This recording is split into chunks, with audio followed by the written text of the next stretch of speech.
Well, good morning and welcome to our coverage of the Trinidad and Tobago Under-23 series against the West Indies Under-19.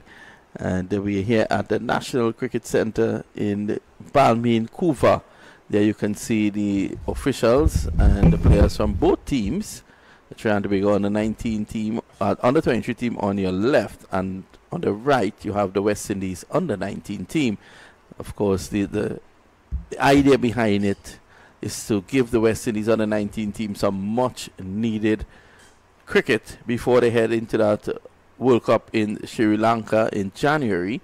And to make matters even better, the United States, they're also here, and I'm very happy to see that through the network of Cricket 360, USA Cricket has decided to come to Trinidad and Tobago as well. And tomorrow we will have the first match between the USA team, and they'll be coming up against the West Indies Under-19. So that's good practice for both teams, because the USA, they are also headed into that World Cup.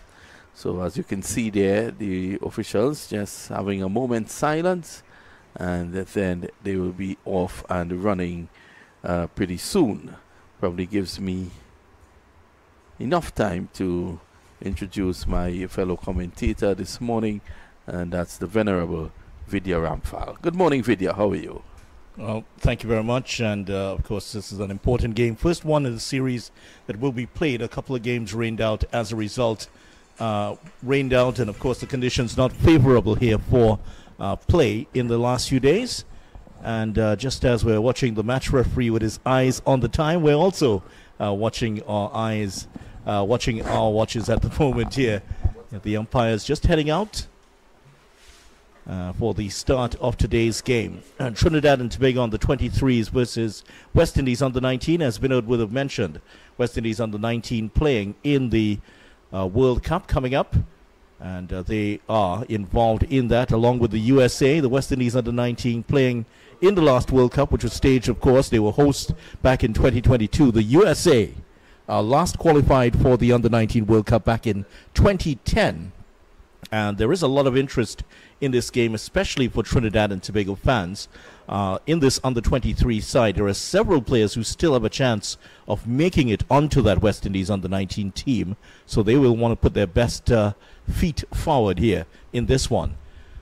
The West Indies Under-19 team in a huddle at the moment, just ready to go out. That's because the T&T Under-23 captain, Mbeki Joseph, won the toss, and he has decided to be involved first, batting first here. And the openers just about on their way. And we're already seeing the familiar figure of Joseph, the captain of the Trinidad and Tobago team, and the very aggressive Justin Jagesa is also heading out there. These two will do battle for Trinidad and Tobago Under-23 at the moment. Two umpires are just getting ready. Umpire Bassarat closest to us, and I believe that's umpire Sandy out there with him. And they're just about ready to start. The pitch itself, we've had a look at it. Very dry here once again. Last time we were here at the National Cricket Centre, it was pretty dry, and a system of cracks had developed in it. This time it's not quite as cracked as that. A nice beige color to the pitch. Not a huge amount of cracking in it, but there is a suggestion there. There's a fair amount of moisture in the surface, and that will evaporate pretty quickly as the morning progresses. It's very, very hot out there. That's going to evaporate, and you can get a sense of the moisture just looking to the right of the pitch, and you can see some of it still there. Lovely view at the National Cricket Centre. There's the National Cycling Velodrome just to the back. Of course, very much an area in which there are many of the sporting disciplines here. So as we get ready to start, it's going to be the Justin Jagesa who will be facing up to the first delivery. Mbeki Joseph at the non-striker's end. And the West Indies Under-19 team just about to start here. The umpires just getting confirmation from the scorers. And it's going to be the left-arm pacer to start off here for the West Indies under-19 team. And it looks like Nathan Edward is the man who's going to be starting off.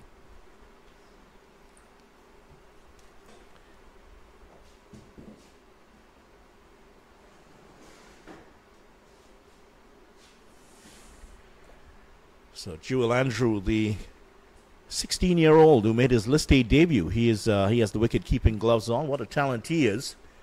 Still in Form 5. Imagine that. He's actually supposed to be in classes now, preparing for exams. Vinod Mamchan, here he is, and of course, that does pose a challenge for young men like this. Yeah, definitely, and it's always a challenge to mix both academics and your sport. But these guys, they know that cricket, the future of cricket is for them is very bright, and cricket is now a lucrative sport to get involved in. And you show up to a Trinidad and Tobago, just locally here, you show up to a Trinidad and Tobago game at the Queen's Park Oval, and you look in the car park and you swear that bank executives are meeting when you look at the chariots that are parked there. Yeah, none of them belong to me, by the way. Oh, I thought I saw you drive in with one video. I want to thank Gayatri this morning for her kind hospitality at the Trinidad and Tobago Cricket Board. Here's Edward. A delivery down the leg side. Played away nicely by Jagisar. And he's going to take one. So that's one more to Justin Jagisar. And they are off and running. Yeah, important innings for Jagisar here. He's one of those who is in the running for a place in this, perhaps to force his way into the West Indies under-19 team.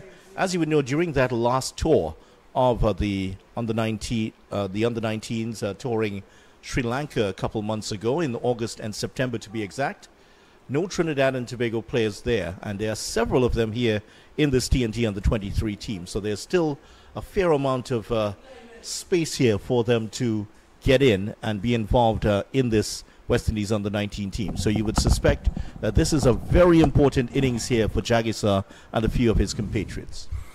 Here's Edwards. That's a good delivery just outside the off stump and pushed away for one. So they're now 2 without loss. Trinidad and Tobago under-23. So Jagisar would be on the under-23 team here for Trinidad and Tobago, but he's really in that camp, that West Indies under-19 camp, hoping to get along to Sri Lanka. The right-hander, dangerous player when he gets going, and he will want to show that here this morning. He has to understand, though, that 50 overs is a lot of overs, Vidya. Yeah, it certainly is, and this is a big innings, as I was intimating there for him. Here's Edward. Good delivery, well played as well by Jagisar. You can see him there on that occasion, watching the ball right onto the bat. And early on in the innings, that's so crucial. Yeah, the footwork's working for him well here, and he's picking up the line, the length very quickly. So good signs for him here. The problem often has been is that that impetuous spirit that he has, let's put it that way. It's very aggressive, likes to get on with it. But if there is anything to be learned from this recently concluded ICC World Cup, patience is a huge virtue in this game. Edwards. This time he squares him up a bit. In some problems there, Jagisar coming tentatively forward. He has to be careful. He's looking curiously at the pitch. It's not going to be the fastest of surfaces. Nathan Edwards is going to be tested in terms of his skill, because after the initial hardness of the ball starts to wear off and less is going to happen, well, that's where the real test will come in for the bowlers, to be tested to the hilt here in terms of their abilities to make this ball talk. Well, that's well bowled. Jagisar coming forward, and he's really being tested here.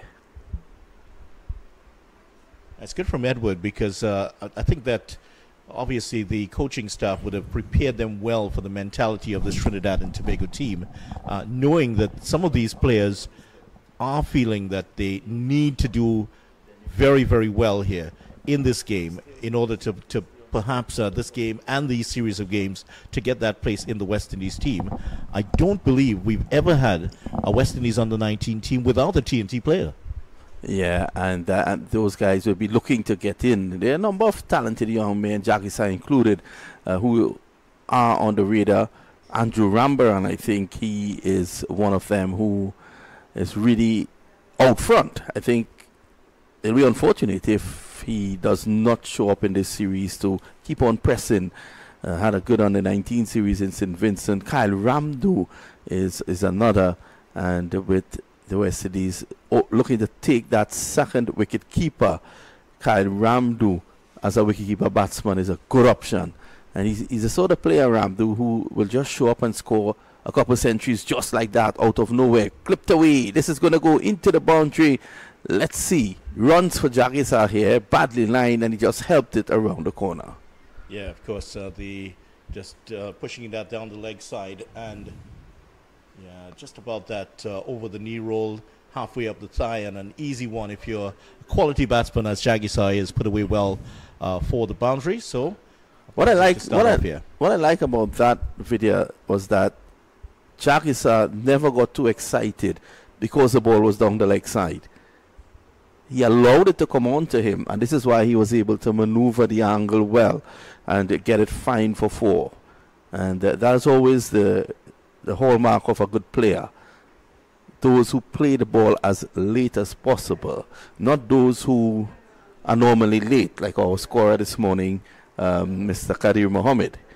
But as a batsman, the later you play, sometimes it works for you, especially on slow tracks like this. Yeah, he played that very well. And now going to see the captain of the Trinidad and Tobago on the 23 team, Mbeki Joseph, named, of course, after, he's from San Fernando, first of all, named after the former South African president, Thabo Mbeki. That's where he gets his first name. I know it's mispronounced a lot here locally. Played MBK and some other different, but it's actually Mbeki Joseph. Well, he started his training with Anil Lakan, a.k.a. Donkey, down in Pinal, Debe, and Anil normally butchers names. So Anil would have started that with MBK, right? His sister, Janaba Joseph, also plays for the West Indies. Yeah, of course, made a debut last year. This time he struck on the pad, probably just outside the line of the leg stump. No appeal from the bowler.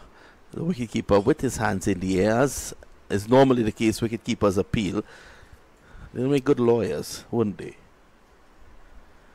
Certainly would. Problem is they might be disbarred very quickly.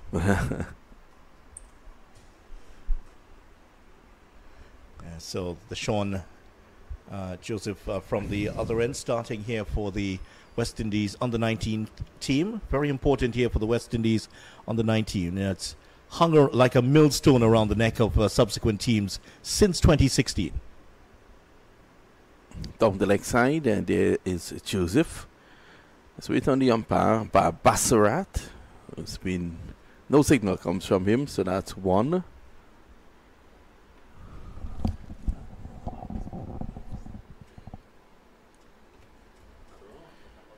So the under-23s opting to bat first here.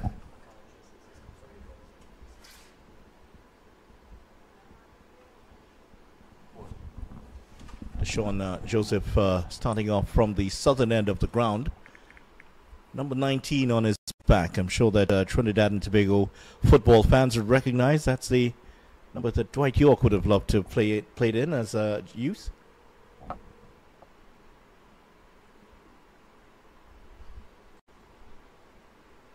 Just a bit of adjustment here for the right-hander. And all of these bowlers would have been very aware that Jagisa will be under a bit of pressure here. He wants to get a good start.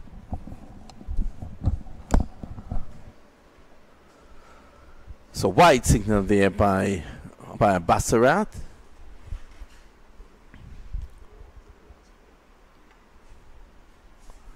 So we're actually been over number 2 here. Should be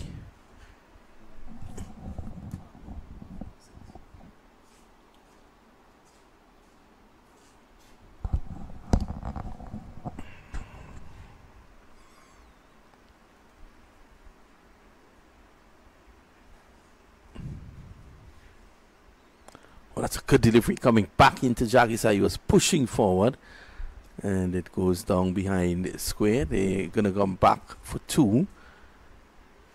So that one came back in late. Yeah, it certainly did from Deshaun Joseph, the right-handed bowler. And so many of these we've seen in terms of the West Indies under-19 teams. The young fast bowlers have been making their way into teams. Actually, you go back to 2020 in South Africa, where young Jaden Seals made the West Indies team within a couple years of playing for the under-19 team. West Indies debut, 5-wicket haul, all of that came just over a year after playing for the under-19s. In addition, one of the current crop of West Indies fast bowlers, Alzari Joseph, would have been part of that West Indies team that won the World Cup famously back in 2016 in Bangladesh, beating India in the finals. A little bit of a theme as to what happened yesterday at the Narendra Modi Stadium in Ahmedabad. India, after winning 10 games in a row, went on to lose the finals, and many were predicting that loss of form in the finals, and certainly that happened yesterday. It would have been a massive disappointment for the home crowd. One of the most interesting things about that fun, yes, there was some great play by Australia and some fine play Rohit Sharma for India. What was very interesting was that there were 22 bowling changes in that match. Pat Cummins, the Australian captain, made 22 bowling changes, never allowed India to settle. And I think that's something that captains all over the world will be looking at in these 50-over matches. It's James down the leg side. Not taken cleanly. So it's a situation where these youngsters know that there is a World Cup on hand, and they will want to be on that flight to Sri Lanka. They'll want to be there to represent the region, as Joseph did a couple of seasons ago. He did play in the last World Cup. And Becky Joseph, some good scores leading into that. I don't think he featured much at the actual tournament, but he was there.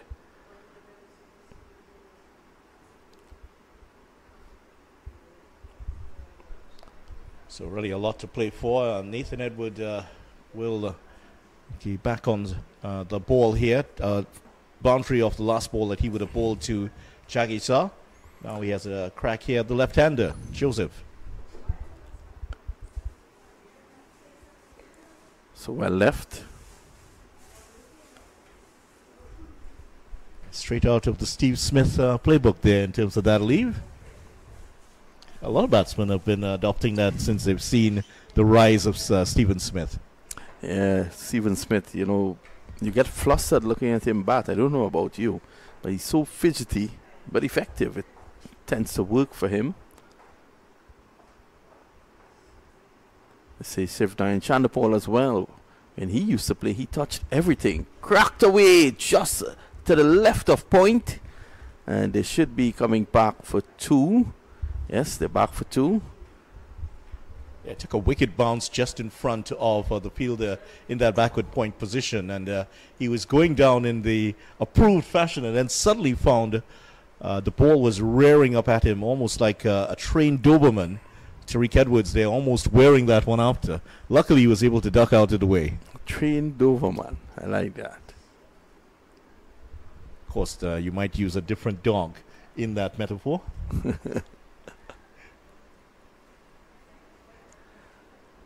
I don't know if the 7 you have will be included. So all 7 of them. Sam again, the slowness of the track, not allowing him to play that in the intended region, which was backward point.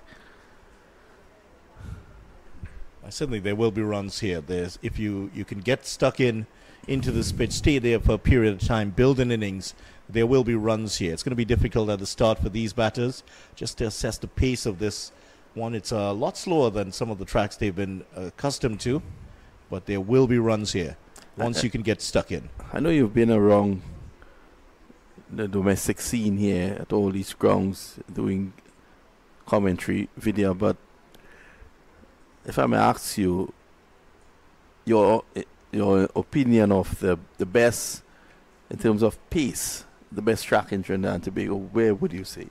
I don't think there's any doubt that it would be the Taruba, given the bounce that we saw in the Super 50 games there. The Pacers really benefited from playing there.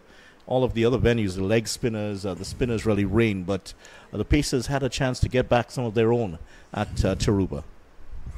Yeah, during that Super 50. So they're working on that track, and it's coming along. That's signal wide. So they're working on that track, and it's coming along. But in my estimation, the quickest track here in Trinidad and Tobago is in Presal at the Ancient Alley Park. So whoever is doing the work there, they seem to be doing a good job. The composition of the soil there is also,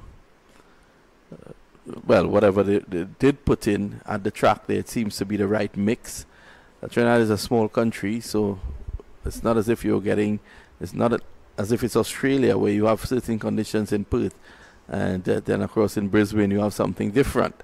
So I guess that whoever is doing the work there, they probably need to have a conversation with them, because West Indies cricket can only go forward if the pitches improve. Yeah, that's right. And given what you said there, you might have imported some dirt from Perth.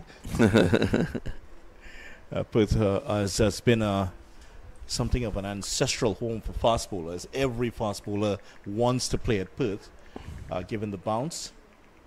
And even as we say that, the great Bishan Singh Bedi took 11 wickets in a match at Perth, using that bounce to get his top spinners going against Australia. So it does have something in it for every type of bowler, but fast bowlers love it.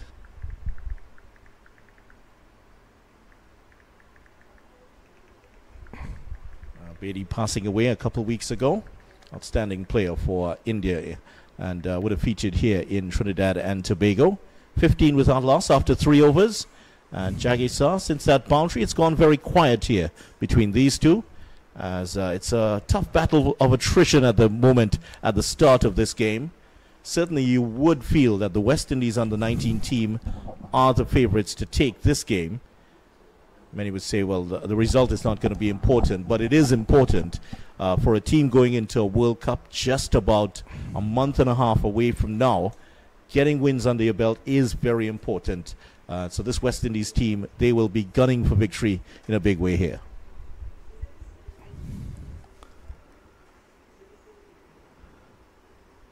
Here's James outside the off stump, and that signal wide by umpire Bassarat. Solid man, umpire Bassarat. Yeah, he certainly is, umpire Bassarat. Always nice to talk to off the field, though. Fine conversationalist. And always eager to share his knowledge about the game. Any question you ask him about umpiring, he's always very happy to share his knowledge. And I'm sure he would have picked up a few tips from his dad, who was also an umpire. Yes. Involved in different aspects of the game these days. Yes, as in Bassarat.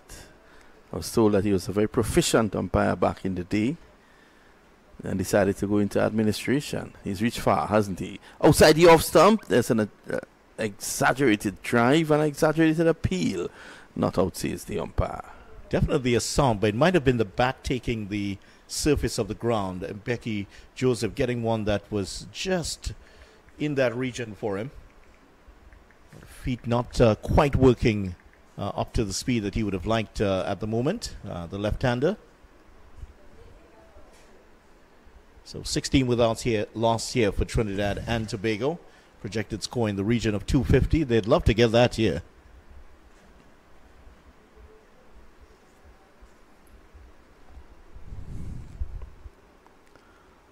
It's James. Better, much better there by Joseph. It's allowing it to go by. Early doors. He needs to understand that 50 overs, that's a lot of balls. Yeah, certainly. There's and on this pitch, patience will definitely be a virtue here against this West Indies under-19 attack. The West Indies under-19s leaving out Rerun Edwards. He's the 12th man for today. Also, Renico Smith is out of today's game, and Devoni Joseph, the wicketkeeper and left-handed batsman, he's also out. favor of Jewel Andrew. Again, this is delivery keeping a bit low outside the off stump, but to be fair to the authorities here at the National Cricket Centre, the pitch is keeping a bit low, it's a bit slow.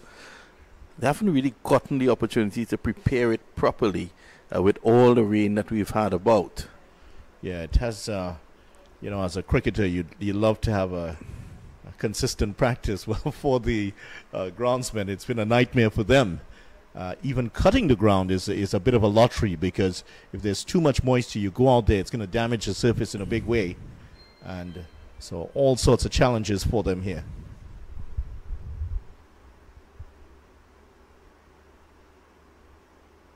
That's good.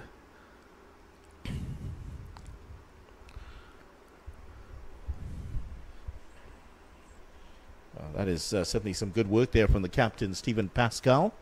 And he is highly rated in terms of his batting, the man out of Dominica. And you could have seen there, I'm sure he has a bit of sprinting in him. He got there in there very quickly. He's deceptively quick. Maybe about the height, just about an inch shorter than Usain Bolt. But he was certainly in very quickly, quick off the mark there, out of the blocks. Joseph driving again, not really getting hold of it.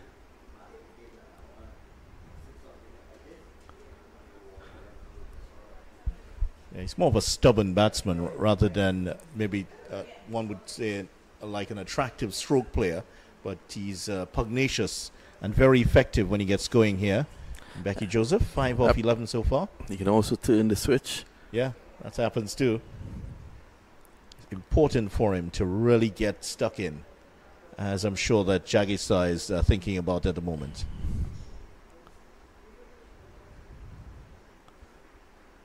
Well played. Just a noodle in it down to third man. Joseph and Jagisa opening, left-right combination.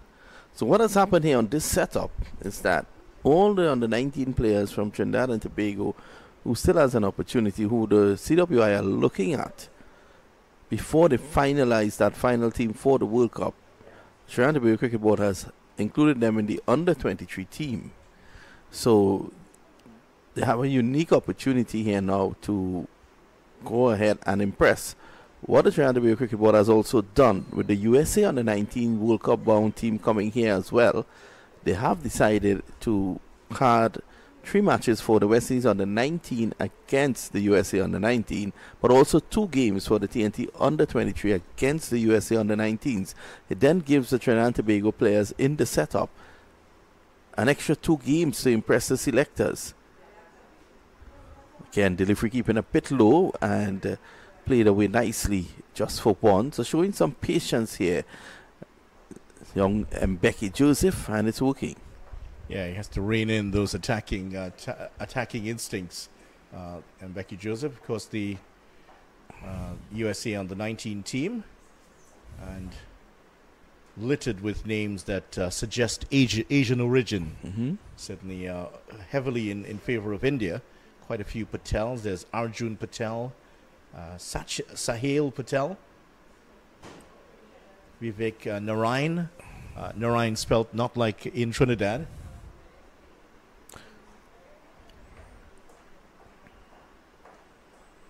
Samit Doshi, Sam Das, and quite a few names there. So we'll get our chance to see the USA under-19s pretty soon and what they have to offer.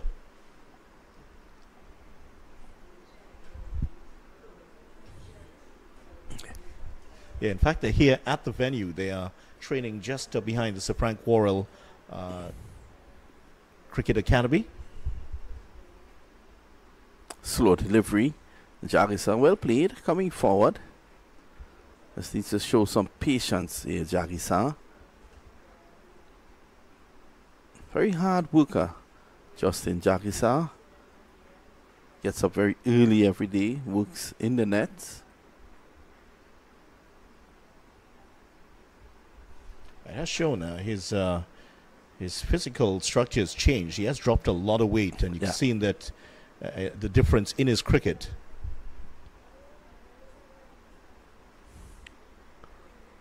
Pushed away should be coming back for 2. No, just 1. Yeah, the fielder was very quickly across to that to make the stop. And I'm sure that's Dindial. Yep. Mavendra Dindial, the another outstanding young batsman out of Ghana this time. Very highly rated is Mavendra Dindial. And him, like so many of the other players in this team, talk about the influence of their parents. And he's another one, very close with his father. And they do a lot of training together.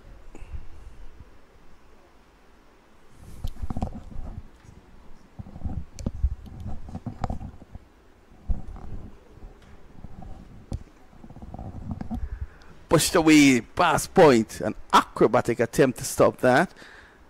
And they're going to come back for 2. So T&T U23 boys looking pretty solid at the moment. Yeah, certainly are.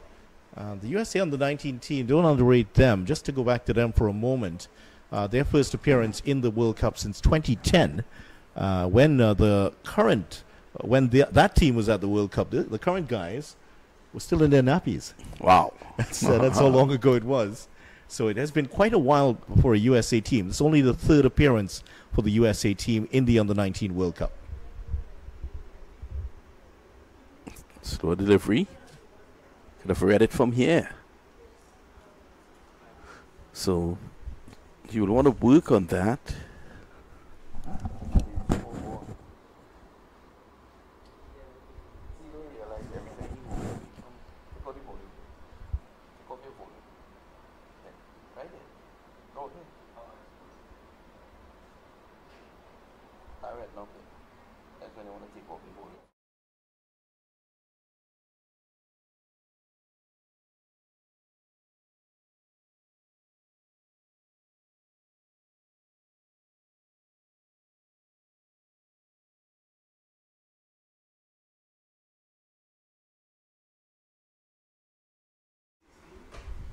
So Trinidad and Tobago, Joseph and Jagisa out there at the moment. And another over coming your way.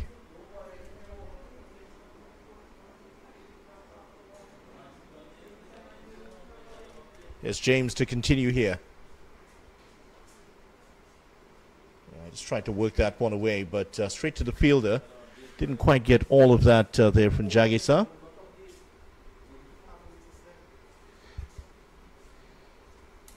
Jagisa hasn't played too many attacking shots, but that's the first one we've seen in any way. He's just trying for the on drive there, but not getting quite all of it. Perhaps he just needs to rein it in, maybe for another over or so.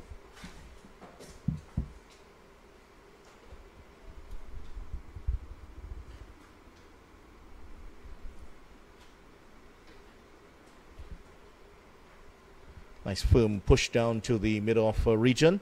No run again for Jagisa, Trinidad and Tobago.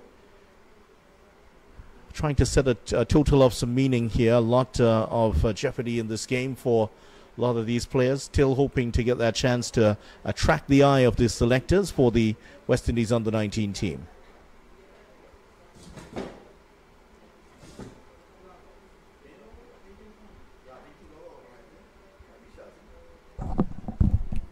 Good time to say hello and welcome to Kadir Mohammed, who's slipped into the seat beside me. How are you, Kadir? Yeah, very good morning, Vidya. Good morning to our viewers. Yeah, it's good to be here. It's good to actually have some play, as we had a couple of rain-out days previously due to some heavy rains in the central part of the country. But it's good to have a game here. And Jagasa and Becky Joseph a bit watchful early on. As they need to be on this particular track. They need to get stuck in. That's good work. Good work again. The skipper, Pascal, is coming in there like a freight train, is it? Actually, I think that is not Pascal. Pascal's feeling at that cover point. But certainly some young, very fit-looking athletic fielders on this West Indies under-19 team. This is the kind of performance in the team that you would really want to see a month and a half out from the big tournament. Yes, certainly you want to see that energy, that vigor, that keenness to play, if you like. You know, these young guys, they always want to get on the park, always want to perform. Wide, a couple deliveries pushed down the leg side by James. And another one here. The adjustment for the left-handers and the right-handers has posed a few problems for these two opening bowlers for West Indies under-19, Nathan and James. But they haven't been able to really create any chances so far. The slowness of the pitch, the lack of any assistance for them, it's going to test their mettle here. Yeah, definitely. It's going to test their patience, character. Of course, you've got to have the ways to operate on different types of surfaces.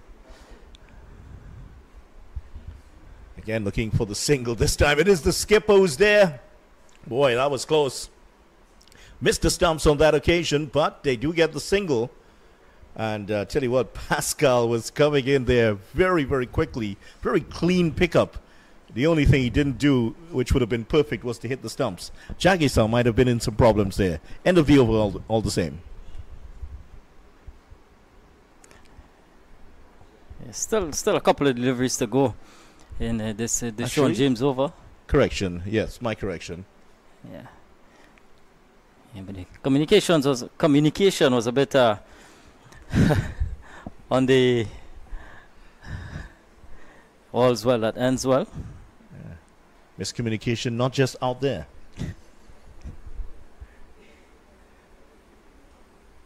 Nicely played. He's going to get a couple of runs here. Joseph is back comfortably for two. We just had the one boundary so far. A nice tickle down the leg side from Jagisar, but that one, it just tells you how slow the outfield is here with the amount of rain that we've had. On maybe earlier in the season, that would have raced to the boundary. That one just getting three-quarter way before it was hauled in.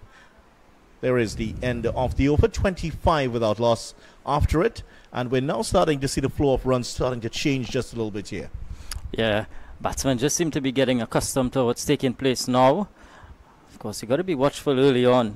You always want to give yourself a chance as a batter. These two here, Justin Jagisar, of course, vying for a spot on the West Indies under-19 team.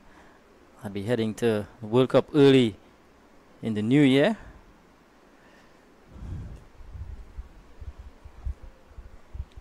Yeah, and it's very interesting, just to take a larger perspective on this, Kadir, that the West Indies are looking at this period of the year, which is usually a quiet period for cricketers, or at least you go back a couple of years, this would be a time where you're trying to get yourself ready for the season.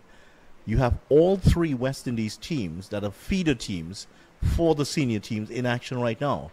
West Indies under-19, West Indies Academy, and the West Indies A team are all in action at this time.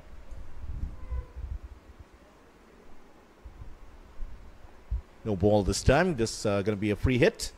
Just overstepping, it looked like, the opening bowler for the West Indies under-19 team. Sure he won't be happy with that, Nathan Edward.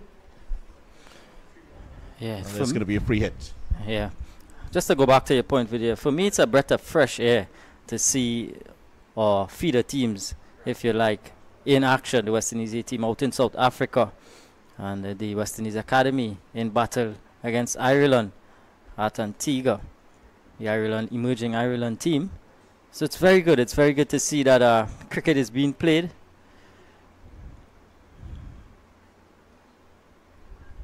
Very straight pull shot there. Got that one very early and straight to the field, unfortunately.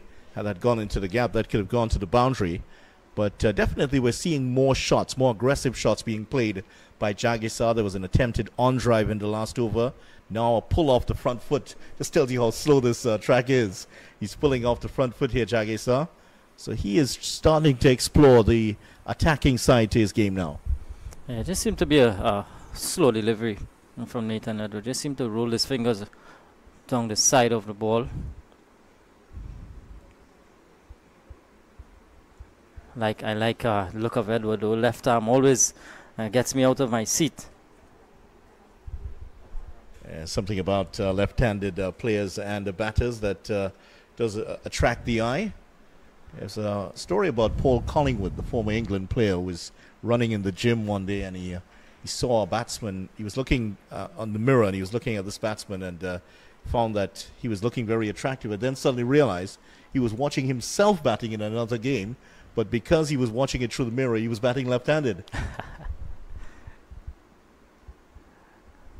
He said, well, left-handers do look a bit more attractive than other players, than right-handed batsmen. Yeah, I'd be a bit biased here.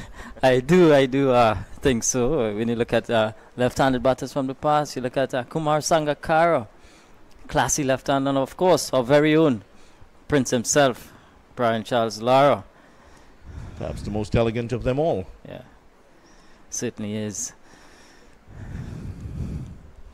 Just one slip for Nathan Edward, Adrian Seeley.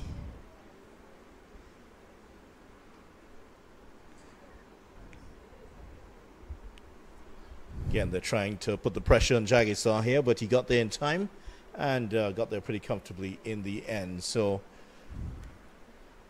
it's going to be the left-handed Joseph to face up here. And you can see we were out there a bit earlier, Kadir, and you were giving your thoughts on the pitch itself.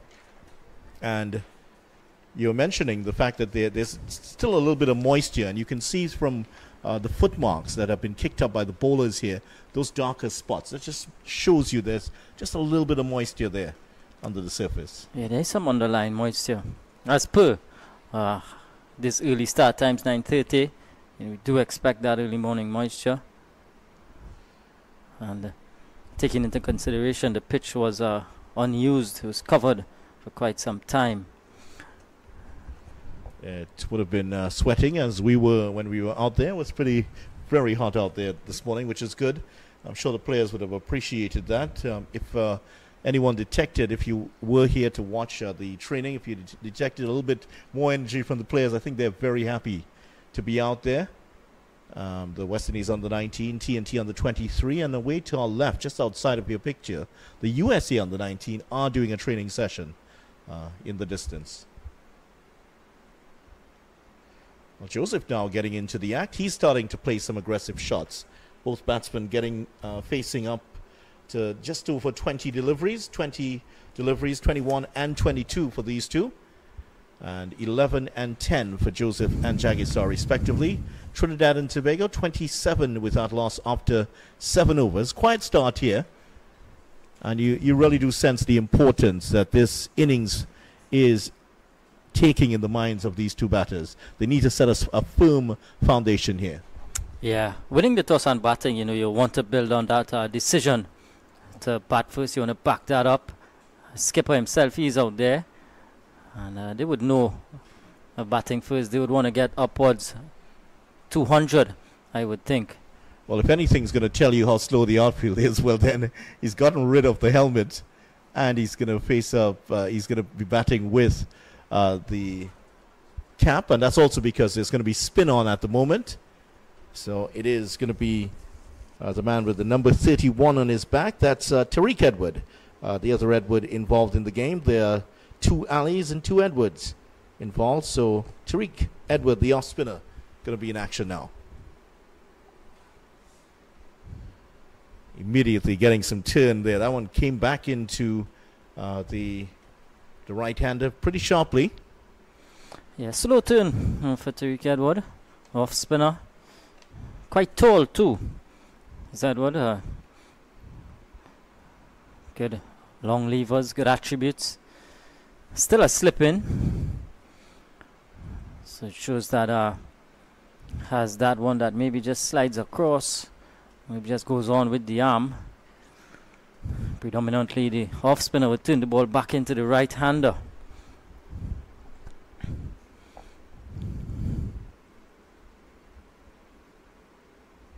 Well left there by the right hander Jagisar. Edward was part of that West Indies under-19 team against the Sri Lanka team, played in both test matches and played in the ODI series. Some of the players would have played in one series and not the other. Chance here for a run out perhaps, and Joseph gets back in pretty safely. Nice bounce for the fielder, but couldn't make the most out of it. Joseph was very quickly down to the other end. He's coming back to Edward here. Actually, took 4 wickets in the first unofficial the youth test match and 3 in the other with his off breaks, and got a nice 53 not out in one of the ODI matches. So it does have the makings of a good young all-rounder. Yeah, quite handy all-round player. Can bat lower order. I'm just looking at the field for the left-handed and Becky Joseph. There is a long off and a deep mid wicket.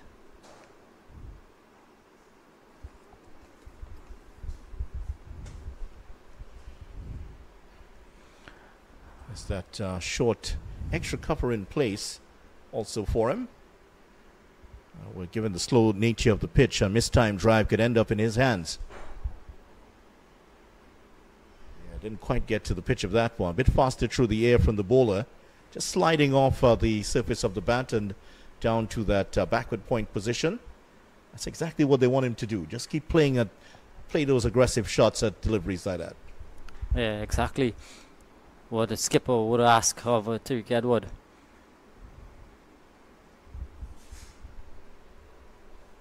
That was a bit short. Now there's a man out at deep mid wicket, and perhaps he's being a bit watchful here at the start, Joseph, but decided not to go after that one. 28 without loss after 8 overs in this match between the Trinidad and Tobago under 23s and West Indies under 19s.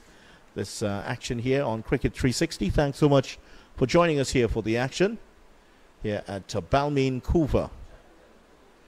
So there's going to be a double change, and it looks like Seeley is going to start off his spell at the other end. Left arm orthodox spinner Nathan Seeley. So one's going to be turning it away from the right-hander.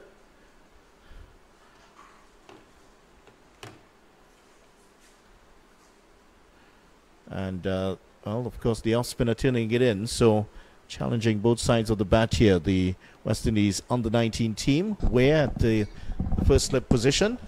And the field for the left-arm orthodox spinner, well, there is, you would expect the slip to be in place. Backward point, cover point. Extra cover, short extra cover, mid-off, and a long on in place. There's also a deep mid-wicket and a backward, and there's a, let's see, that's a backward square leg. Yeah. So spin from both ends now. Nathan Seeley, left arm orthodox. West Indies are under 19 boys probably just realized what is on offer. Chance at a run out. Ooh, not far away. That one. It was a good bit of fielding there by Seeley. Got across it very quickly and got the throw off, but ooh, it was that close. Yeah, again Jackie Sar could have been a goner. Yeah, again some shaky running between these two. It seems to have a lack of communication there, these two. I'm not sure if they would have batted together previously. Yeah, and that's one of the features of these teams, players brought together who may not necessarily have played with each other. So they're still trying to find some chemistry here in terms of their running, Joseph and Jagisar.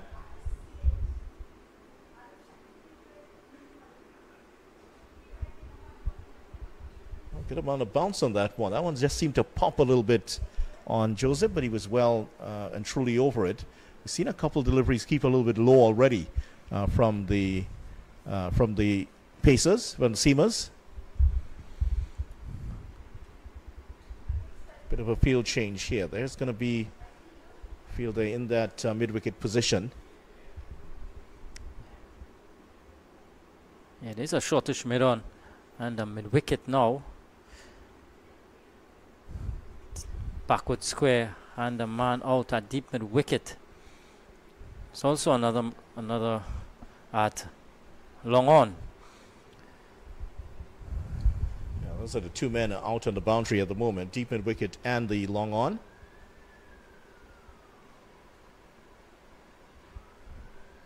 Joseph working it nicely into the gap. Better running here from these two. Also better placement of the ball. The problem has been those three-quarter run situations there where it's just a little bit dicey That's where they've been a little bit suspect, but they've gotten to 30 runs off 53 deliveries between Jagisar and Joseph here. Yeah, steady start so far from these two. Want this to continue.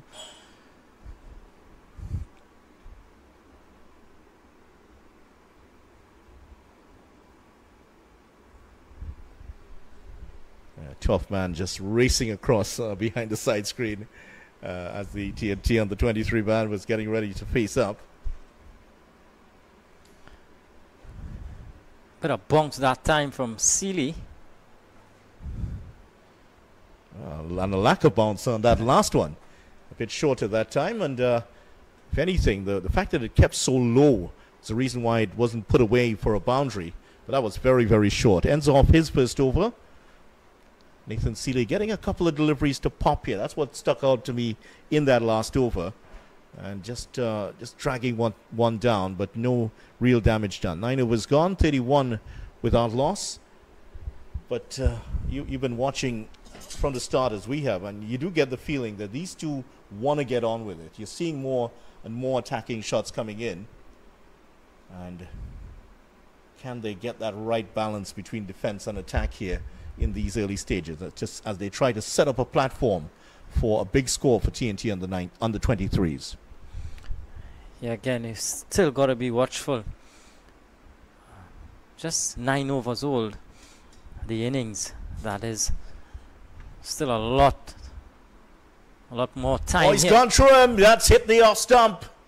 And he's celebrating. Edward has the first wicket. And he was bowled all over the place there, playing forward to that one. And look at that wonderful sight here. And that is the classic delivery that all the off spinners dream about. Talk us through this one. Through the gate and bowled. Very good delivery from Tariq Edward.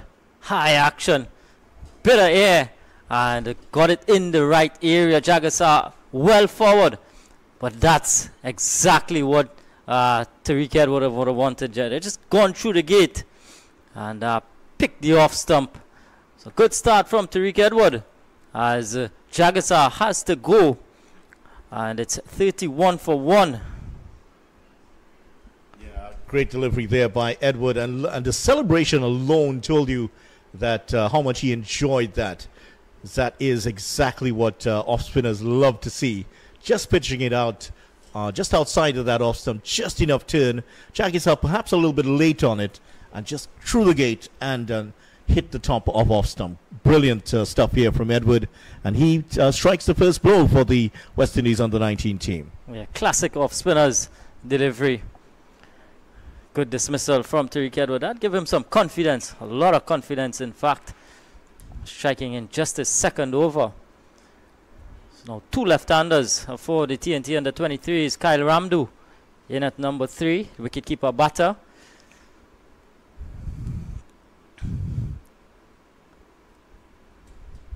Another one of those who, like Jagisar, disappointment there for Jagisar, because he'd actually started to really look good out there, but then get a real peach of a delivery there from Edward to be dismissed. Now another player who has perhaps a chance to make it onto this West Indies under-19 team, and he will certainly know that he needs to put in a good score here. Left-handed wicket-keeper batsman, and he's facing up to Edward, who has just taken the first wicket. He was searching for that one. Great, a fair amount of air there being offered by Edward. And with his height, with the height that Tariq Edward has, he's maybe not as tall as a Roger Harper or so, but Tariq Edward is able to, he brings it down from quite a height. Now asking his mid-on to step a few paces back. And Joseph is now going to be facing up. 12 of 27. And a second gully now brought in place. Oh, that's a naughty delivery, and that could end up in the first boundary we've had in quite a while. We haven't had a boundary since the first over, and there is the second one. That one getting to the ropes and put away nicely there by Joseph. Full toss and halfway in between a sweep and a flick. Crashing into the Vashers Food Limited sign. And that's a welcome boundary there for Ramdu, correction. The second left-hander out there. Yeah, good way to get off the mark for Kyle Ramdu. Wayward delivery from Edward, but well put away by Ramdu. Sweeping away, beating that man at a shortish backward square. But Edward back on target. Staying a bit in line that time. Made the correction now, Tariq Edward. 2 slips now. Again, that one keeping it a little bit low, but he was playing with a straight bat, so just got something on it. May not have hit the stumps anyway. Was moving away from that off stump, but Edward doing a good job of pitching these deliveries largely just above that off stump line, forcing the batsman to play each time. And he's getting a bit of bounce too, Vidya. You could clearly see the plan from Pascal and company. 2 slips. Successful over from Edward comes to an end. At the end of 10, it's 35 for 1, the T&T under-23s. Yeah, he certainly did enjoy that, didn't he? And that's the end of a pretty successful over for him, as you mentioned. So 35 for 1, 3.5 and over. Even my suspect arithmetic can do that one. Jagisar going for 13. Did all the hard work, Jagisar, and just succumbed to a really good delivery there from Seeley. But for as I mentioned earlier, these batters who do have that opportunity perhaps to address the selectors getting a chance in this West Indies under-19 team, they are under a different kind of pressure from some of the other players in this T&T under-23. Of course, the West Indies under-19s will be the favorites to win this game. Yeah, guys, a couple of guys with some points to prove. Propped up, not far away. May have been, well, they were thinking maybe bat onto pad, but seemed to be all pad.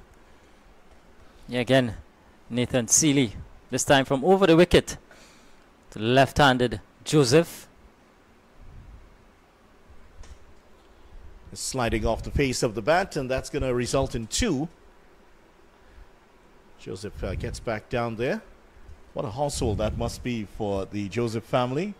You have Janaba, who is a West Indies player, and scored a 50 recently to lead her team to victory in a T20 match, I believe it was.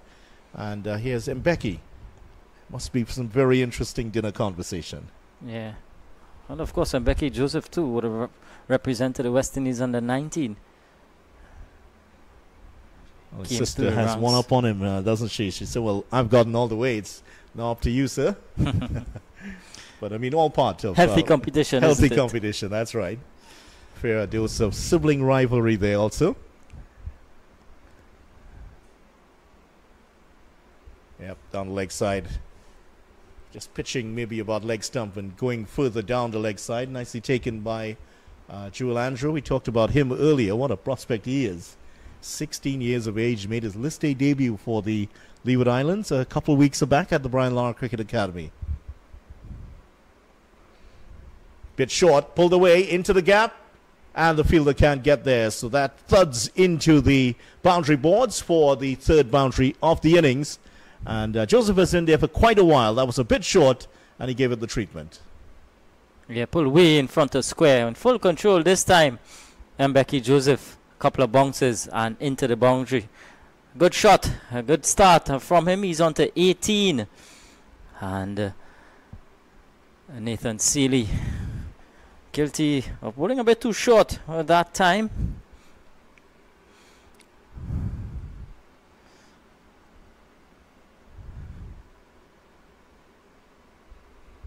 That's better. Good return delivery from Seeley. And he does have a bit of a magician's approach to the wicket. The arms are just moving in different ways, almost like he's trying to conjure up a spell. That's a short one, and he could conjure up a wicket here, but that's gone all the way. That's a very good shot there from the batsman. It was short, but we don't see too many sixes being hit into the wind here. And he certainly put that one away very well. Joseph with the first 6 of the match. Yeah, again, short delivery and again well put away. Joseph getting deep into his crease, open up his hips, and got a good chunk of it all the way for 6. Got the elevation, got the result. A good end to the over. Pretty expensive one from Sealy. Some 11 coming from it. And a 48 for 1 after 11. Joseph on to 24 now from 33 deliveries. So a couple of bowling changes so far ready for the West Indies under-19s. 3 overs each from the opening bowlers, Nathan and James, Edward and Sealy. Now in action here. Edward into his 3rd over. You'd expect to see the spinners maybe on for a little bit longer here.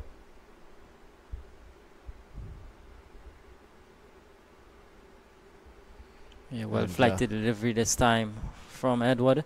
Again, those 2 deep fielders out at long off and the other at deep mid wicket. Tell you the inner field, there's a slip.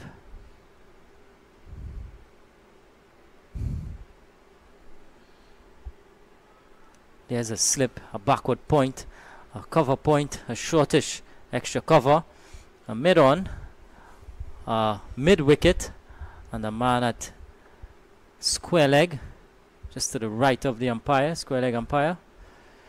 Well, Ramdu getting himself into a little bit of a tangle there. There's always a hint of mischief under the surface of Ramdu's cricket. You just get a feeling that there's always something happening in that mind of his.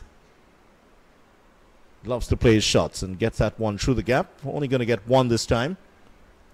He's a quite attractive stroke maker, Kyle Ramdu, when he's on. But yeah, rightly so. You mentioned a lot of things going on in his head. And I just wonder if he gets the feeling as though he needs to get on with it. Just needs to relax, play his game. Still a lot of overs to bat. And of course, he would want to make an impression on this game. Yeah, that's going to be a wide, and not sure if the batter got a touch onto it, but they will get a couple of runs here. They get them pretty easy. In fact, it's gone all the way. Just nestling against the rope there, and there's a signal by umpire Bassarat. That's going to be 5 wides, and Trinidad and Tobago just 1 away from the 50 here. In fact, they've gotten there. Yeah, there it is, just thudding into the rope. And every now and again, I'm sure Edward would want to work on this. He has served up a couple of loose deliveries in each of his overs so far. When he gets to the World Cup and against highly motivated players, they might make him pay for those. He is guilty of straying in line at Tariq Edward.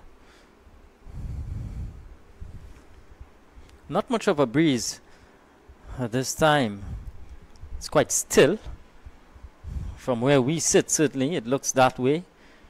Yeah, in fact, we do get a wider view of it. Not much stirring in the leaves around. Yeah. Probably just overcompensating, Tariq Edward. I thought you meant the weather was overcompensating after a few days of rain. Now it's decided to... Now Mother Nature has decided, well, let's turn on the air condition. Let's turn on the heater there for them. End of the over. 1 poor delivery in the over, but Sealy, who wears his heart on his sleeve, his head aiming up towards the heavens here, just regretting a few of those deliveries. 55 for 1 after 12 overs. And look at the count of dot balls so far. I think it is pretty hot. Even the umpires signaling for a drink. I think he's signaling that the drinks break may be coming right after the end of this over. Yes, we are just about 10:30, so that's what's coming up next. Yeah, another bowling change. Joshua Dawn into the attack. Another off spinner.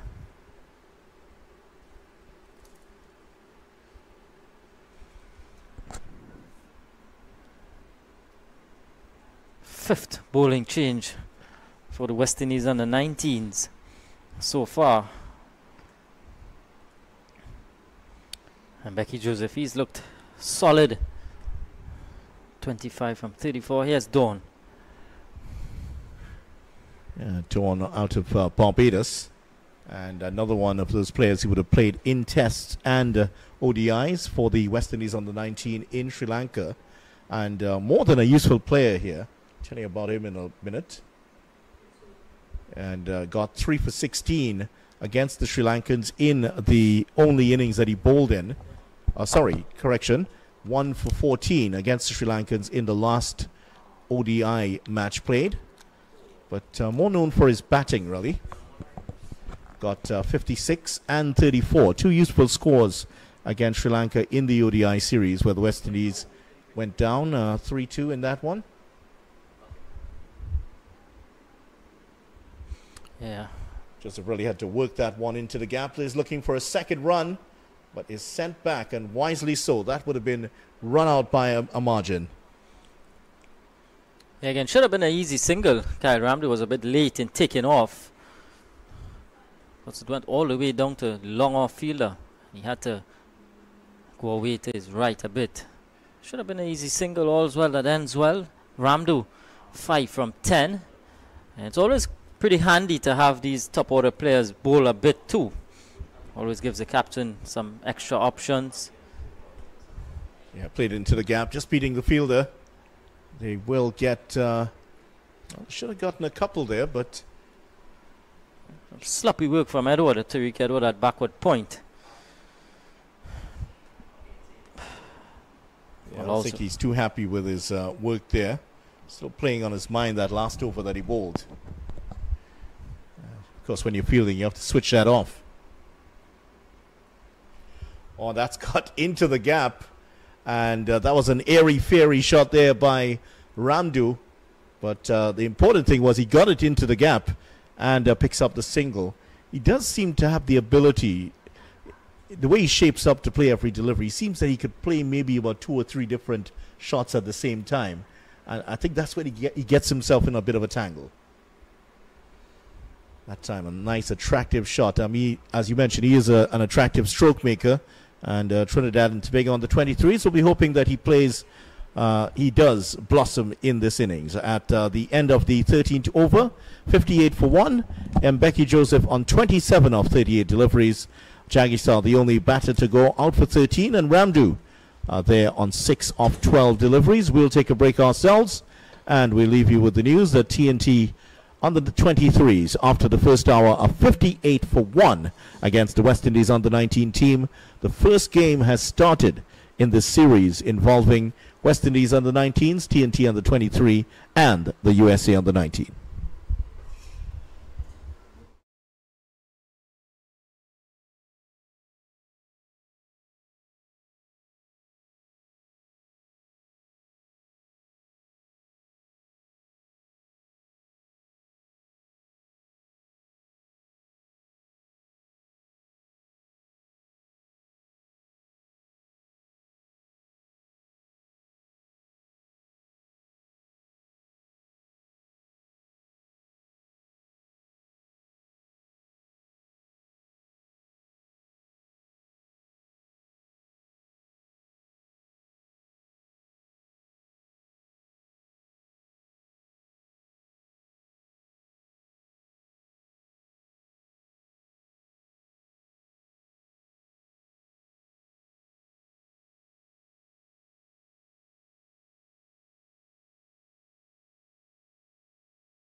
still on the back foot and paid the price. Just turning enough to beat the edge of the bat, thudding into the pad, and that was the end of it for him there. So that'll bring Orlando James, the young man out of Tobago, another one of the promising young cricketers out of Tobago. And his older brother, Joshua James, is now part, of course, of the West Indies Academy. And here he is, younger brother. I don't know if you would have seen the battle between those two brothers, Orlando and Joshua, in a tournament in Tobago last year. They were trying to outdo each other to who would hit the ball into the sea up in Tobago. But he's a feisty competitor, young Orlando James. Fine young player out of Tobago, and let's see how he goes here. Yeah, Orlando James, a good opportunity for him. And that James family, a lot of wealth of talent flowing through. Yeah, these are just the first two. There still are about, I believe it's 4 other young brothers who come up, and they're all very good cricketers. So, and Joshua, of course, part of the Jamaica Tallawahs setup for the last 2 seasons. Orlando hoping to follow him soon into that setup. Here he is with a good opportunity. Orlando James, another good delivery from Edwards, spinning, beating the inner half of the bat for the ramful. Excellent bowling from young Edward. Yeah, just played for too much turn there that time, and that one just fizzing past the edge. Nicely taken by Andrew. Andrew hasn't really done too much wrong here behind the stump so far. What a player to have. Andrew, who is a fine player, 80 against Sri Lanka that he had earlier this year, and making his debut for the Leeward Islands. Yeah, Form 5 student is Joel Andrew. Wow. Yeah, that's amazing. But another successful over from Tariq Edward comes to an end. 14 done. It's 60 for 2. Well, in Form 5, I'm sure there are a lot of Form 5 students around, but you think back to when you were in Form 5. Your biggest concern was to make the school team, and maybe even the under-16 team in the school. He's gone way beyond that. He's made the Leeward Islands team at the age of 16. That is absolutely remarkable. And it is a huge thing to put on the shoulders of a youngster. A huge responsibility, a huge amount of pressure on the youngster. So far, he's coped well with it, Joel Andrew, and he's seen a lot of Trinidad and Tobago in the last couple of months. Just look at the way he took that.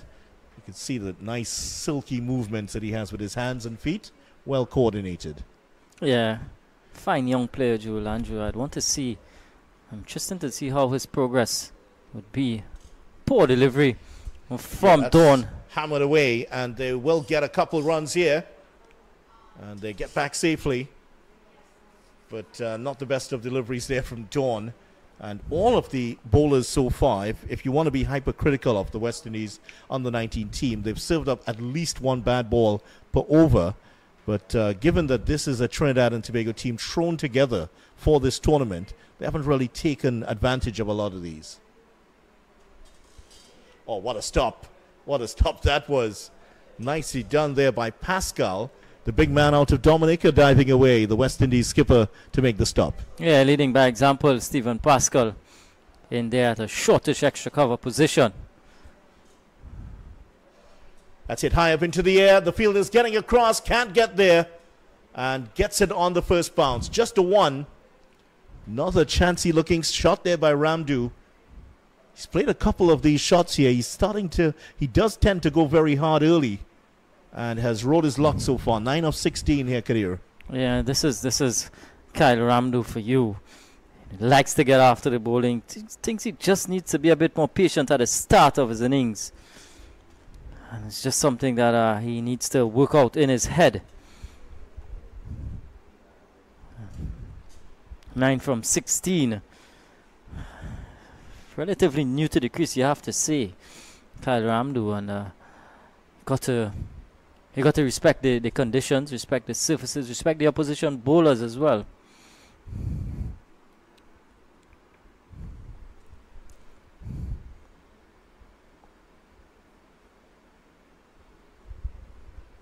Dawn, just the 6 runs off his first 11 deliveries so far.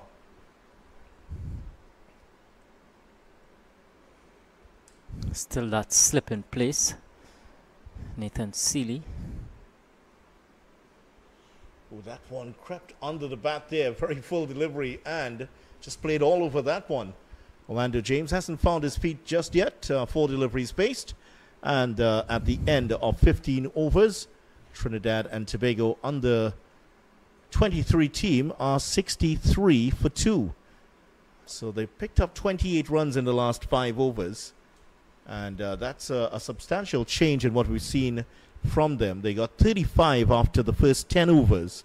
So the last 5 overs have been a bit more profitable in terms of picking up the runs. However, they lost Jageistar in the 10th over and Becky Joseph going in the last one. So a process of rebuilding once again here for the T&T under 23s. Yeah, definitely a rebuilding phase. Both Ramdu and James. Tariq Edward to continue. Kyle Ramdu just needs to bat some time here. 3 deep fielders. A man sweeping the extra cover boundary.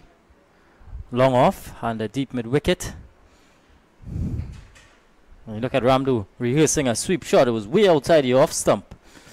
I'm not sure that's the right shot to be playing so early on. Especially to Edward, who's turning the ball across him. And he's getting bounced too. Yeah.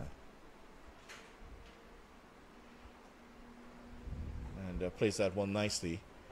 And I was talking about the fact that he seems to be able to play different shots to each ball. And you saw that with the previous shot, that sweep shot. He could have done almost anything there.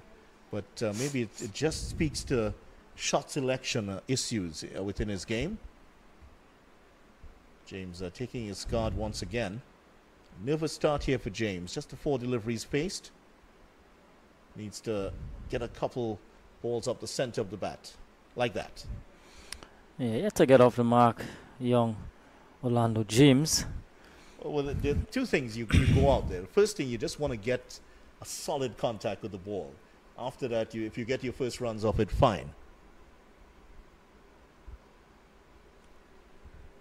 But we've seen this from James. He tends to really try. He's well schooled in terms of his game. He tries to really dig himself in, make the best use of those early deliveries, just play himself in, and then start to attack later on. But when he gets going, he's quite destructive.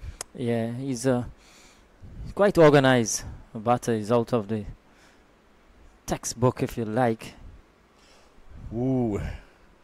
Well, you almost punished him there with a praise. There, Kadir. That one is hitting off the boot and onto the pad and staying out of the stump. 16 overs gone, 64 for 2. And, of course, we say hello to all of our viewers here on Cricket West Indies. Thanks so much for joining us here. And you're seeing the West Indies under 19 coming back into it. T&T 64 for 2, but really it has been the West Indies under 19 team. In the last 5 overs, they've just started to get themselves going. Yeah. Orlando James yet to get off the mark. It's going to be Ramdu. He's going to be facing up to Joshua Dawn. Dawn into his 3rd over. Off spinner. And bowling from that northern end.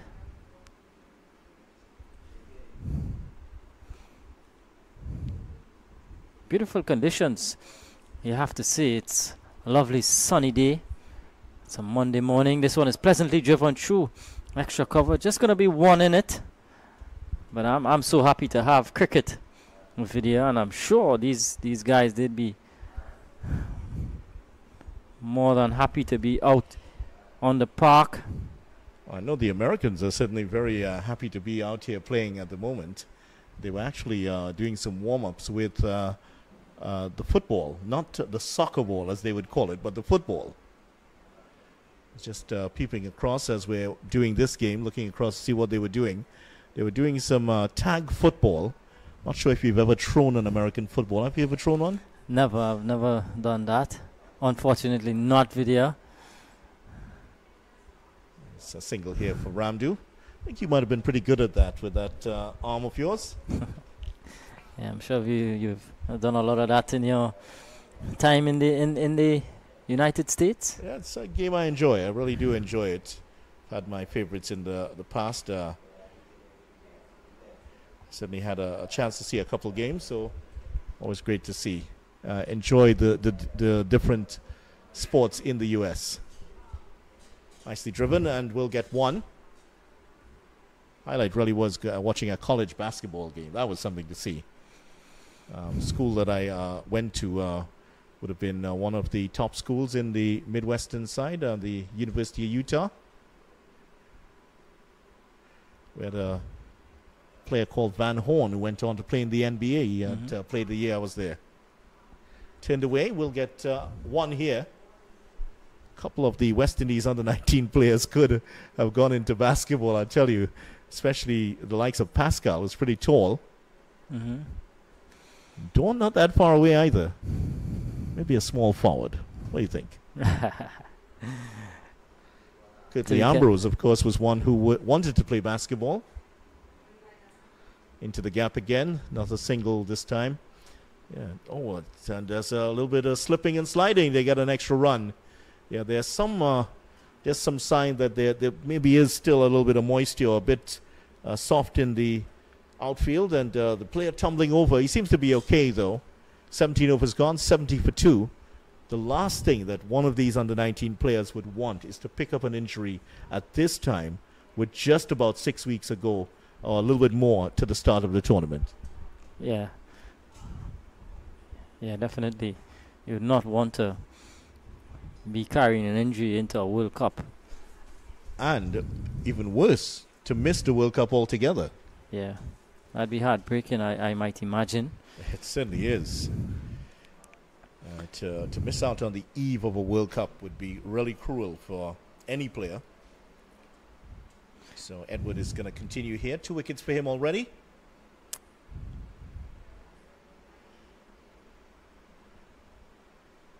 Yeah, good work off his own bowling, Tariq Edward. There's a short mid-wicket. Shortish mid-wicket. And just seemed to have done some damage. Tariq Edward doing some fielding off his own bowling. He's a strong boy. He's going to continue. That's not going to faze him too much. Well, the little we've seen of him so far in this game, he is always going to give 100% and more. Well, theoretically at least. You can only give 100%, but, you know, for everybody likes to say we give 150, but for emphasis. For emphasis, but you can really only give 100%, and he has given that. Yes, the first run for Orlando James, the young man from Wim in Tobago, off the mark here, off his 13th delivery. Actually, he was off the mark there, correction, but picking up another single. Yeah. Unusual spelling to his first name. It's not, I know many call him Orlando James, but it's actually Orlando. There's no R in it. I know I've seen it misspelled many times in the newspapers or so. Orlando James is his name. So much variations. Joshua. Yes.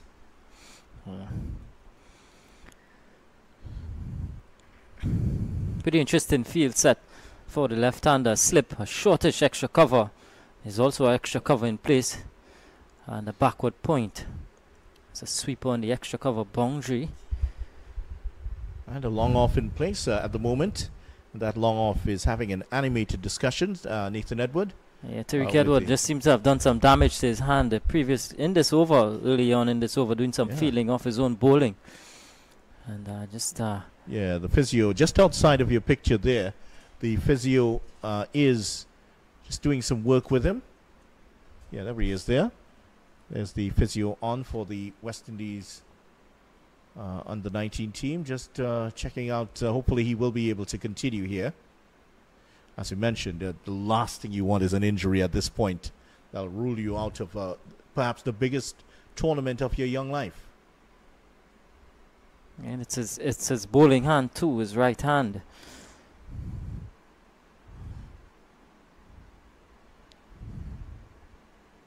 As the American friends would say, well, 10 Clydesdale horses could not drag me out of this team. Yeah, he's done well so far, Tariq Edward, to pick up the 2 wickets to fall, the only 2 to go down. He's got Justin Jagasar bowled for 9, and he And captain and Becky Joseph leg before for 29. 71 for 2 after 17.2 overs. Inconsistent start from the seamers in their first 6 overs. And it is the spinners, and especially Edward, that has done the trick here for this team, the West Indies under-19 team. They're here in Trinidad, of course, for a 2-week training camp, part of their ongoing preparations for the under-19 World Cup, as we mentioned. And the under-19 World Cup will be played in Sri Lanka in January and February 2024. And in case you lost track of time, it's not that far away, 2024. It's just a few weeks away. And just to give you the full squad, in case you are not aware, Stephen Pascal, the captain, Jewel Andrew, Ravendra Dindial, Joshua Dawn, Nathan Edward, Tariq Edward, Rion Edwards this time, Deshaun James, Devoni Joseph, Zishan Motara, Tamari Redwood, Nathan Seeley, Renico Smith, Stephen Wedderburn, and Adrian Ware. That's the team here, the 15-man squad in Trinidad for this 2-week training camp. And fans of T&T cricket would detect there are no T&T under-19 players, but they are on this T&T under-23 team, several of them vying for perhaps a last chance in this series to attract the eye of the selectors.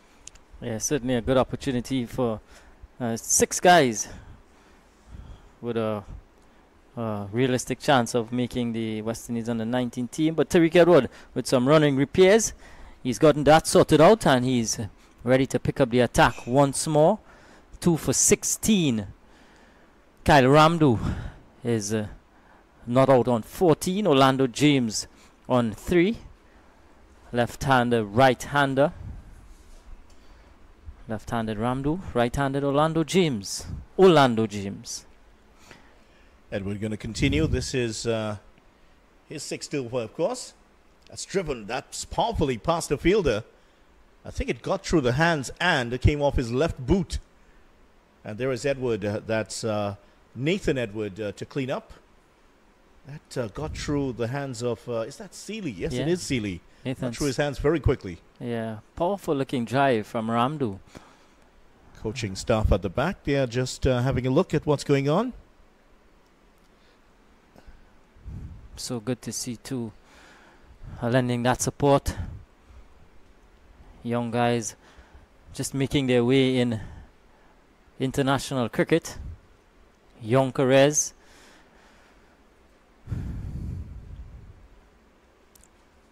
A couple of guys from Barbados, Vidya. I'm sure you would be accustomed, or you would be another quick chance. He had a run out and he gets back in pretty comfortably. But again, Edward, we mentioned him giving everything out there at the moment, and another despairing dive to make the stop. And that one just escaped him.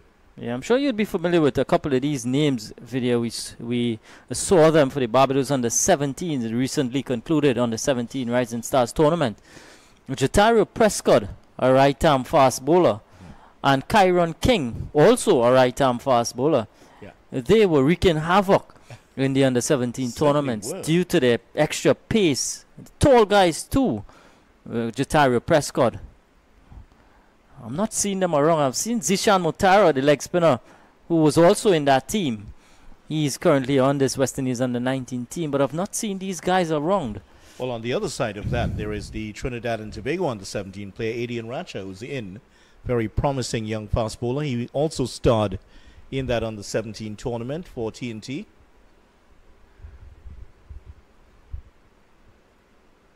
That one kept low, but Ramdu does well to get it into the gap and pick up 1. It's always exciting to watch youth tournaments, really to see what is coming true. And don't know how you feel about what you've seen here so far today. Slowish pitch here at the National Cricket Centre, but it's quite an interesting battle that's shaping up. Trinidad and Tobago attempting to put on a total of substance after 18 overs, 75 for 2. And they've lost the openers, Jagisar for 13 and Joseph for 23.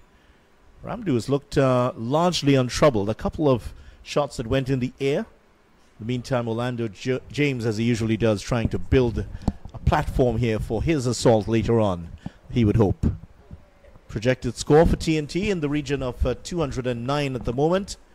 West Indies under 19 will be hoping they can get T&T out here for a low score and go on to get a comfortable win. They are the team favored to win this one. And there's another change coming here. Yeah, Nathan Seeley back into the attack. 2 overs previously, none for 16. Actually went for 10 off his last 2 balls in that second over. Yeah. So just giving a little bit of a breather. Now back on. Slip in place for him.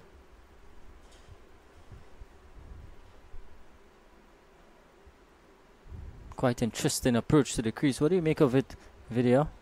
Yeah, it's the hands that really attract the attention, don't they, as he's coming in. He sort of stands 1 foot firmly on the ground, the other just the ankle just off the ground. There it is. We'll get the single. And the fact that he's wearing the white sleeves also, it just emphasizes the motion of his hands as they just sort of try to lull you into playing a bad shot. Of course, some players in the past would have objected to him bowling with those sleeves on with a white ball in his hand. Dean Jones famously would have objected to Curtly Ambrose bowling with some red wristbands. Boy, did he get an airful after that.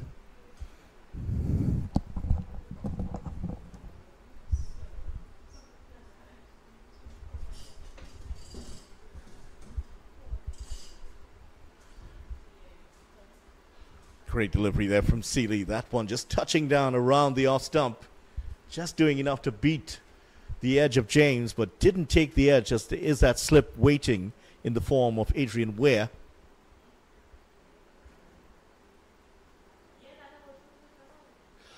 Beating him again. They're appealing for a catch of the wicket here. No touch on that one, but it was another excellent delivery from Seeley. James beaten all ends up here. He's off the mark now and has picked up 4 runs in the last 6 deliveries, but he's looked anything but comfortable out there, the man from Tobago. Now that's good from Ramdu, just coming down and just to break the sequence of those 2 deliveries, just giving him some words of advice, maybe some what we're doing later on. Just let's just weather the storm here.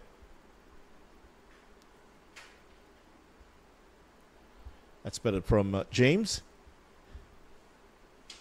Silly round the wicket. Just pitching it in the area that he can get either. Also bringing the LBW into play here. Just dropping it in line, getting it to straighten.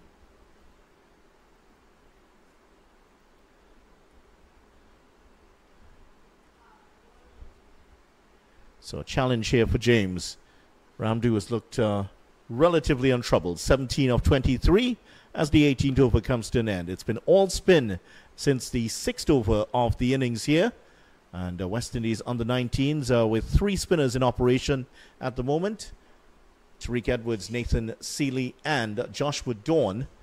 And this pitch certainly will provide great practice for them. Very similar conditions to what we will see, I'm sure, in Sri Lanka when the team goes across there to play. Several members of this West Indies under-19 team would have been part of the team that was in action last World Cup. Isaiah Torn is one of those who is on the team this time round again.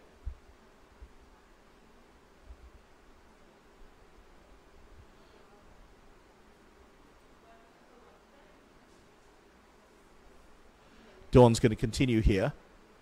And you might have detected also there are a couple of players missing from this team that toured Sri Lanka earlier this year.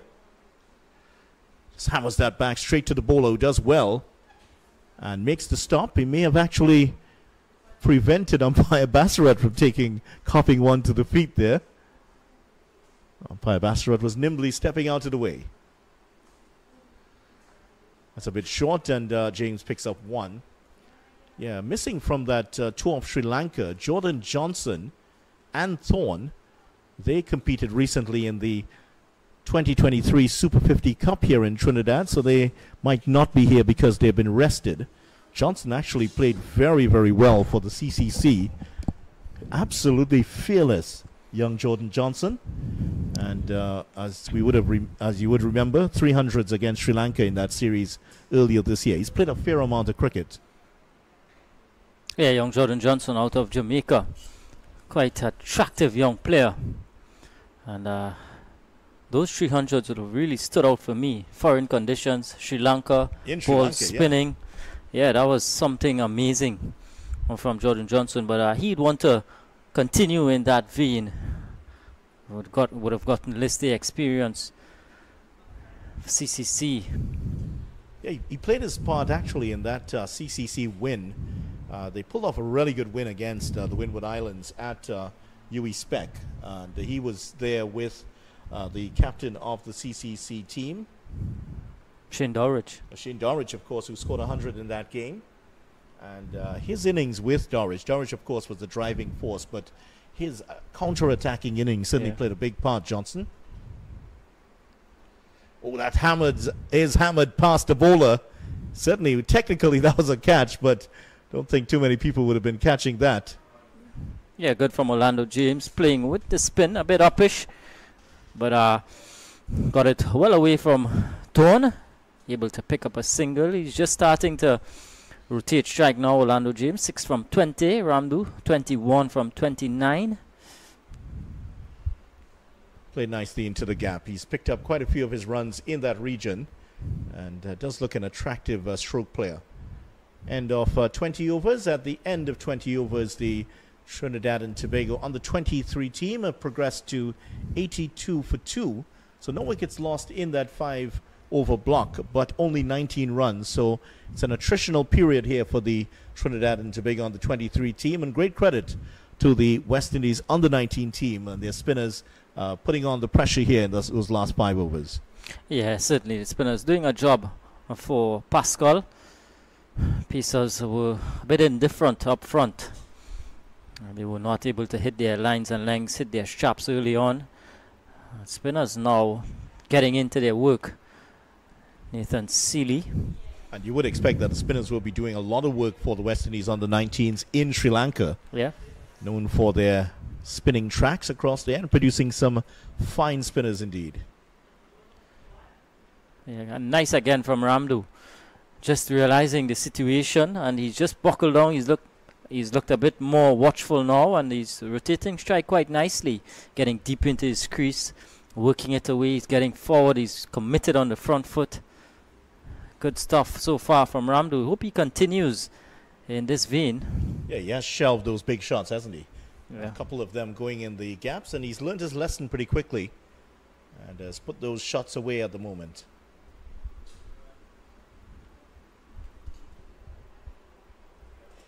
Well, now he's going to pick up a single. Well, we did say he was going to put away those shots, but he's pulled one back out, as we mentioned. Well, that's Orlando James this time getting the single. And James, of course, might be doing some bowling later on today. It's looking at the Trinidad and Tobago on the 23 team. Only 2 players out of those 11 players named don't bowl. So they do have a wealth of options. As for the West Indies on the 19 team, a lot of spin options in this team. We've seen the off spin of Dawn and Edwards so far, and the seam of James.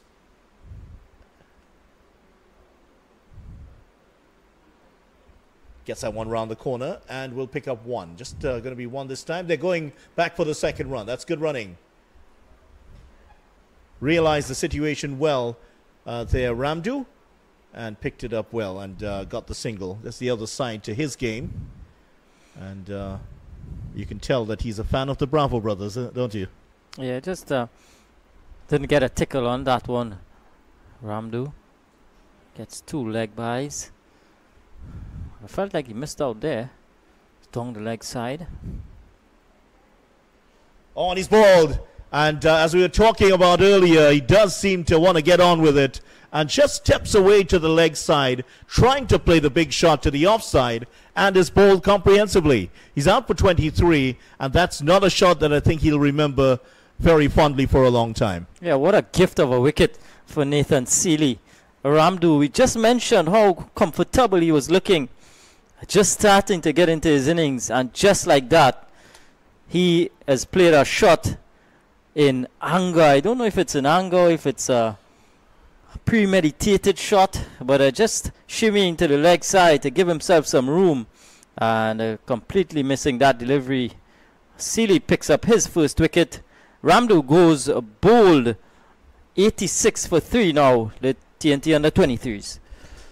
So Andrew Rambaran is coming to the track, and Andrew Rambaran, some may have considered him a bit unlucky not to be with the West Indies under-19 team in that tour of Sri Lanka earlier this year, but gets another chance here to perhaps show off what he's made of. An attractive batsman, a very, very solid player. Andrew Rambaran also very more than useful with his left arm orthodox spin. Yeah, Andrew Rambaran, another one of those young players who came through the age groups. He's done well, scored a lot of runs at school level too, but here he is with another proposition. West Indies under 19 bowlers in front of him, left-hander of course, and he has a job to do. But he was speaking about Kyle Ramdu video, and so much things going on in his head, and that was clear to see there at that time. No clarity in thought, and just really gifted his wicket away at a stage in his innings where he was looking comfortable. He was looking like he could go on to get something of more substance, but it's not to be. Yeah, he really did give away his wicket there, and I don't think when he looks back at that he'll be very happy with his shot there. I think the thought process, if anything, you have to question that sometimes about his game. He loves to get on with it, but maybe the circumstances didn't call for that. But maybe to say that is to take away the credit also of this West Indies under-19 team, as the 21st over comes to an end, 86 for 3, because they were building the pressure nicely. 19 runs in that last 5-over block, and the pressure was building slowly on the Trinidad and Tobago batsman, and that shot perhaps a product of that pressure. Yeah, I just wonder why though, because he was getting singles, he was rotating the strike quite nicely. He didn't seem to be bogged down, or he just seems to be in full control, and it's really, really disappointing from Ramdu. Got 23 from 33 deliveries, but he's come, he's gone, and another Andrew Rambaran gets an opportunity. Well, Jones going to continue here. Number 5 on his back, the man from Barbados. And a full toss to start off the over. Just going to be one. It was one of those high and uncomfortable full tosses that towards the leg side. Those are pretty difficult to put away. We've seen a lot of bowlers use them late in T20 matches. Yeah. So just getting the single there. Dawn played for Barbados under 17 in the championships last year.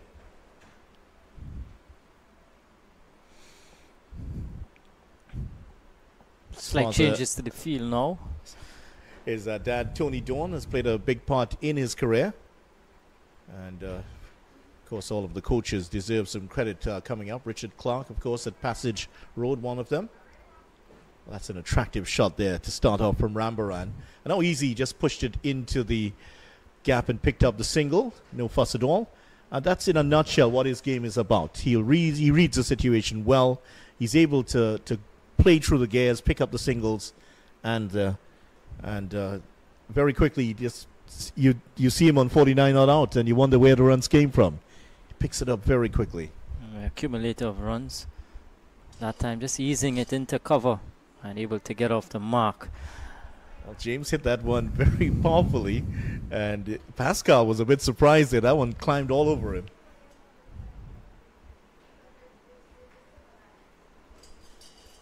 James goes for the single, a chance at a run out, and Rambaran gets there comfortably. Not the best of throws, you have to say. Andrews was drawn away from the stumps. That could have been Rambaran back in the hutch. Yeah, again, some shaky running between this pair too to just start with. Was hit firmly to Deshaun James at mid-off.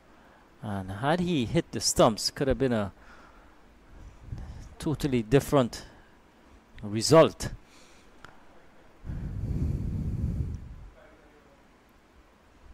Good delivery there from Dawn. Really young, talented cricketer out of Barbados. It's good with both bat and ball. Budding all-rounder for the Barbados team. Nicely bowled once again. And he's had some hundreds this year. Scored 106 in the Barbados Cricket League as the over comes to an end. 22 overs gone. 89 for 3. Dawn also scored 106 against Police in Barbados. 121 not out against Shannon and 102 not out in the under-17 trial match. So it's not just about his bowling. He is also pretty handy, more than handy with the bat.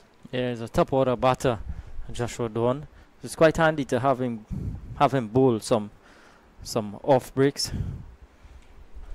He's one of those very talented youngsters, and coming out of Barbados, he also did some track and field for his team, for his school at primary level. Plays some basketball and some road tennis. I'm still to figure out what road tennis is. I would imagine tennis on the road. And also has his passes in music theory. But he has been on song, certainly, here today. A man of many caps, Joshua Dawn. The other side, Seeley. He's taken the wicket into his 5th over now. We're going to see a protracted period of spin here as the T&T U23 team will be tested against the best young spinners in the Caribbean. Yeah, a bit too short that time. Into the gap and picking up 1. This is ideal preparation for these under-19 players, given the state of the pitch and, of course, the opposition. They're coming up against the best of the world in Sri Lanka. What do you think our chances are? Yeah, I do think we have a realistic chance of winning the title. You know, once these boys get that much needed pressure and they much needed time to play, they're able to gel and come together as a unit. Yeah, I think though it's about how fast we adapt to the conditions down in Sri Lanka, but it's I'm sure it's not going to be something that we're not accustomed to, seeing that we taught there earlier on. So quite interesting to see what would unfold there. That's why that tour was organized, and of course getting the players accustomed to the conditions, and then this 2-week camp here in Trinidad with conditions that are the slow turning pitches here in Trinidad certainly will help these players prepare for conditions in Sri Lanka. And the West Indies under-19 team that played a couple years ago now, they would have been captained by Akeem Auguste, who is now playing for the Windward Islands team, and Giovanni De Peza was the vice captain of that team. A couple of familiar names on that team here. Yeah, Akeem Auguste, most recently with the West Indies Academy in the Super 50 Cup. And that 23 overs gone now, 91 for 3. That 2022 West Indies under-19 team would have included some familiar names. Jordan Johnson, very young on that team. Johan Lane, and from Trinidad and Tobago, Anderson Mahace and Shiva Sankar. They haven't seen much of them lately in Trinidad, that is. Matthew Nandu, who played for Guyana in that Super 50 competition. Shakir Paris was also involved, as well as Ivy Thorne. Some of those players. Thorne will, of course, be going back, I'm sure, to the World Cup. Yeah. Cy Thorne out of Guyana. Bowls with lively pace. And he too would have gotten some list day experience with CCC. But here's Joshua Dawn into his 6th over. This one is cut away nicely, but can't get a run. Rambaran, as he's fondly known as Rambo. Rambo, okay.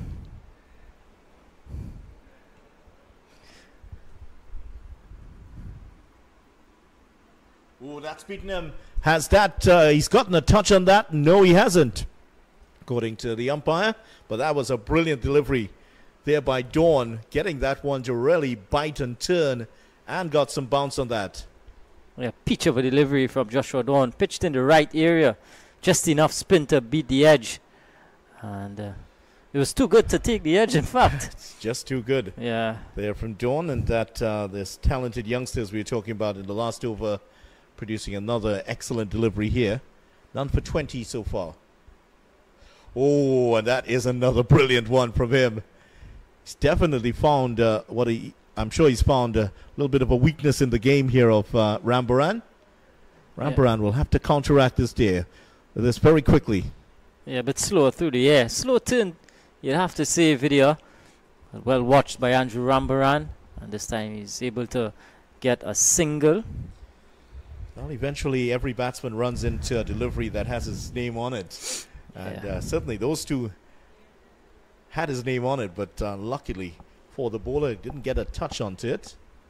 Very good deliveries from young Dawn out of the Christchurch area in Barbados, I understand. James, 10 of 28, so he's gone along well here. How do you see this innings for the T&T under 23s? Where do you see this innings going in the next 7 overs per se, next 6 overs per se? We had the 30 over stage, but at the end of 24, it's 92 for 3. More thoughts from Vidya here. So that's so it is the end of 24. So from what we've seen so far in this innings, the most profitable period has been between the 10th and the 15th overs. Scoring has certainly dropped. It's gone down to under 4 and over since then. So I think we're going to see more of the same here with Rambaran newly in, 3 of 12 deliveries, and James hasn't quite come to the party yet. It's going to be a period of some slow scoring here for the T&T under 23 team, and we could see if the under 19s build up enough pressure here, we could see a couple of wickets go down in the next few overs. They just need to be patient, get the balls into the right areas, and just build the pressure on these two batters.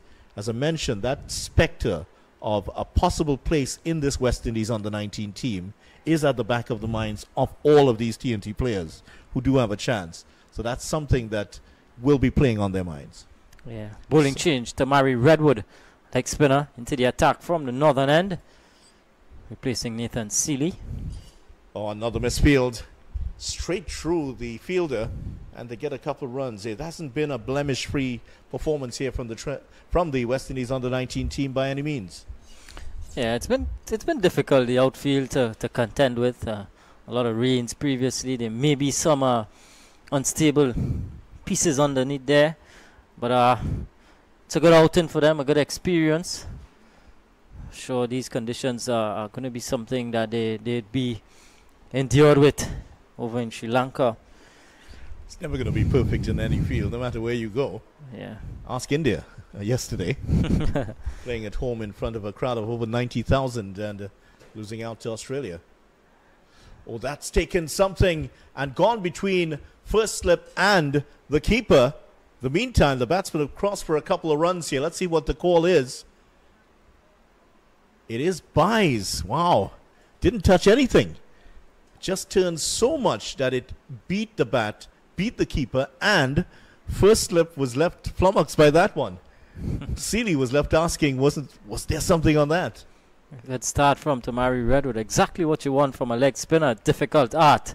And coming on, you want to land those deliveries. You want to not start with those short deliveries. Goes for the sweep shot and doesn't get a hold of that one. Yeah, good start for a leg spinner. It's so much with a leg spinner. It's so much to do with confidence and how you start. Tends to set the trend of how you'd go on in your spell. And it's certainly a good start from Redwood.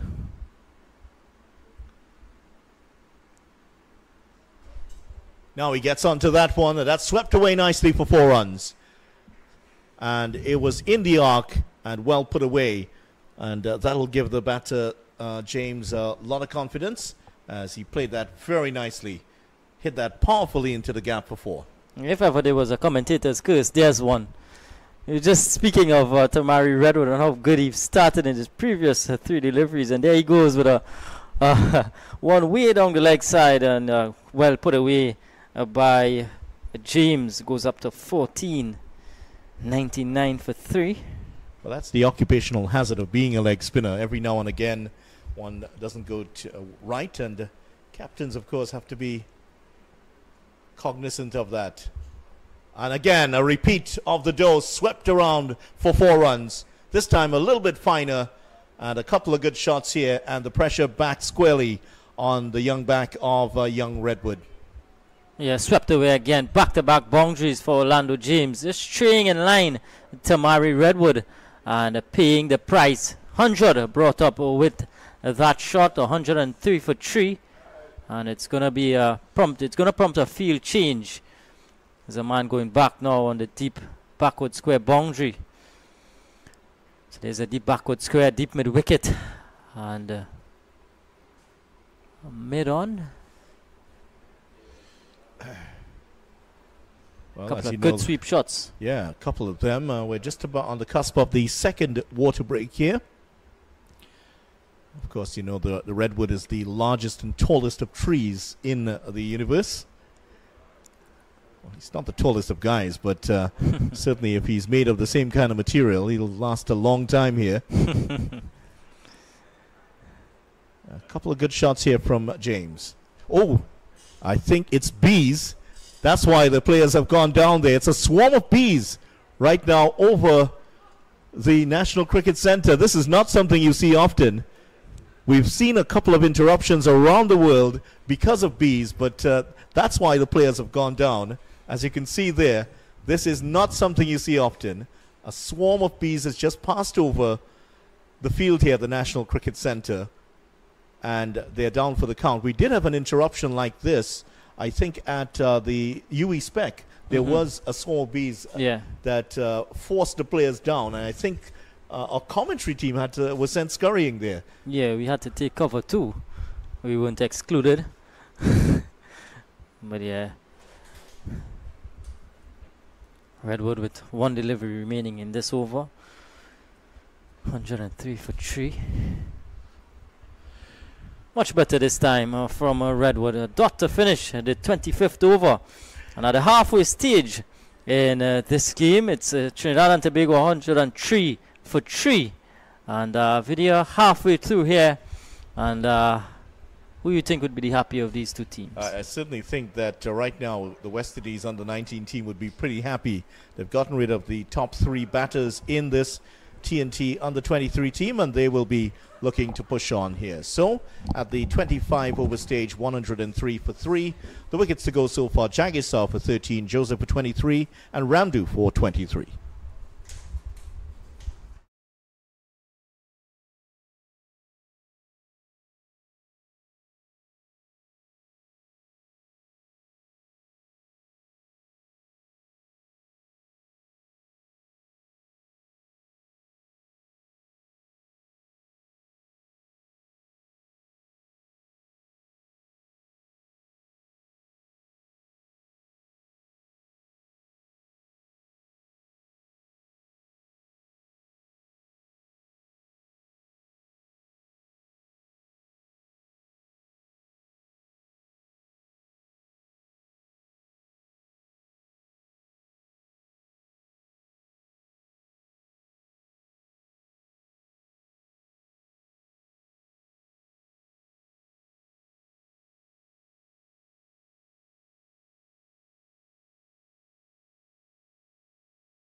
Welcome back to the National Cricket Centre here in Balmain-Couva.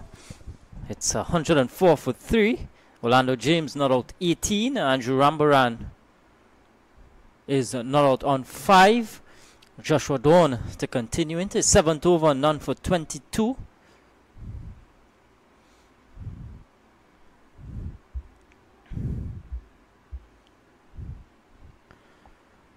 A bit of a mini recovery here by these two.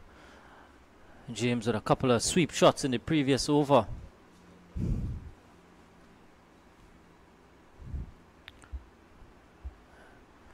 Orlando James,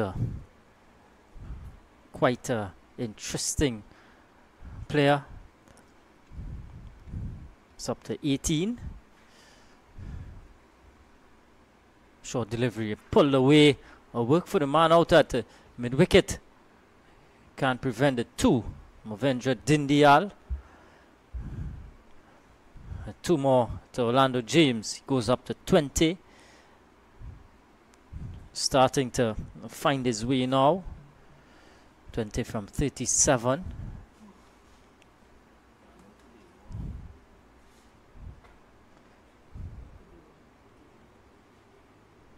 Oh, this one keeping very, very low.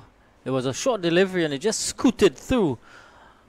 All's well that ends well. Had that been on the stumps, that could have been the end of James, but was not to be. 26 done. It's 106 for 3.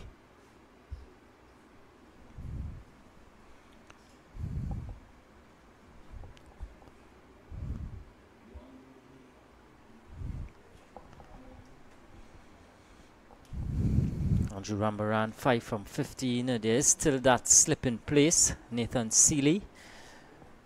Deep fielders are deep cover.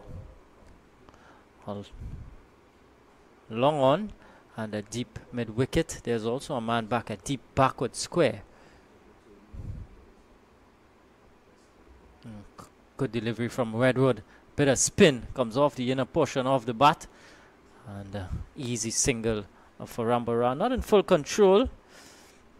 He's going to take that single nonetheless. James would have taken 2 boundaries from Redwood in his previous over. Let's see how he responds here to Mari Redwood.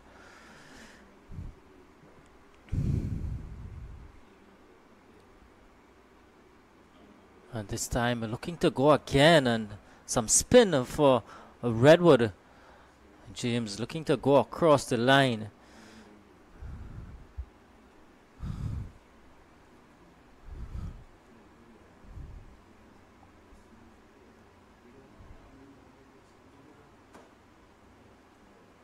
Again, another good delivery from Redwood just outside the off stump. Bit of spin there. Played well in the end by James. Just pulled his bat just at the last moment. Again, slow turn.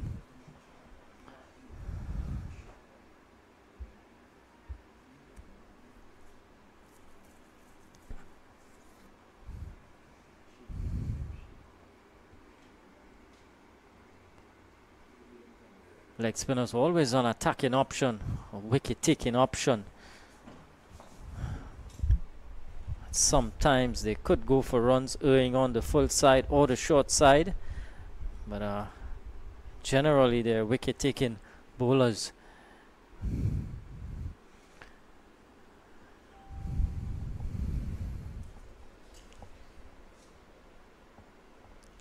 As Vidya Ramphal resumes his position. Vidya, how was your coffee? Again, another hoik to the onside and doesn't make contact, Orlando James.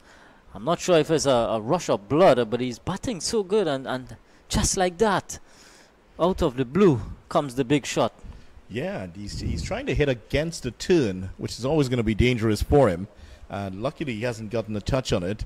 Since we've had that interruption for the bees coming on, things have just totally changed here. I don't think it's the bees, though. And not often you see that, Kadir, bees stopping a game. It did happen in Ireland earlier this year. A swarm of 20,000 bees stopped play at a game in Ireland. And, of course, they had to call off the game for a little while until they decided to go. Shorter interruption here. The bees are a bit more considerate in these parts of the world. I wonder what the experience would be when a flock of bees tend to, when they look to attack. We have had a problem with what's referred to as Africanized bees. That's, of course, the term they use. That's not my term. But we've had that for quite a while. It's going to be a change here for the West Indies under-19s. Up and over the offside from Rambaran. Safe in the end. And a couple of runs for him. There was a ring of fielders on the offside, but he got it over the inner field.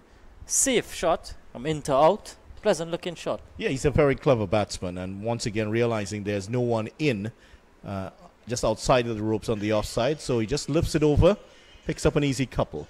Very much a modern batsman, not afraid to hit the ball in the air. He is just turning this one on the onside. Another easy single. But what was good, he was playing with the spin. And this mini recovery by these two, Rambaran and Orlando James. Yeah, certainly is. 24 runs so far in the partnership between these two. The last man to go, of course, was Ramdu at 86 for 3. But not a lot of big partnerships here for the Trinidad and Tobago team. Yeah, another easy single. Well-flighted delivery from Dawn, but he's done a good job for his captain. Into his 8th over, just conceded 28 so far. Yet to pick up a wicket, but he's caused a few problems. Yeah, certainly for Rambaran. A couple of deliveries in the last over he bowled to him. Just pitching about mid-stump or so and turning away and getting some bounce. Rambaran playing nicely with the spin. Can't get a run. There's some 4 runs coming off the 28th over. It's 1-1-1 for 3. That's why I'm seeing Video with his feet up. It's Nelson. Yeah, the Nelson very much in action here. Of course, the umpire Shepherd from England, been one who would have a lot of superstition attached to it. It's a very English thing. Named after, of course, the Admiral Nelson, Lord Nelson. Horatio Nelson, to give his correct name, the British officer in the Royal Navy. His inspirational leadership and strategy and unconventional tactics. Yeah. Certainly brought him great fame as in the field of war. Yes, Tamari Redwood continuing. Still that one slip. There's a backward point, a deep cover, or extra cover rather, long off, mid on, catching mid wicket. A bit uppishly played from James, but just landed just in front of Redwood in his follow through. Doesn't go to hand. And there's a deep mid wicket and a deep backward square.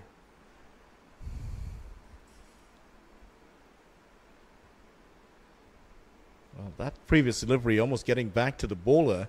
Now it's a superstition that it's a bit of an unlucky score, the 111, and Orlando James almost perishing on the Nelson.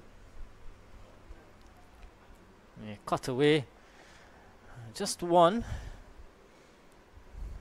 But if it's one thing, Vidya, that I'd say about the West Indies under 19, I'd like to see them attacking a bit more through these middle overs. It just seems to be going, letting the game drift along.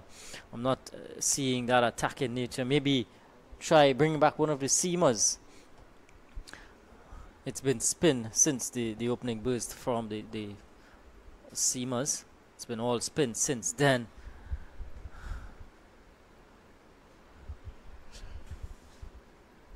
Yeah, it certainly has been spin all the way through since then, and maybe one eye certainly in this game on what's going to happen in Sri Lanka, giving the spinners enough opportunities or ample opportunities here to bowl their full complement of 10 overs. Pretty much a dress rehearsal for what will happen in a month and a half's time. Yeah, it certainly is.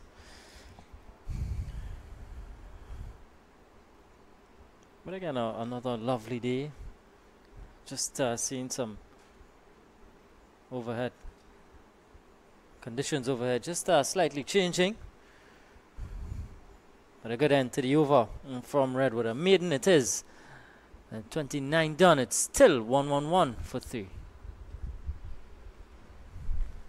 So slow going here from the Trinidad and Tobago team, and the T&T team so far top score of 29 from Joseph. But of the two batters out there at the moment, Rambaran looks pretty organized, picking up runs quite easily. James still to hit his top gear, 21 of 50 deliveries, but he's faced, I believe, the most deliveries so far in the innings. So James building up a bit of a platform for himself here. Can he now apply the finish and get that get a score of some substance here for Trinidad and Tobago?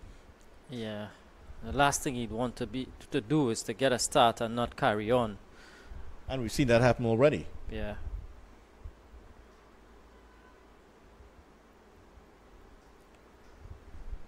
Yeah, so he'd want to sort of take this innings deep, Orlando James, and then he could finish with a bang at the end if he's still there. Toss it a long ball.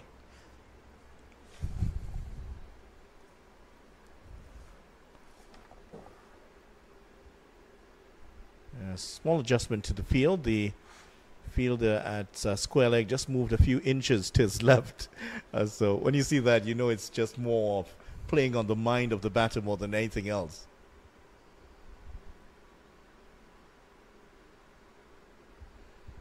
Joey Carew, the former Trinidad and Tobago captain and West Indies player, was like that. He would insist on the player standing on the exact blade of grass that he wanted, just to play on the minds of the batter. Here's another one for Orlando James, giving himself some room, and Dawn going right through the gate. So wicket number 4 goes down. Orlando James for 21, bowled by Joshua Dawn. Yeah, Dawn went straight through there. He went for the big shot, missed it completely, and found that the furniture behind him had been rearranged. And the first sign of him playing a big shot here, and he's perished. It hasn't been the pitch where you can play your shots, and Orlando James has perished here. And the end of the partnership, it's fallen at 112 for 4. So Trinidad and Tobago still not able to build partnerships here readily. And now we're going to see another one of the youngsters here. Here's Justin Manick, who made his first-class debut for Trinidad and Tobago earlier this year in the West Indies Championship. Yeah, Justin Manick in quite early, in at number 6.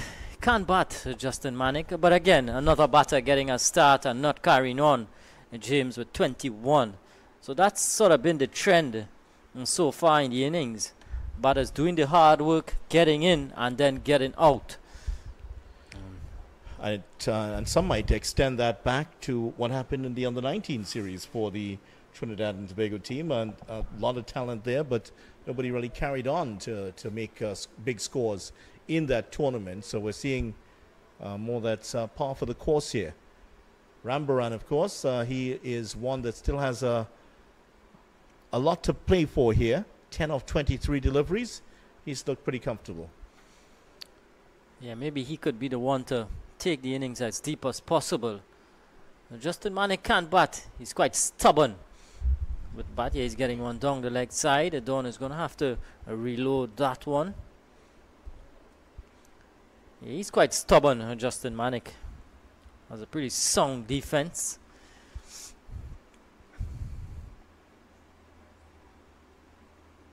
Again, some more spin. It is primarily his primary suit is seam bowling.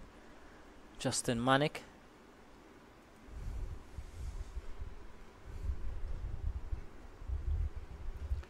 Yeah, tall player Justin Manick, and he was very pleased to have joined the Trinidad and Tobago team for his only match. Again, Justin Manick has to go, and Dawn with a double strike in the over. Manick goes for no score, and just like that, the T&T under 23 slipped now to 113 for 5. Video talk us to this. Yeah, he went for the big shot, and did he get that one? Seemed to, yeah, just clipped the top of the off stump. And that's the end of Manick here. Going for an ill-advised shot, one that was coming into him. Looked to be playing against the spin, and he is gone. And Dawn, who's bowled quite well, gets his just desserts here, getting 2 wickets in his 9th over. Just 1 over to go for Dawn. 2 for 30. I'm sure that he'll be very pleased with his effort here today. Yeah, being rewarded for some consistent bowling, Joshua Dawn.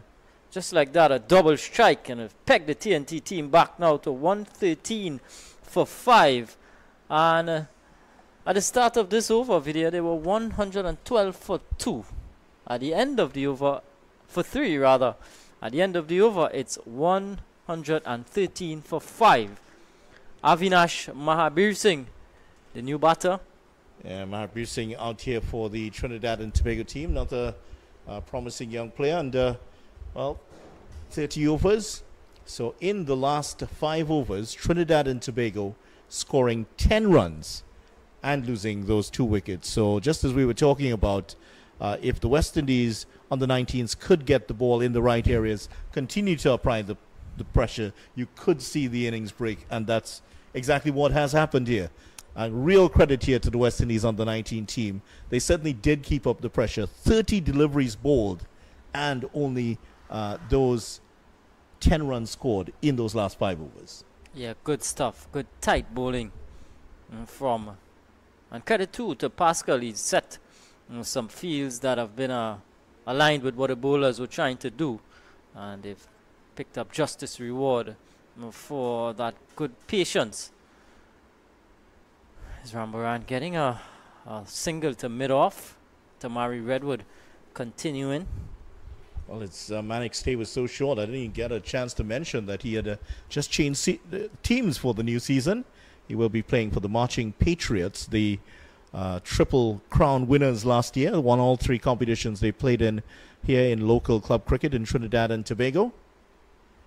And your club, Kadir, Merry Boys beating them out for Club of the Year.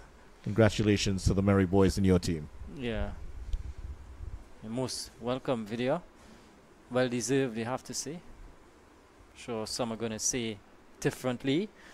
But in the end, decision was made and was duly accepted.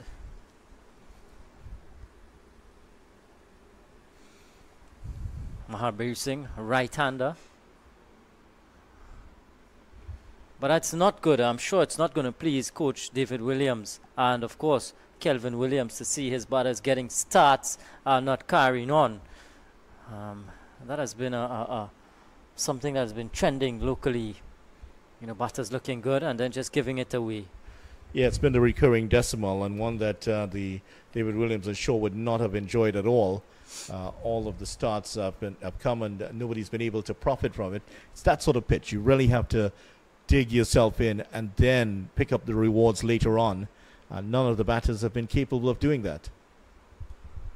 Yeah, and it's a sort of pitch too, Vidya, that you're never really in as a batter.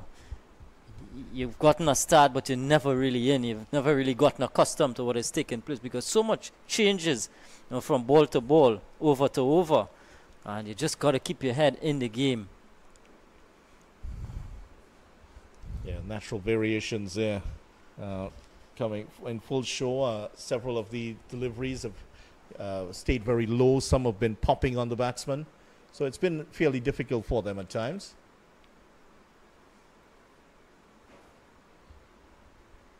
Then, of course, if you apply yourself, the runs will come later on as the pitch, well, it's not quite sunny here, but as it starts to bake a bit more, you could see conditions improve. 31 overs gone and 114 for 5. And look at that.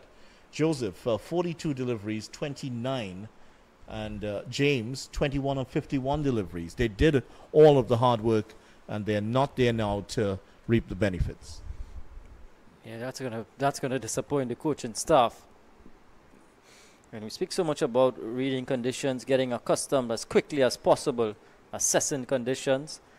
And I think that's something we got to pay greater focus to over there. We got to pinpoint these things, and we got to have some fruitful discussions about it. How do we, assess the conditions? What do we do when we get in?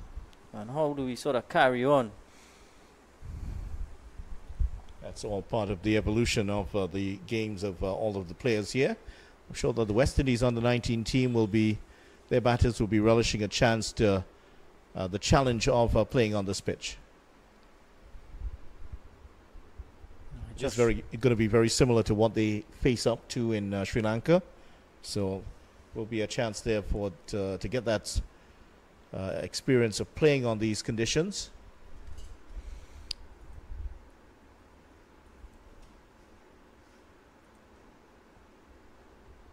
Driven away, just a single as Rambaran adds another one to his tally. He's up to 12 now, Andrew Rambaran. Yeah, just to remind you where the games will be played in Sri Lanka. They'll be played in the 4 different stadia, 5 correction. The R. Premadasa Stadium, the Sinhalese Sports Club, Colombo Cricket Club, the Nondescripts Cricket Club, and the P. Sarah Oval in Sri Lanka. All 5 of those grounds are located in Colombo. Yeah. You say that with the assurance of a man who's been there. I can tell you I've not been to that part of the world, but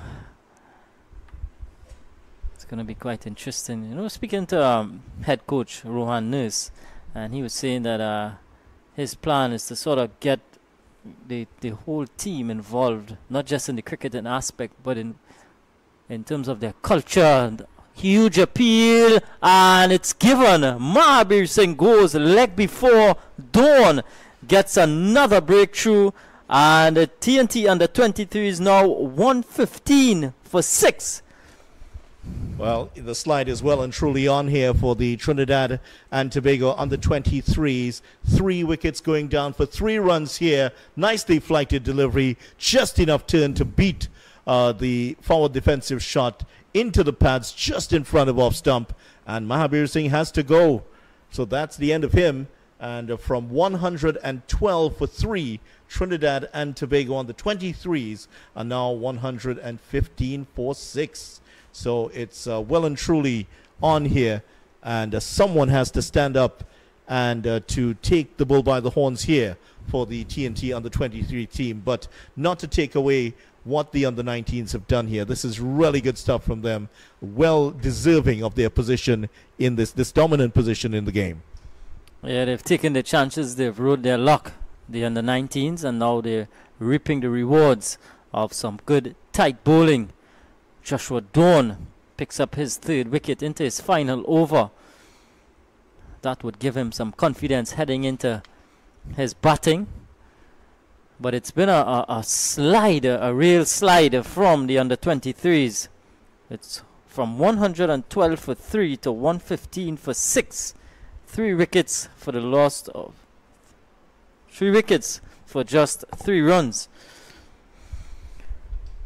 And T&T fans, of course, will be disappointed, but if you're a West Indies fan, this is exactly what you'd want to see. You want to see a dominant performance from the West Indies under-19 team in this game. This is a team that's going into battle in a couple 6 to 8 weeks or so, and you'd want to see them do well in this mini tournament here in Trinidad.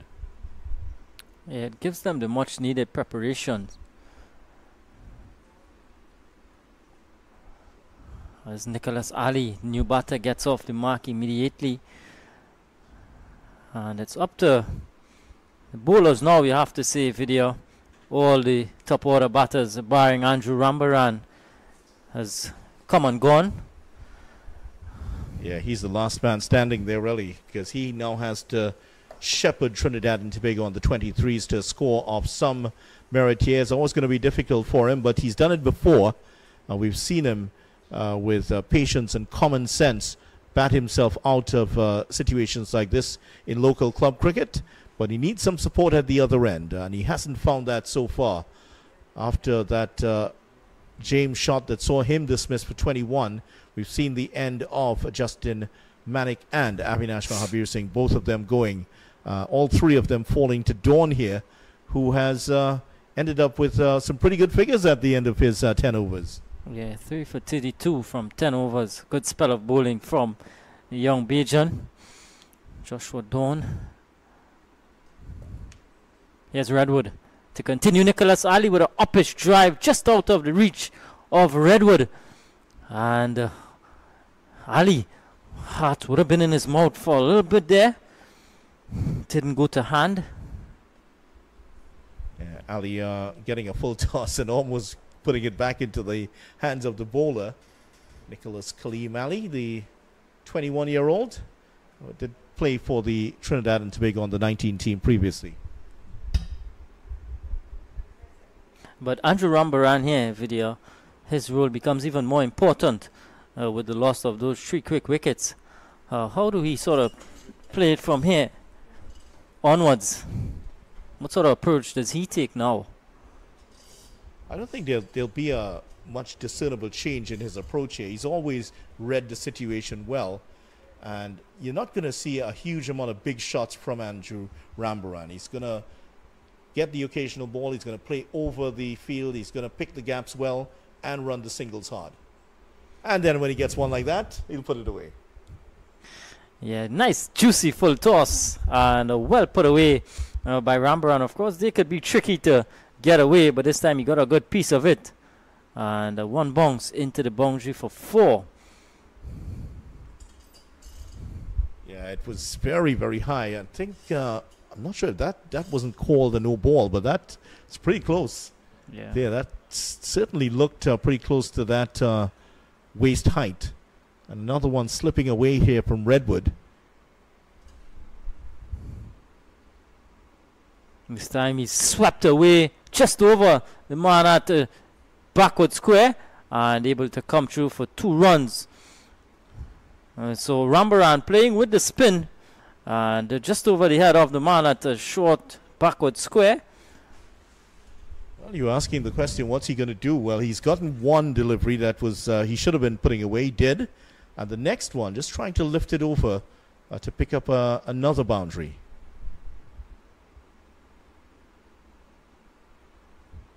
Yeah, it's just common sense, sensible batting needed here from the likes of Rambaran, Ali, and the rest of the batters still to come for the T&T and the 23s.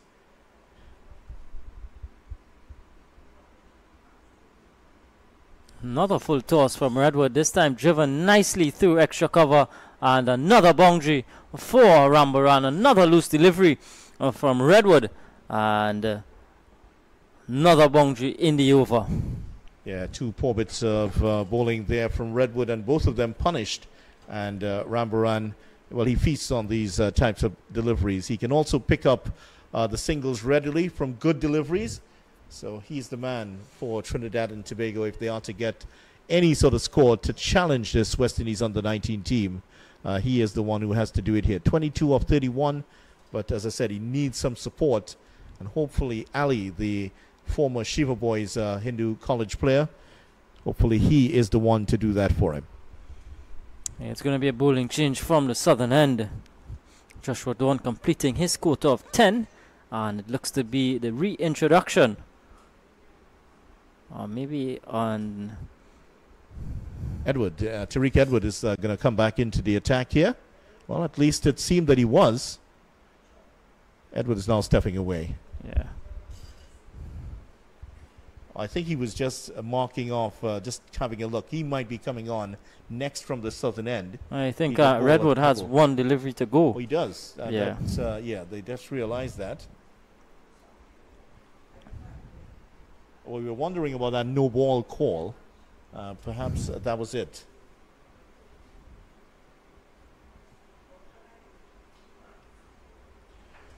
So after much... Sorry, correction. There was that delivery that went over the waist. We didn't really see the call, but in fact, I believe it was called as a no ball. That would have explained why there was that extra delivery. I would have also explained why Andrew Rambaran went for that audacious shot the next delivery, because, of course, it would have been a free hit. Right, after much delay, we've gotten to the end of the 33rd over. It's 1-7 for 6, and it's going to be Tariq Edward replacing Joshua Dawn from the southern end. Tariq Edward with 6 overs previously, 2 for 21. Well, he's the one who started the slide really for the West Indies under-19s, doing the business, taking a couple of wickets.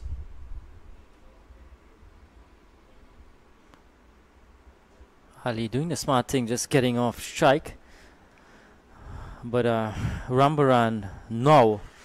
We not want to see him get a start and then get out.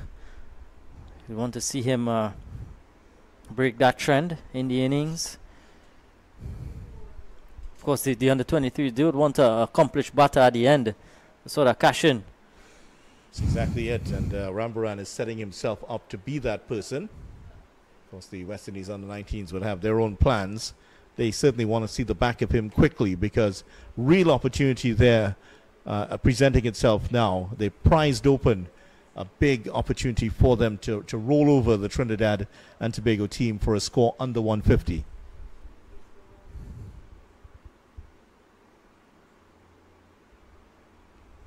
Yeah, definitely. Well, Ali's going to play some shots. As you can see from that, he's not going to hang around here, is he? All the deep fielders on the leg side. Long on. A deep mid wicket and a deep backward square.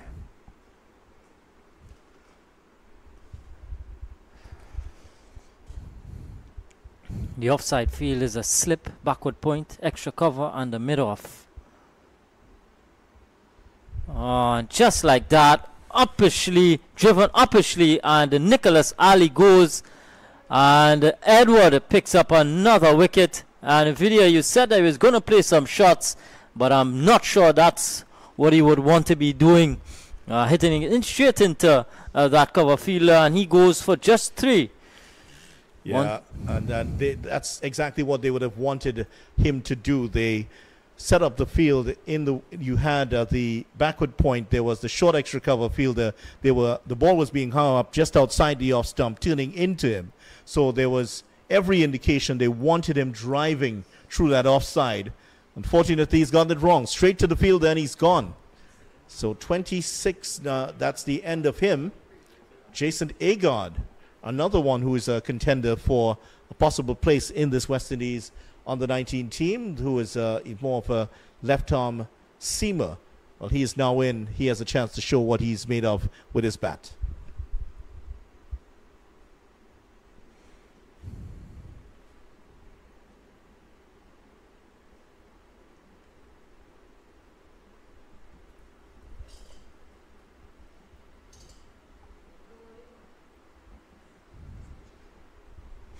So the tactics working out perfectly here for the West Indies under-19 team, and all of the wickets so far falling to the spinners. 3 wickets for Edward, and Dawn picking up 3 of them.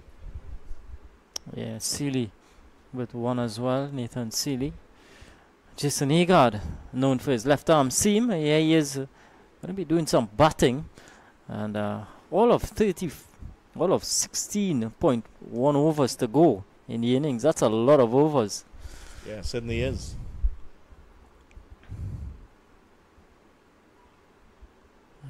Guiding this one away past backward point fielder Yegard and gets off the mark. End of a successful over from Edward. 130 for 7 after 34 overs.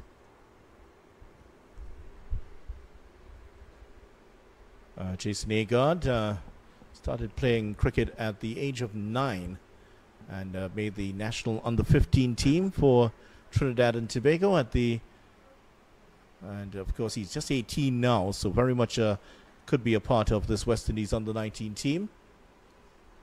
And has played for Trinidad and Tobago at junior level since the under-15 level, so a chance here for him to get the highest of honors so far, playing for the West Indies under-19 team.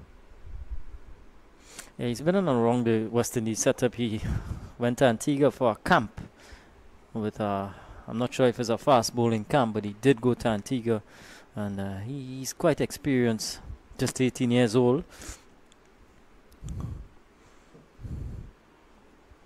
Again, another good delivery from Redwood. He's sort of found his range now at Tamari Redwood. Certainly is comfortable outside of the cricketing situation. Earlier this year had a meeting with the now former mayor of San Fernando. Yeah, he was out there. Well, that's going to be a wide. Yeah, he had a meeting, he and the young Naparima College player, Liam Mamchand. Both of them posing for pictures with the mayor of San Fernando, Junior Regrello. That's earlier this year. As part of when they were part of the Trinidad and Tobago under-19 team. Yeah.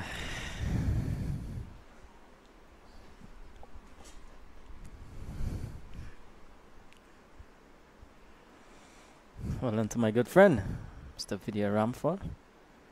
Looking to sweep and appeals for a catch and is not held on. Joel Andrew.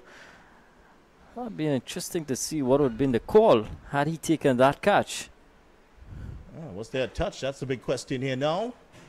Well, it definitely came off the shoulder, but really couldn't see from that view if it may have flicked off the glove onto the shoulder. And but Andrew certainly thought it did. Couldn't hold on. Again, looking to sweep.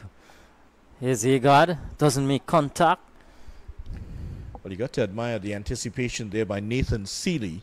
As soon as the ball delivered, he had moved almost to a leg slip position. Yeah, anticipation.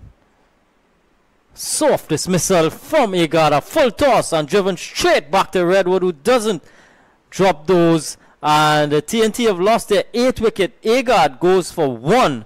And the T&T under 23 is now in deep trouble at 131 for 8.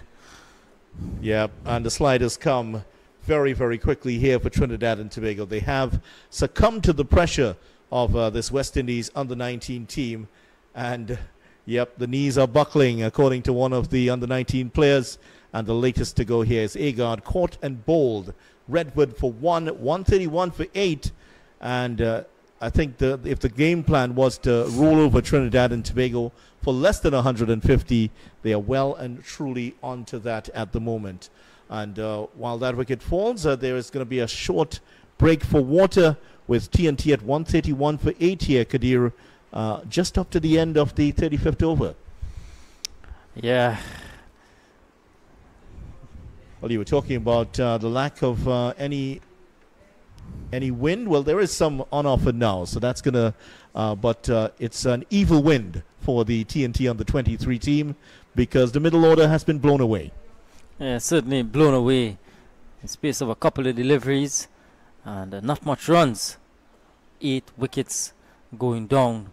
131 for 8 it is at the drinks break, and we'll take a bit of a drink here in the commentary box and we'll be back with you shortly.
So welcome back to the National Cricket Centre here after the third drinks break of the day so far. After 35 overs, Trinidad and Tobago under 23s have slipped to 131 for 8. 5 wickets going down in the space of just 19 runs rather. It's been a slide of magnanimous proportions. Take nothing away from the consistent bowling of the spinners from the West Indies under 19s. Yeah, they certainly have bowled well. 3 wickets for Edward, 3 wickets also for Dawn, who bowled brilliantly. And Edward, 7 overs, 3 for 24. He has a chance for a 5 for now. A full toss and worked away on the onside, looking up for 2. It's just going to be 1. Good fielding from Dawn, who's coming in quickly from that mid-wicket position. And don't forget, these under-23 players are part of a program. And they were part of a program, a live-in weekend camp, which was put together by the Trinidad and Tobago Cricket Board and the Sports Company of Trinidad and Tobago here in Trinidad for started in October this year. Turned away by Ali. Gets off the mark. Yeah, that... Well, the program actually started on the 20th of October and 16 sessions over 8 weekends, excluding the Diwali weekend, which of course was last weekend. And it really, the aim of it was to prepare the inductees for the transition onto the next level, that's under 23 and beyond. So a real effort to bridge that gap between under 19 and the senior level, in not only in Trinidad and Tobago, but in the regional game itself. It's realized that it has been realized that that transition from one level to the next is actually huge, and it's very important to have those teams in between there. The under 19, as we mentioned earlier, the under 19 team for the West Indies in action here. The academy team and the West Indies A team are in action at this time. Yeah, it's so good to see. Again, we mentioned it earlier video. It's so good, it's so refreshing to see all of our developmental teams or feeder teams in action. Speaking of feeder teams, Jordan Johnson and Sai Thorne, who are part of this under 19 team, they're currently in battle with the West Indies Academy in Antigua. And Jordan Johnson yesterday got man of the match with 40 from just 21 deliveries. So he's doing some good things. He's continuing to build his reputation. And that's how it works, you know. He's gone up to another level in his game, hasn't he?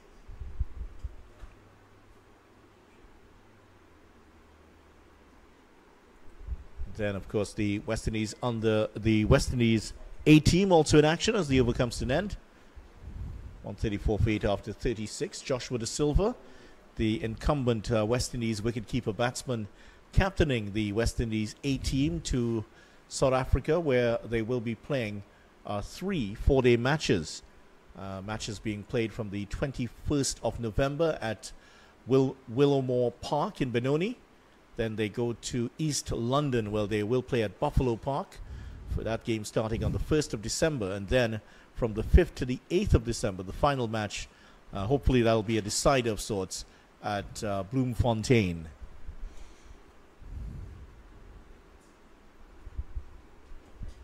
Yeah, good experience for those guys. A couple of them with test experience. Kirk McKenzie, Joshua De Silva, of course. Sherman Lewis would have played a lone test match. Yes, a fair amount of test experience on that team.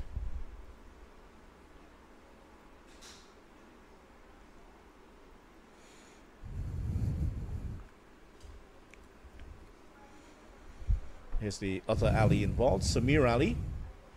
He is out there for the Trinidad and Tobago team. Can he provide the support that Rambaran needs? And he has gone along very well, 26 of 37. Yeah, needs to take this innings as deep as possible, Andrew Rambaran. And no stranger to these sort of situations. But he'd want to put in a good performance here. Of course, he too has a good opportunity to get in on that West Indies team, that World Cup team. That's right. Of course, if you're just joining us, this is the first match of a series that is to be taking place here at the National Cricket Centre between the West Indies under 19s, the Trinidad and Tobago under 23s, and the USA under 19s, who too would be participating in that under 19 World Cup early in the new year. Another wide. USA on the 19 team, captained by Rishi Ramesh. And they are here, and they're still at the venue, actually. They're practicing away to the left of what you're looking at right now. Off the field, of course.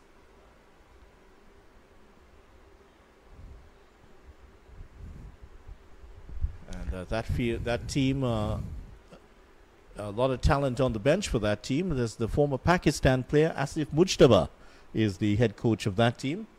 Sure you remember Asif Mujtaba.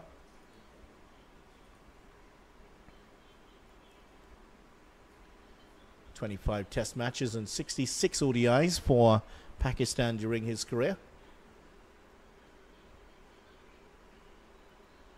Down the leg side, missed by Andrew, and Edward comes along from backward square to clean up, and 3 wides it is. So some handy runs being added here, extra runs, bonus runs if you like.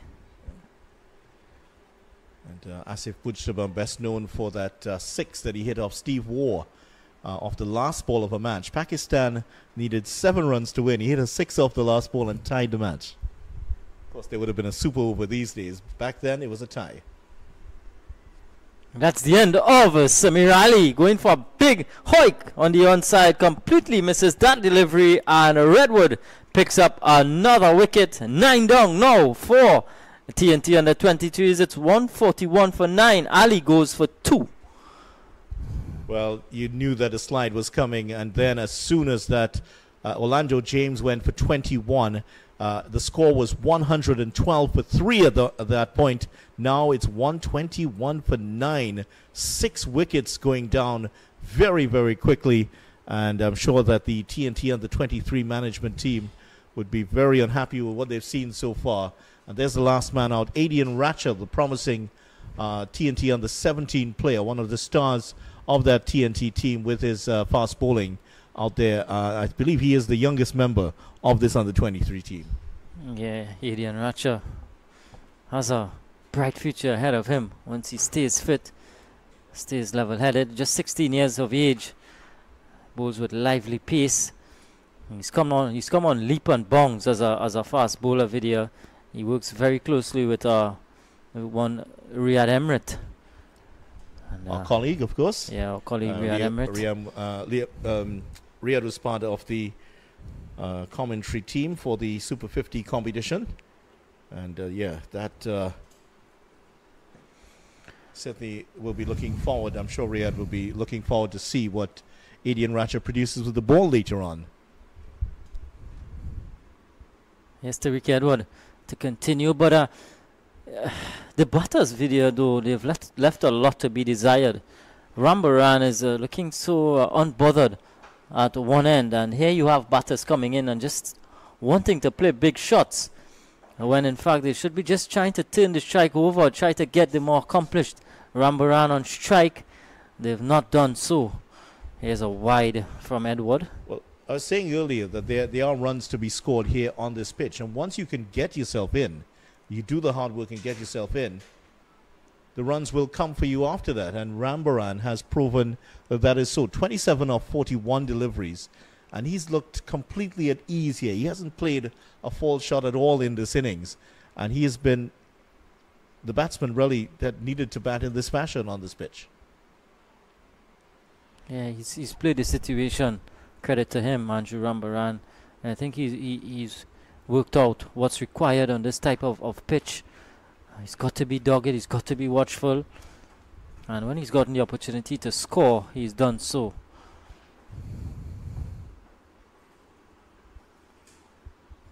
Another pleasant looking on drive. Picks up another single, but he exposes Adrian Ratcher to 3 balls in the over. I know Ratcher could bat, but I think maybe he should be trying now to maybe farm the strike, or maybe take as much of the strike as possible. Well, I think Ratcher might take offense to that.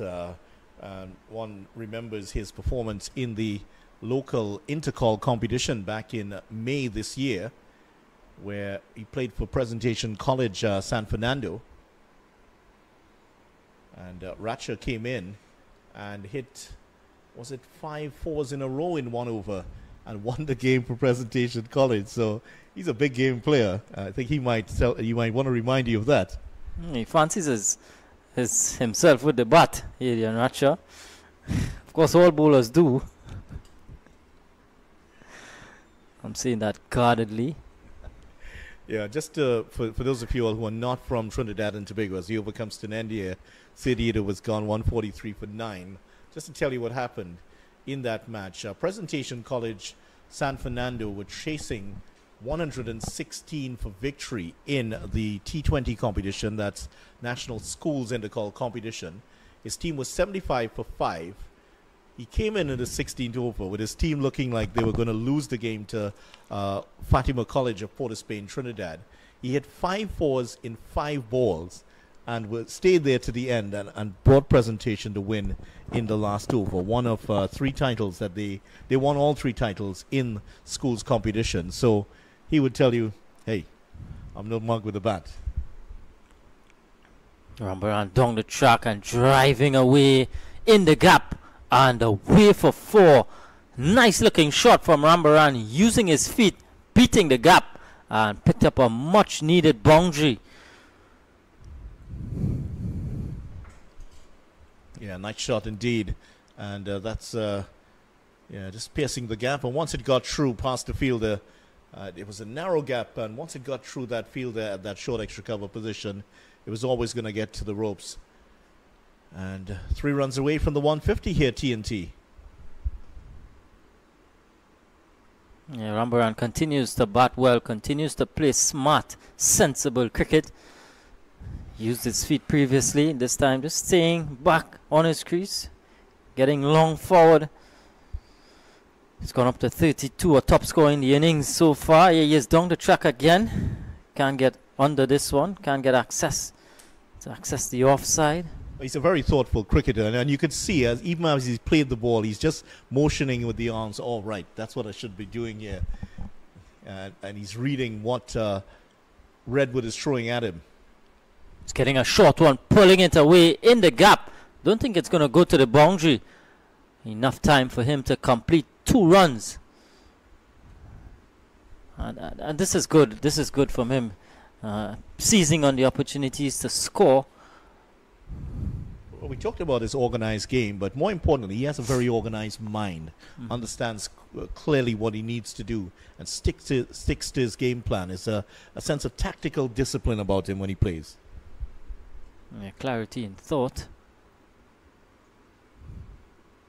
Doesn't get the wide delivery. Umpire Sandy. Redwood 2 for 36. He's served up a few poor deliveries here and there. He's been largely good here today, this young budding leg spinner. And another full toss. Maybe too many for the liking of the coach, but he definitely is a work in progress here. Leg spinners did so well in this recently concluded Super 50 competition. And there's the 150 up for Trinidad and Tobago on the 23s. Yeah, look at that scorecard. Rambaran with a top score of 35 and Becky Joseph with 29. Ramdu 23. James 21. All starts and no one really carrying on.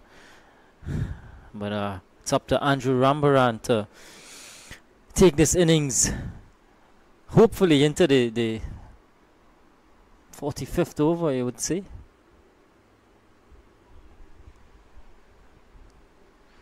Wow, that was not far away from the off stump there. And when you have a man on 35 or 49 deliveries and you beat him like that, certainly a moral victory there for the bowler Edward, who is not going to get a fifer, but he's hoping he can pick up his 4th wicket here. Sweeping away is Rambaran. Safe shot.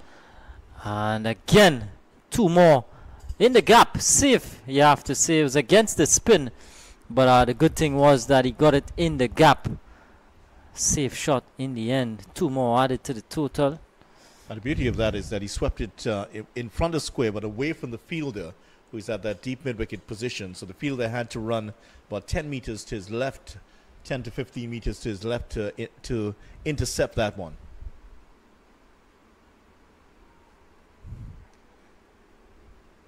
And continues to play the situation well, continues to find the gaps. I think he has that cricketing smarts about him. Turning this one nicely. I really like Edward here. He really gives you full everything. His heart is on his sleeve. He's still shaking his head here after that previous delivery. He just threw his arms up into the air in disgust. Wasn't happy with that delivery. But you get the sense that there's always a storm in his mind. He wants to do the best for his team. He wants to take those wickets. Great to see the attitude of this youngster, Tariq Edwards. Yeah, plays with his heart on his sleeve. Tariq Edward leaves it all out on the pitch. And certainly we want to see where these gentlemen end up in years to come. Will they make it onto the West Indies senior team? Will they move up into the A team and then onto the various West Indies teams? Oh, this time waiting on confirmation from the umpire, but Racha seems like he's walking off. So that's the end of the innings. Tariq Edward finishes things off with a faint edge and well taken by Adrian Ware at first slip, just inches off the ground. And that's the end of the under-23s innings. It's folded for 153. Vidya, not a good effort here from the under-23s. Yeah, the under-23s would be pretty disappointed with their effort here to be bowled out for 153 in this match, but you really can't fault the effort here for the West Indies under-19 team, the favourites to win this match, and they've done the job with the ball. All 10 wickets falling to the spinners here. If you are a West Indies fan, you're looking forward to the West Indies under-19 team winning the title.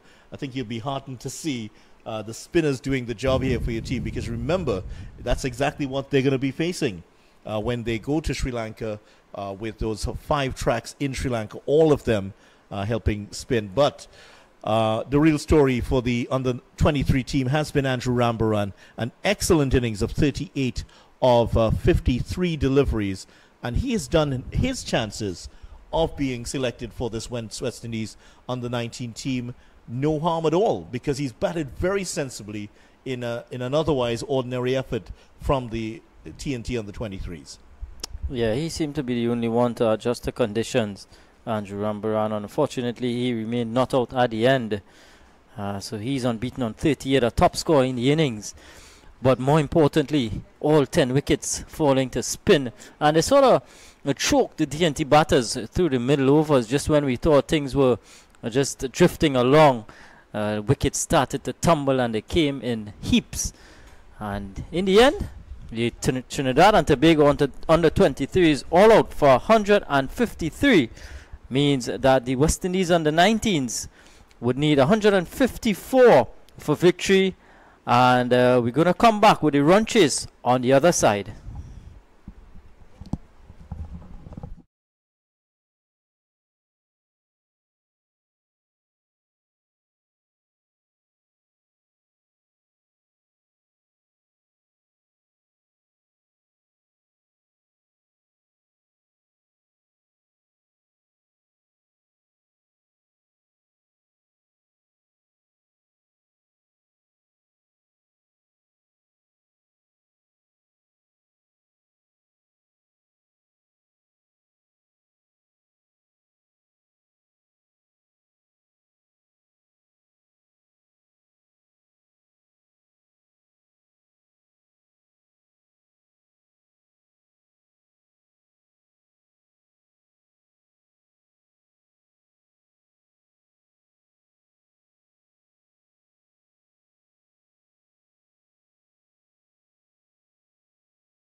So the West Indies under-19 team start their search for 154 for victory in the first official game of this series between West Indies under-19, T&T under-23. There will also be matches featuring the USA under-19 team. And here we go, the start of the West Indies reply. And starting off for the West Indies under-19 team, Adrian Ware will be taking the first ball. And this is from Jason Agard, left arm seamer, starting from the northern end. Well, that one immediately keeping a bit low here, so that's going to put a little doubt in the minds of the batters, Adrian Ware and Wedderburn. That's Stephen Wedderburn. Both of them are starting off for the West Indies under-19 team. Ware and Wedderburn out there, and Agard will start off the attack, of course. Trinidad and Tobago do also have Adian Ratcher, who should be bowling from the southern end. The right arm young pacer for Trinidad and Tobago. And there's the situation. 154 runs needed off 299 balls. Certainly the West Indies under-19 team putting themselves in a great position here to get a win in this match.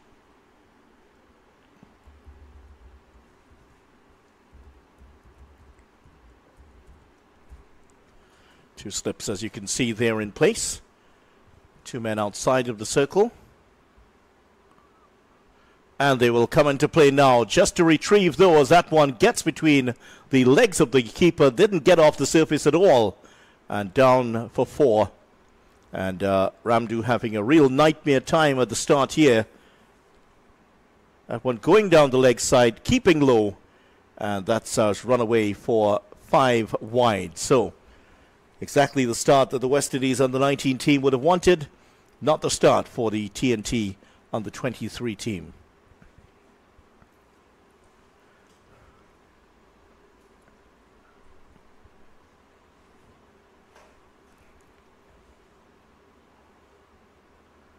Better delivery here from Agard, forcing Ware to play.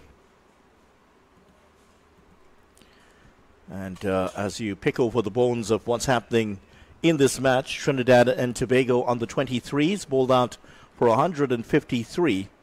An excellent 38 not out from Andrew Rambaran, 23 from Mbeki Joseph and Kyle Ramdu, 21 by Orlando James, but a real dramatic fall for the T&T under-23s. And Ware gets going with his first run. So after those 5 wides, 6 without loss, and still 3 legal deliveries to go in this over. Here now is the left-handed Wedderburn.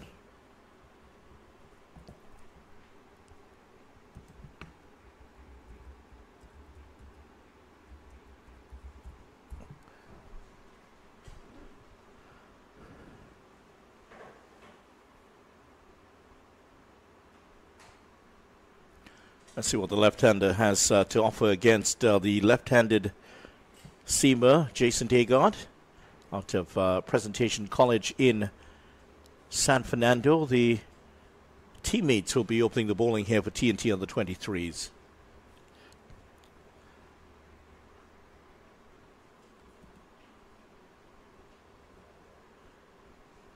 Wedderburn turning 19 in October.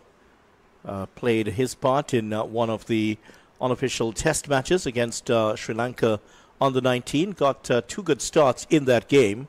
Not able to carry on. He got 24 and 37 at Dambulla. In the last of the ODIs that he played, he got 41. West Indies going under in that series. Has he gotten a touch here? Well, Agard initially thought so. Then realized that there was nothing on it.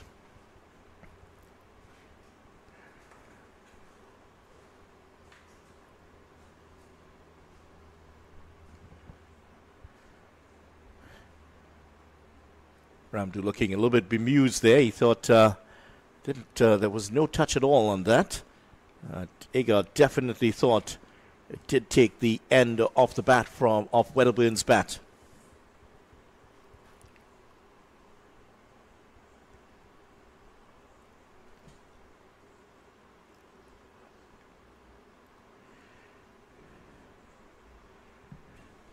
Well, the end of the first over. At the end of it, West Indies under 19s are 6 without loss. And there's the situation. Rambaran 38, and they're chasing 154 for victory.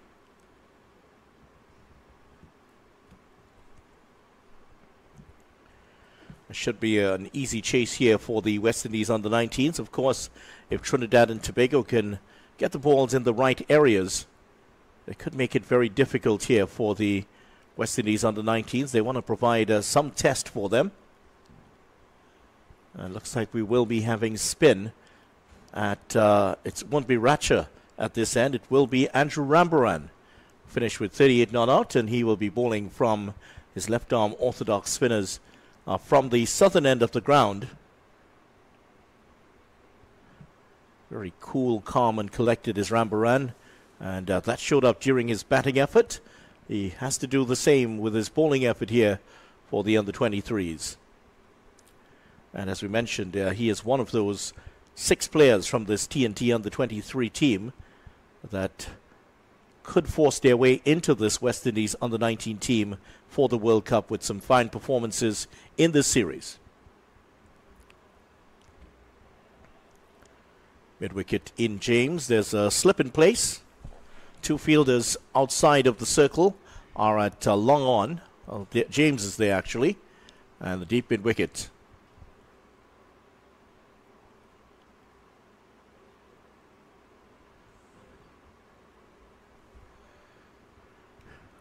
Rambaran immediately starting on the dime here, as he usually does. Very, very efficient left arm orthodox spinner. Doesn't turn it a lot, but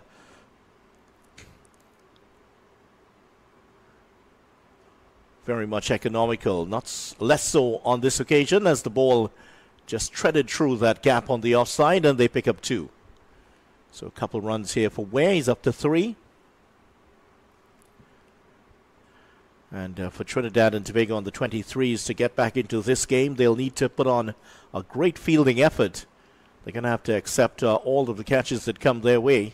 But first, they have to create those chances.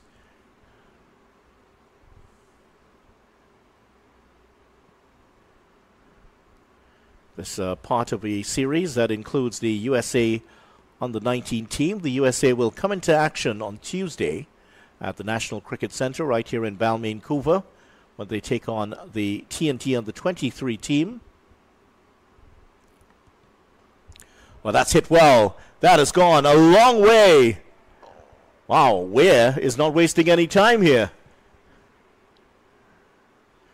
That was hit well over the boundary for 6 runs.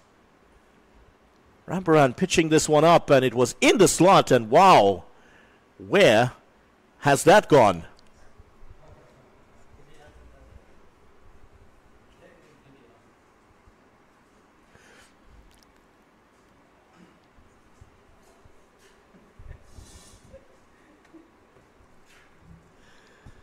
$14 without loss. What a start here from Ware.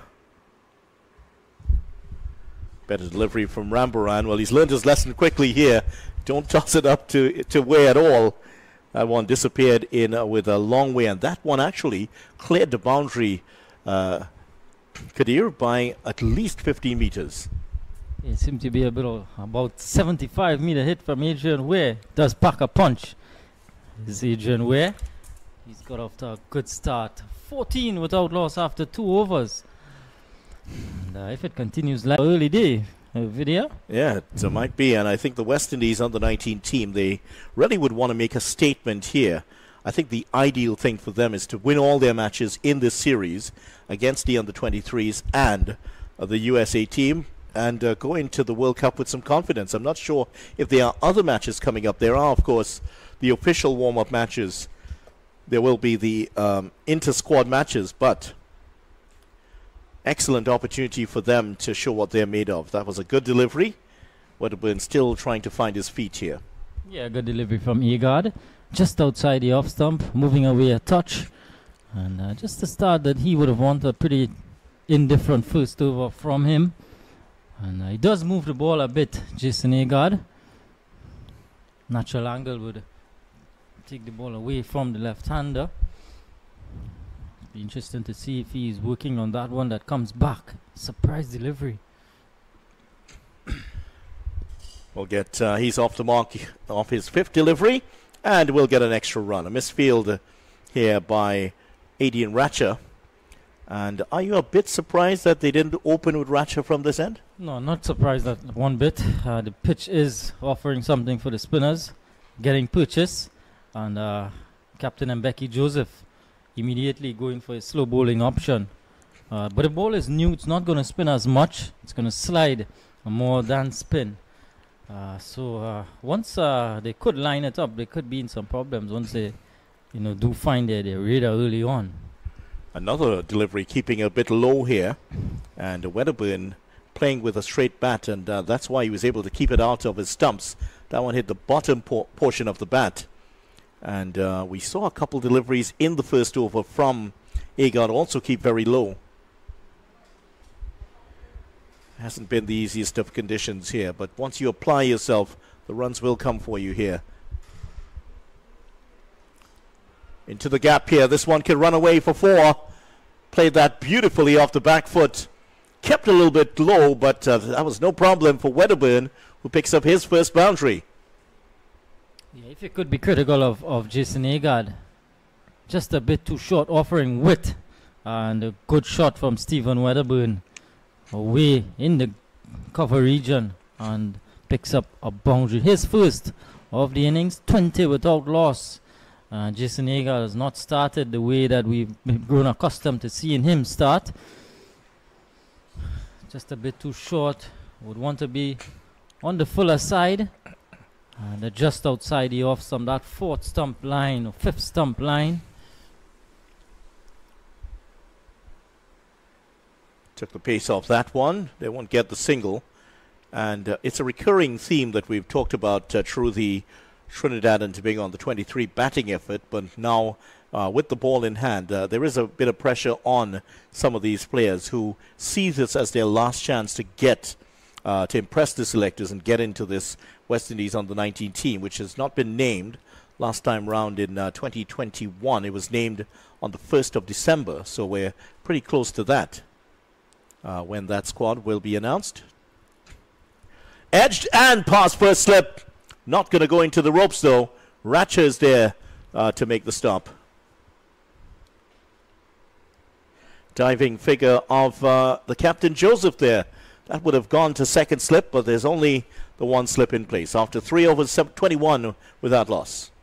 Yeah, just to go back to your point, Vidya, if you ask me, these guys, it may be some added pressure on them, on their shoulders to sort of sneak in to the final squad. But they got to trust the process, trust the things that they've been doing to get them up to this particular point, and just to keep repeating those things, those good things over and over and over. And I think the results are going to take care of itself. When you have that sort of so many things going on in your head, it just reflects on your performance. It does. Yeah, and just to relax and do the things that you're accustomed doing. I mean, it's a lot easier for us to say here from where we sit. But generally, that should be the thought process. Well, 51-year-old and a 20-something-year-old in the West Indies under-19 team, it's not going to happen.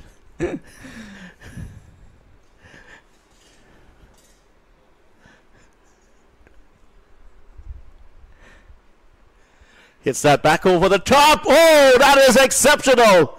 Taken the catch. What a catch that was. The batsman is not sure. He's asking the question of the umpire, but they're claiming the catch, and Orlando James dives away to his left to take a really spectacular effort. And now he's been given. Wedderburn's gone for 7. That is a special effort by the man from Women Tobago. Yeah, Wedderburn looking to go up and over.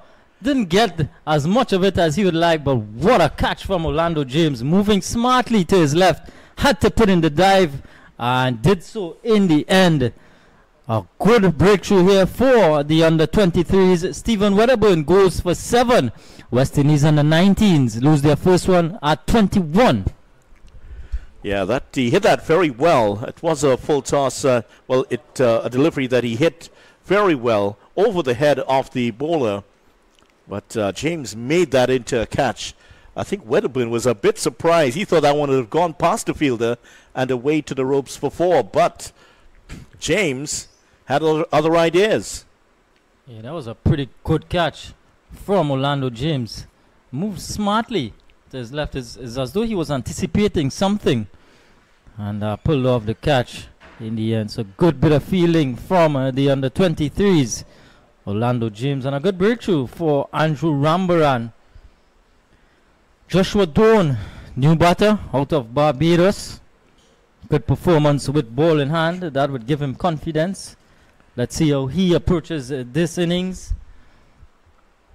Adrian Way, on the other hand, we know he's going to play. He's going to play in his normal aggressive style.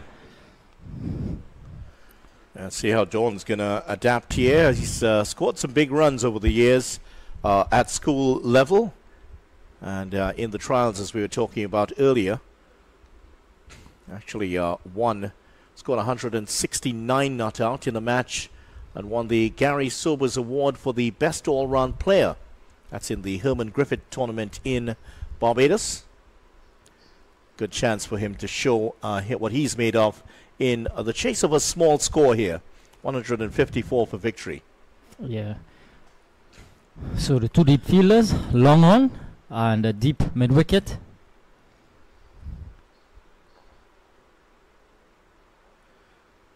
Straight to the fielder this time. Just going back to that catch by Orlando James. That was brilliant stuff from him, the young man out of Tobago. And a real, very good crop of players coming out of Tobago.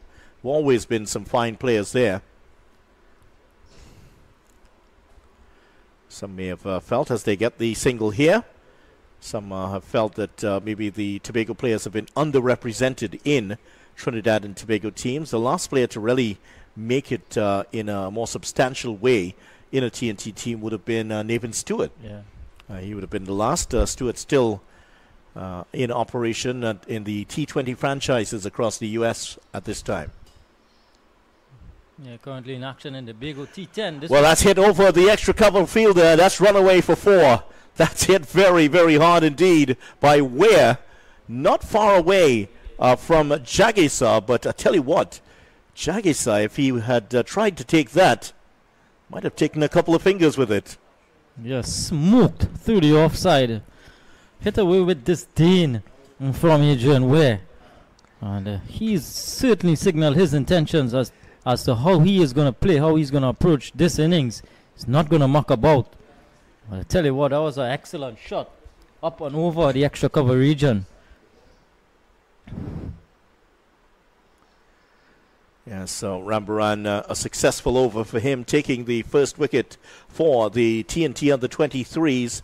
They are not going to lie down here. They want to take some wickets and to put the West Indies under-19 under pressure. The first wicket gone. Wedderburn caught brilliantly by Orlando James for 7 off the bowling of Andrew Rambaran. And Rambaran continues to show what he's made of here.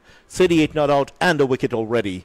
He is doing his chances of sneaking into this West Indies under-19 team. No harm at all. Yeah, Andrew Rambaran, a bright prospect. Has a good head on his shoulders. We've seen that so far in his performances today.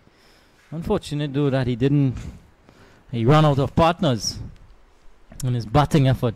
Remained on 38. But Jason Agard to continue. 2 overs, none for 13. He too would want to follow suit like Rambaran. 2 slips now for Agard, Andrew Rambaran and Joseph and Becky Joseph.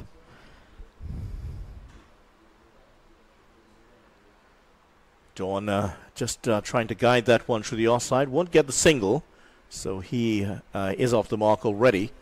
And played in both test matches against Sri Lanka earlier in August and September. and played in 3 of the ODIs. He averaged 30 with the bat on that tour. As a 15-year-old, he scored 110 against Jamaica in the 2022 CWI Under-19 Championships. 15 years old. He's been doing this for quite some time. Yeah, he's been scoring hundreds for fun, this youngster. But keep in mind, Vidya, that once fit, there are 2 members that would return or should return to this West Indies Under-19 team. Jordan Johnson and Cy Thorne. And they're, of course, campaigning with the West Indies Academy team. Yeah. And stylishly forward, and really like the look of Dawn here. He's getting into line very quickly. Seems to have a lot of time to play, almost anticipating where the bowler will be playing here. It's always a sign of these outstanding players when they just seem to have eons of time to play these deliveries. Yeah. It's very dispiriting to the bowler. You're bowling your best at them, and they just seem to be patting them down as it's the easiest thing in the world.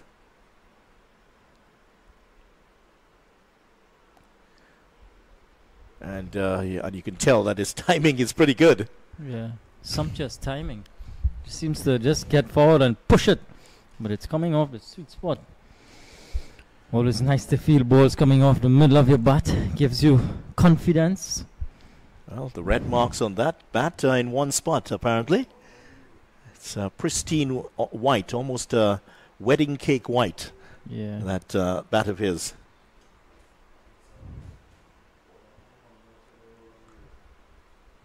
Oh, he just eased that through the cover region and picks up 2. And actually made that look ridiculously easy. Just easing onto that delivery and guiding it into the gap as it's just like walking down the road. There are a number of young players coming out of Barbados who've certainly caught the attention, have caught the eye of many. Joshua Dawn on this occasion. There's also Mutara, who's in this squad, bowls leg breaks. End of the over. At the end of 5 overs, the West Indies Under-19 team are 28 for 1. And by comparison, the T&T Under-23 team with 35 for 1 after 10. Yeah, a couple of these guys, Zion Brathwaite, also out of Barbados. Mentioned Prescott and King. Just 16 years of age, those 2. Certainly a wealth of talent coming out of Barbados. There's also Kevin Wickham, Naim Young too. Recent members of the West Indies Under-19 team campaigning with the West Indies Academy team. Done credible in the Super 50 Cup, those 2. Very good indeed. Oh, that's through the gap, and that's gone for 4. It was a bit just off length there from Andrew Rambaran. And Ware is looking pretty good himself here, just playing that one. Not a huge gap between those 2 fielders, the extra cover fielder and that man at mid-off. Maybe about a couple of meters. And boy, once it got through there was no stopping it. Tell you what, he's hitting the ball with immense power. Adrian Ware, well built too. And certainly putting Rambaran under some pressure here. 1 for 17 in his 3rd over. Field changes now. So mid-off chops back to long off. And the deep mid-wicket is coming inside the circle. So 2 deep fielders, long off and long on. Of course, you're only allowed 2 inside of this first power play, inside the first 10 overs. And Ware didn't play in the test matches against Sri Lanka. The 4-day matches, played in the ODI matches. Gone again for that one. There's a fielder back there now in Ratcha. Just going to get 1. But Ware, his scores in that series, 32, 32, 52, and 15. So he had got some starts there. Didn't quite carry on. But there is obviously a lot of talent to work with there. Yeah, certainly. Just seems to pick up length really quickly. Adrian, where we've seen shades of that so far in his short stay. 18 from 13 deliveries.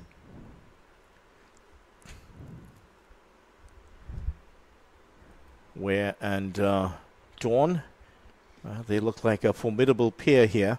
Would have been just a bit too early for him getting out there to really judge what he is made of.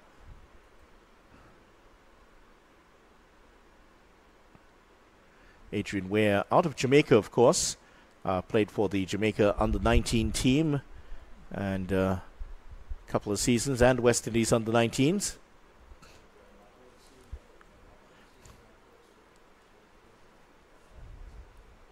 Averaging just under 39 in his youth ODI career. So he's one of those the West Indies will be hoping to see a lot more of in that World Cup. And I see he looks like the one who's been tasked with giving the West Indies a fast start.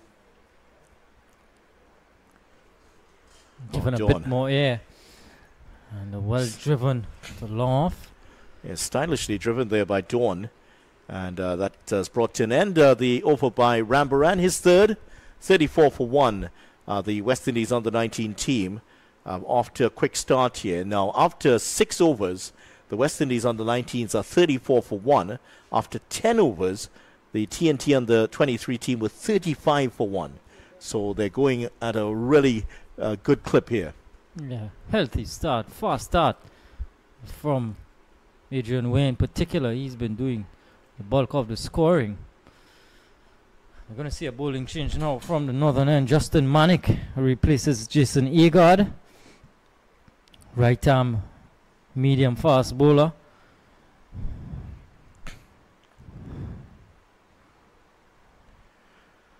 And Justin Manick, as we mentioned earlier, played his one first-class match earlier this season in the West Indies Championship, and that was a great experience for him. He was with Powergen Sports at that time, has transferred now to Marching Patriots in central Trinidad. Here he is, first ball in this match. Oh, that had some zip onto it. Certainly a bit too fast there for Dawn. And Dawn just playing up really late at that one. Yeah, Justin Manick, another one of those young players who has shown that he has potential, has the ways to work with. Really athletic built, good build for a fast bowler. Not that tall, more skinny. Oh, it takes the edge just short of second slip. That was well stopped there by Captain Joseph. Awkward, just maybe a couple meters in front of him. Did well to make the stop. Yeah, it didn't go to hand. Dawn just maybe just releasing the bottom hand. It didn't carry. He has taken a step now, and Becky Joseph. But I'm a bit disappointed that we've not seen Adian Ratcher just yet, a video. Because he has that bit of extra pace at this level. And just gets that little bit of swing late also. So he might turn out to be a handful. Let's see when he comes in what happens. Justin Manick made his first-class debut against Guyana in March earlier this year. That was at Taruba, the Brian Lara Cricket Academy. Match in which Guyana won by 143 runs.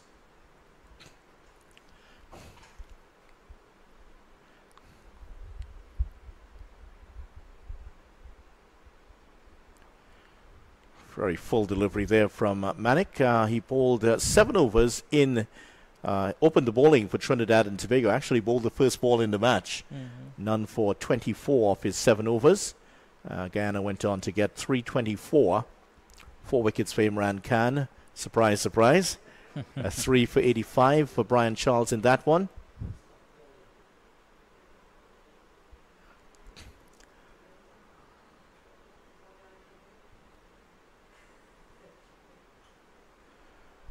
That's going to be at least 1 here, as they're not going to run a second to the arm of James. And Trinidad and Tobago bowled out for 160 in that game, and then Guyana second innings, Savary getting 100. 247 for 6, and they set Trinidad and Tobago small task of 412 to win the game. T&T bowled out for 268, and that's all she wrote. Actually, Manick got 22 for T&T batting at number 11.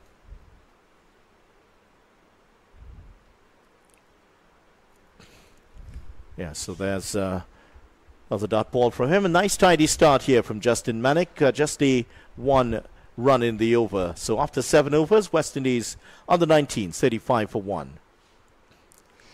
Yeah, decent start from the under 19 boys. Going at 5 runs to the over. Manick with a good tidy start to his spell.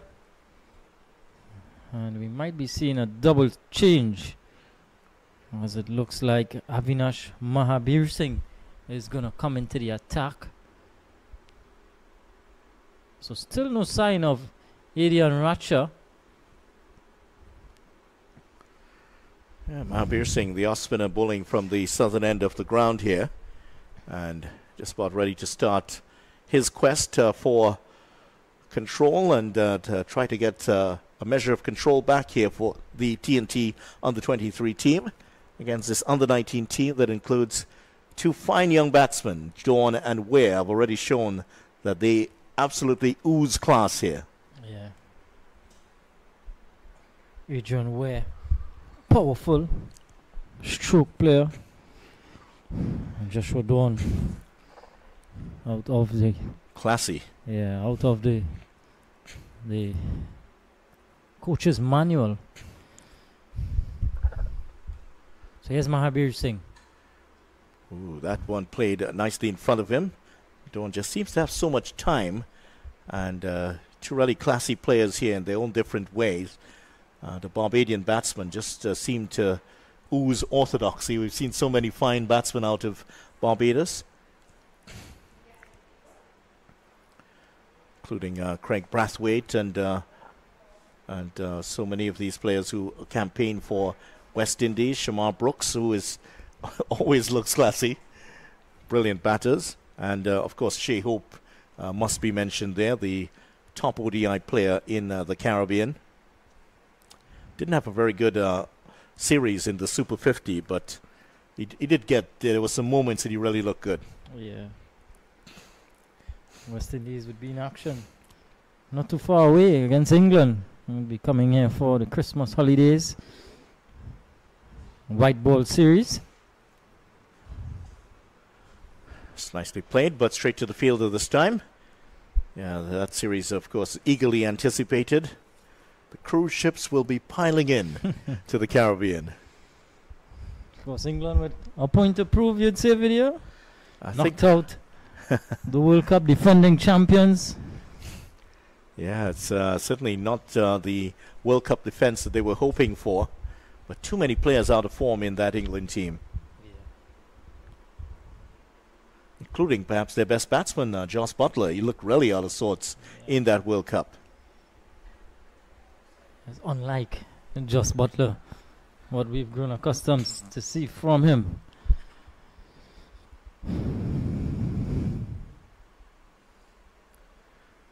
Good start here from Mahabir Singh, right on the money in this first over. Just a 1 run in it in his first over, 36 for 1 after 8 overs. The West Indies under-19 team. That series is always an eagerly anticipated one, given the history of the West Indies and the West Indies civilization and, of course, England, the history that exists between the two nations. It's always going to be a fierce rivalry between them. And it's going to be no different this time around. Wounded England, a wounded Lions coming there to the Caribbean.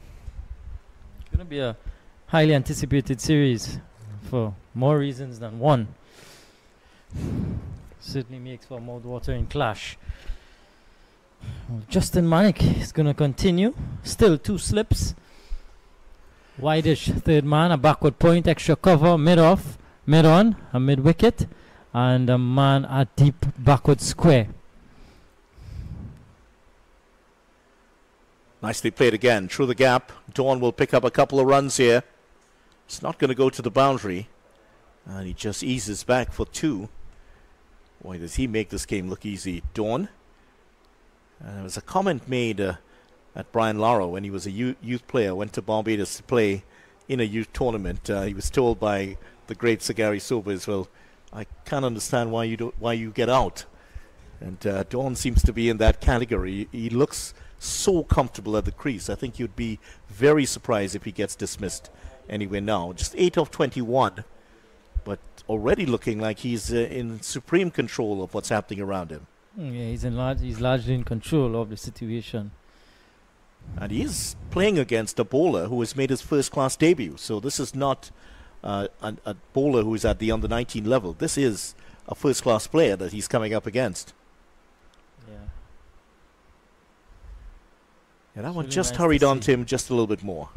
It's really nice to see young players doing so well for themselves, coming in with high reputations. Just want to continue the good work that they've been putting in prior to this. That's better. And Manik right on line here, so T&T hopefully trying to build a little bit of pressure. 1 run in Manik's last over, a couple here, and there was a 1 run over in the last from Mahabir Singh. So if they can string together a couple of low-scoring overs here, might see some pressure being built on these two batters. As good as they are human after all. Yeah. They're going to have to be good in the field too. Sort of back up the good work from the bowlers. Going to have to take their chances. Well, maybe there was an under edge on that, but well taken there. That's good work by Ramdu. Nice save away to his left. Commentator's curse working in our favor. That time. Praise no one. Yeah. Good stop from Ramdu. Looks like he may have done some goalkeeping during his career. Sure, he's played a bit of football. Yeah, his family is a real sporting family, you know. Of course, his brother, Mikhail Govaya. He's campaigning in Tobago with the Bago T10, the Dream 11 Bago T10, which is taking place in Tobago today. And continuing, I think we're in the 5th day of competition there. That tournament lit up over the weekend by Jed Gooley, hitting 100 in a T10 game, hitting 14 sixes at Shore Park. That's absolutely incredible. Yeah. Constantly got to be returning balls. Yeah, he's hitting it out the park. Some clean hits. Jed Gooley. Guides it into the gap again. We'll get one more. Yeah, that's a venue that the side boundaries are a bit on the short side, and you still have to hit them. 39 for 1 after 9. 14 sixes. That is absolutely incredible. It's only the second time we've seen a 6 in a T10 match at that level in Trinidad and Tobago. And I have to tell you that the first one to do it was Nicholas Buran in the first edition of the Trinidad T10 Blast. Yeah. He got his off the last ball of the 10th over. Gooley was sprinting past that in a big way. Yeah. Certainly big boots to fill. Mahabir Singh back for his second over. Tidy first one, just one from it. He is back on the money again. Yeah, he's there, just in good shape. And Dawn 9 of 27. Where? Well, he's gone along at 18 of 18. No problems there. Keeping up with the strike rate of 100, there's no problem for him. He's fine. Nice use of the feet there by Dawn to pick up 1. Just trying to put an extra challenge here on Mahabir Singh, who's settled into a nice line and length. Yeah, Avinash Mahabir Singh, off-break bowler. It's going to have to be pretty immaculate to Adrian Ware. Any bit of room on offer, he's going to make you pay. Oh, he certainly will. He has done that already today. Well, that's looked a little bit casual in playing that shot. Seemed to be going down the leg side. No appeal from the bowler, mostly from the outfielders at that time. 41 for 1. Final over of the first power play. Still Yet to see the Racha. Better delivery here once again, and Dawn. Well, Dawn's going to use his feet and try to pick up the singles. That'll be his strategy against Mahabir Singh to prevent him from settling into a nice rhythm. Where, however, is going to be different.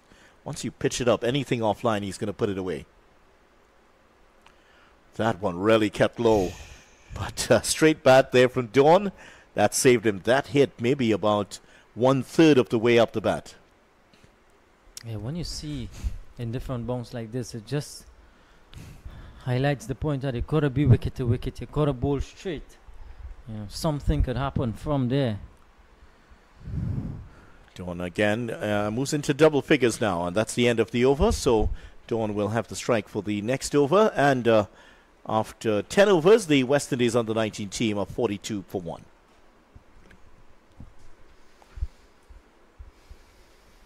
Pretty decent first 10 from the West Indies under-19, chasing a small score of just 155, and 42 for 1 after 10. Where is 18 from 19? He's been there from the start. Joshua Dawn, 11 from 31. He's oozed with class.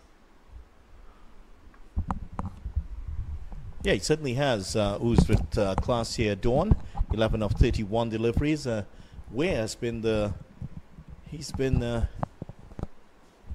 almost like he has an extra set of ammunition just waiting there. You certainly does. He's the type of batsman that really puts bowlers on eggshells, because you know that he has that big shot, and once you're offline, he does really put that pressure on the young bowlers. Yeah. Manik to continue, none for 4 of his 2 overs so far, and he has really bowled well. Just 4 runs off the 12 deliveries. He's been spot on. He's been good. Justin Manik bowled good areas. He's been patient. Yet to pick up a wicket. Slight field change.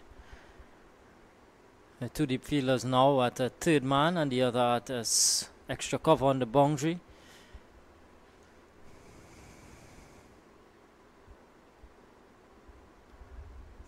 In fact, there's 4 deep fielders. Completely missed out the 2 on the leg side. Deep backward square and the deep mid wicket.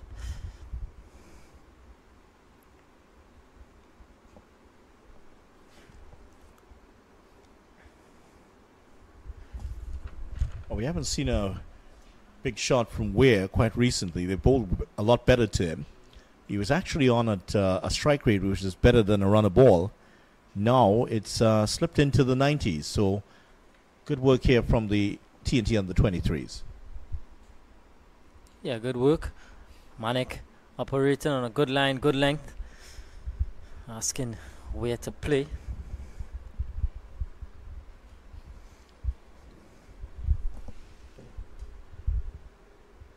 And just playing on the patience here of Ware. So they have been able to keep him quiet for the last 15 minutes or so.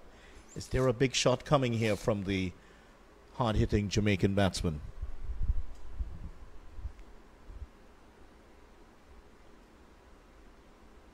There you go. There's the answer. Video. You did get the sense that it was coming at some point. He's missed out there. So it hasn't relieved the pressure at all on him. So you would feel that there will be a couple more coming here. So the T&T under-23 players do have the feeling that they may be just getting under the skin of Adrian Ware here.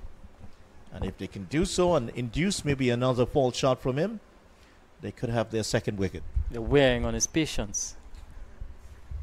That's original.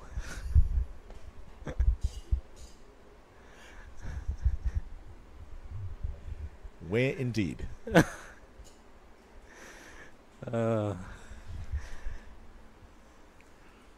43 for 1. Since Manik has come on, he's certainly put a halt to the scoring. Into his third over, just 5 conceded.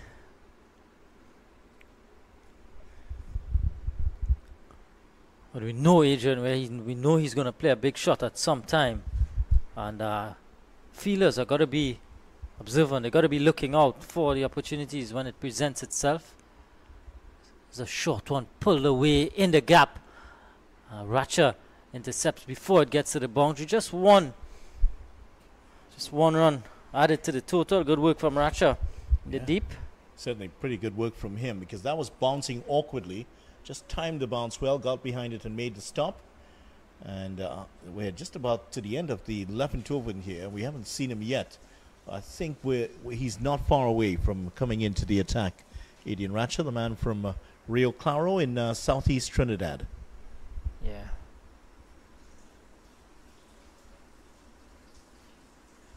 Short delivery again, pulled away. Protection back there. Just going to be a single. Good tidy over from Manik Compton, and just 2, in fact 3 coming from it. 11 done. It's a 44 for 1. 45 for 1 rather. Yeah, that's the situation there. The West Indies under-19s in control, dismissing T&T for 153 in 40 overs, and a pretty good start to go with it. 45 for 1, and 2 batsmen who have gotten to the score with a few alarms here.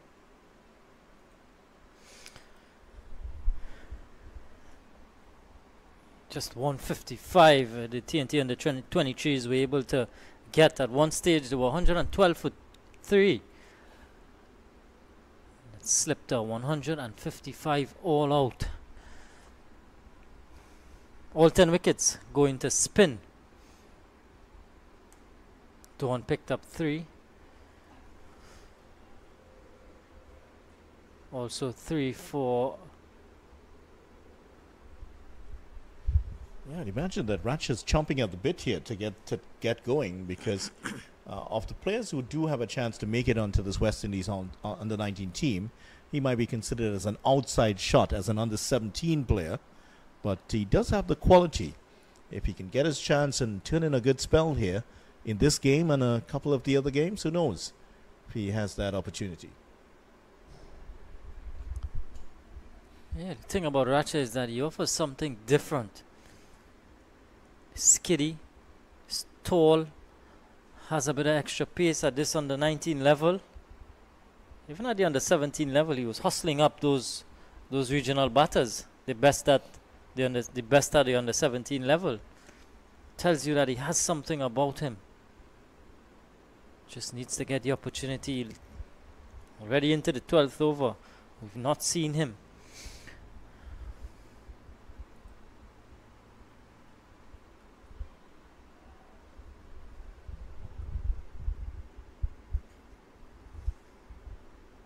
Well, they set out for that single belatedly, and even though there was a direct hit at the non-strikers end, they were still able to get in. But first signs we're seeing of any sort of misjudgment between, or miscommunication rather, between these two batters.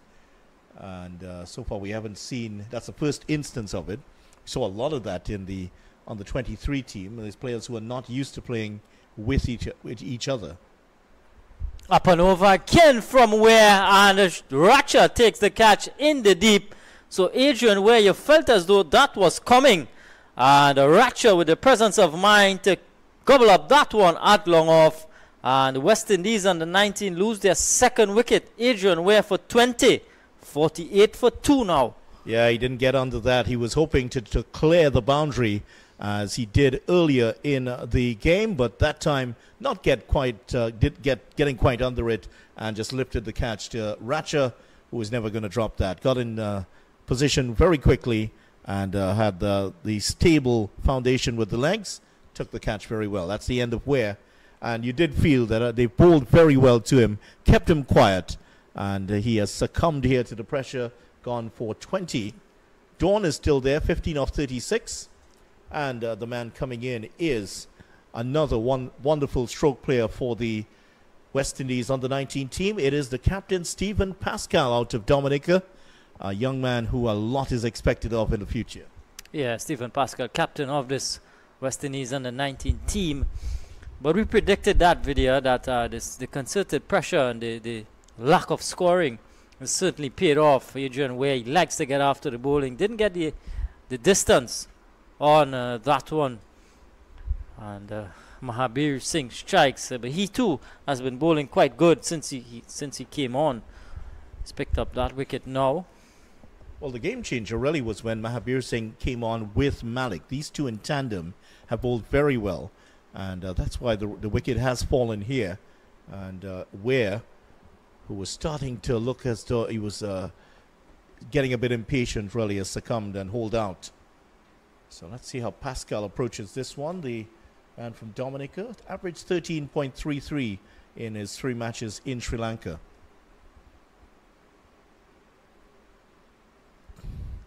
Yeah, he didn't have a great time in Sri Lanka, to be honest, but he has so much quality.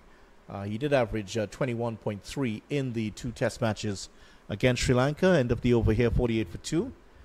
And I was just reading a stat about him that in the last 5 years or 5 seasons or so in youth cricket, he's had 6 centuries and 30 half-end centuries. Wow, staggering.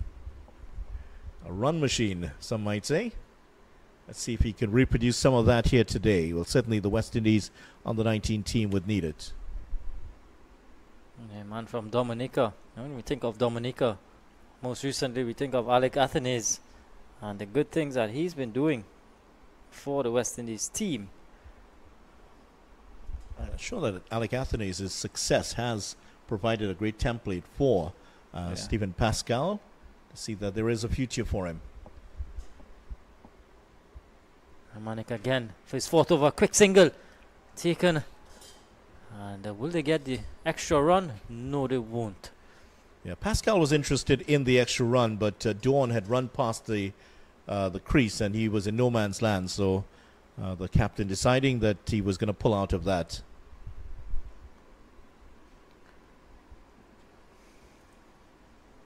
Look at the field here for new batter. Still 4 fielders in the deep extra cover, 3rd man, deep backward square and the deep mid wicket.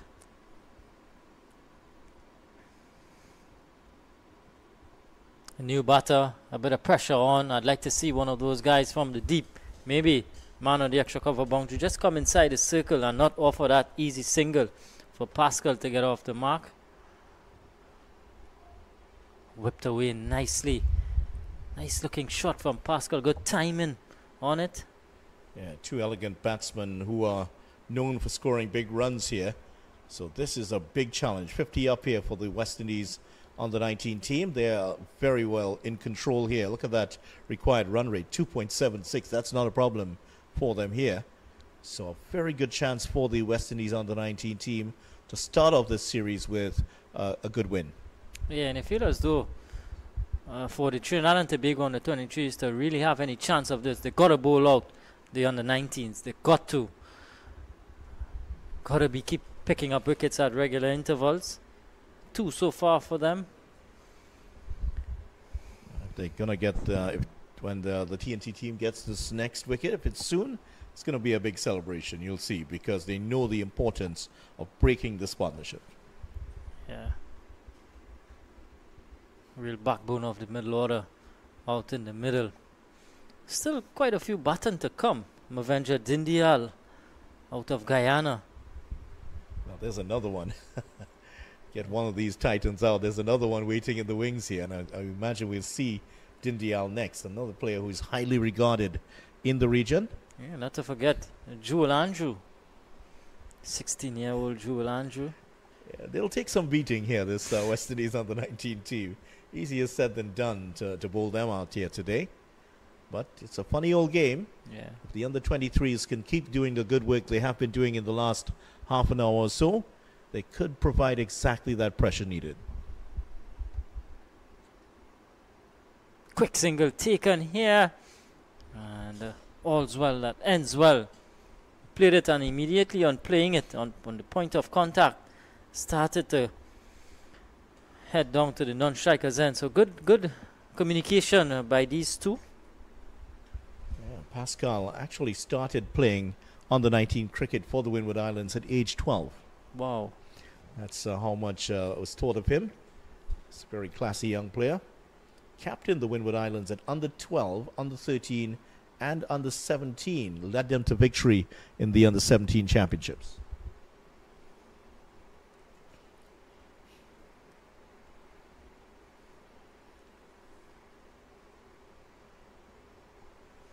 13 overs comes to an end.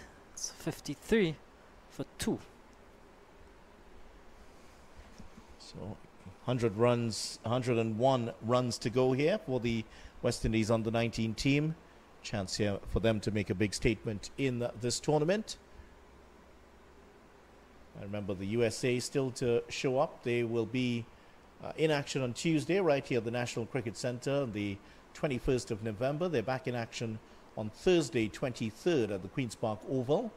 And then Sunday 25th, West Indies under-19 versus the USA. USA also have matches on the 27th and the 29th.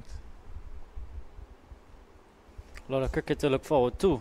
And for you cricket fans, of course, you can view all this action on Cricket 360 on YouTube as well as Facebook. Non-stop cricket action. Well, you can't say they're not preparing well because they're still at it away to the left of our picture. They're doing some fielding drills at the moment in the car park area just behind the stands. And they've been training since 9 o'clock this morning. Maybe they're getting accustomed to the heat. Video. Yeah, that certainly does getting used to. And remember, not all of these guys are from Florida. Even in Florida, it's fairly, it's in the mid-20s at this time. It's definitely not mid-20s here in Trinidad and Tobago. Yeah, certainly. But we are grateful for the heat, for the sun that we've been greeted with here this evening or this morning. It's been some days of completely washed out play. This one is eased through the extra cover region. And 2 more for Dawn. Dawn just seems to have so much time when he plays. Waits for that ball to come right under his eyes. Execution is perfect. Really is one for the future. Joshua Dawn picked up 3 for 32 from his 10 overs early on. And here he is with bat. What a complete all-round player he is. And, well, he's done well in this game. Let's see what he does for the rest of the series and hopefully retain some of that form for the bigger battles coming up in January.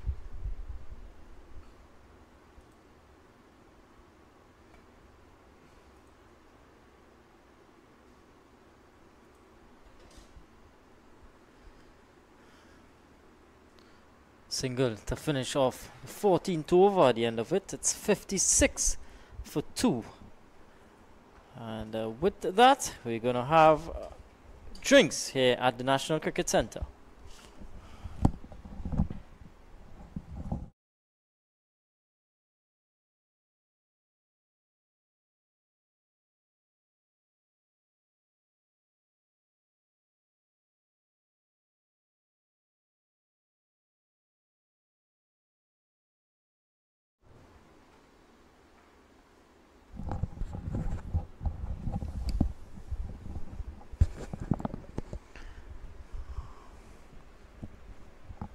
My apologies.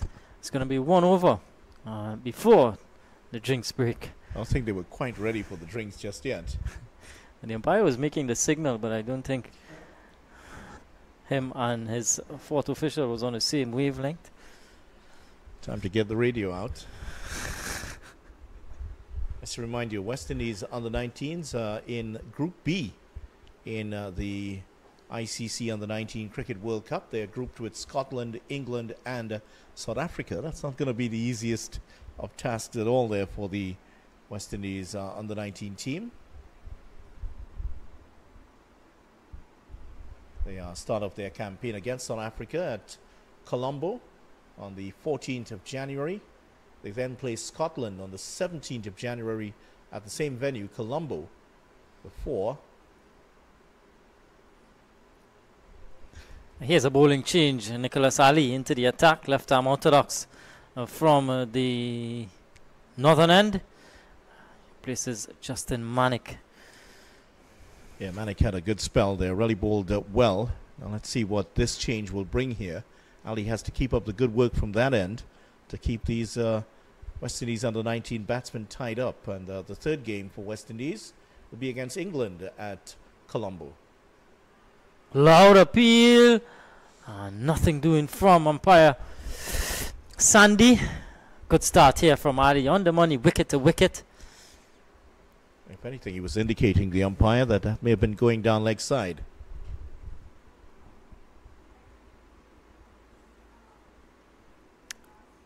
Back and just turning this one into the onside. Can't get a run. And just to remind you, the format of the World Cup, and after the preliminary round, the top teams move into the Super Sixes.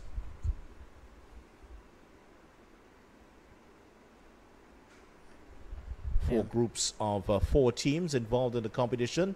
So you'll have to finish first or second to have a chance to make it into those Super Sixes. Tough work, isn't it? Yeah, it certainly is.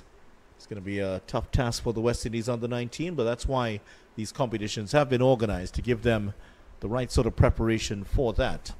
15 overs gone, 57 for 2, and 15 runs scored in the last 5 overs. So some control here from the Trinidad and Tobago under 23 team. Yeah, with that, we're going to have drinks at the National Cricket Centre, and we'll be back with you as soon as play resumes.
So welcome back. West Indies under 19s, 57 for 2.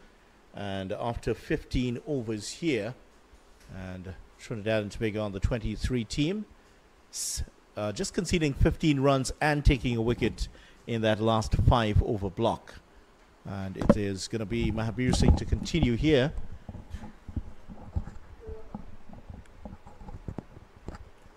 Eased it down to long on. Another single for Joshua Dawn. Continues to impress here. Final round out of Barbados. Mahabir Singh, though, he's been going through a pretty good spell into his 5th over. 1 for 10. Yeah, 25 deliveries he's bowled so far, and just a 10 runs scored. So he's had a good start.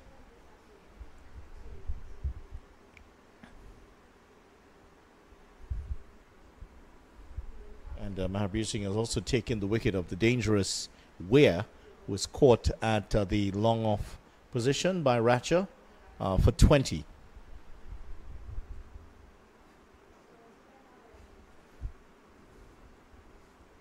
A nice work from Mahabir Singh so far.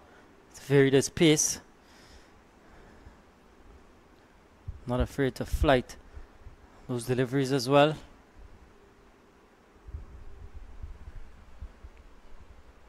See that we possibly could find out who the West Indies team will be to face England later on today.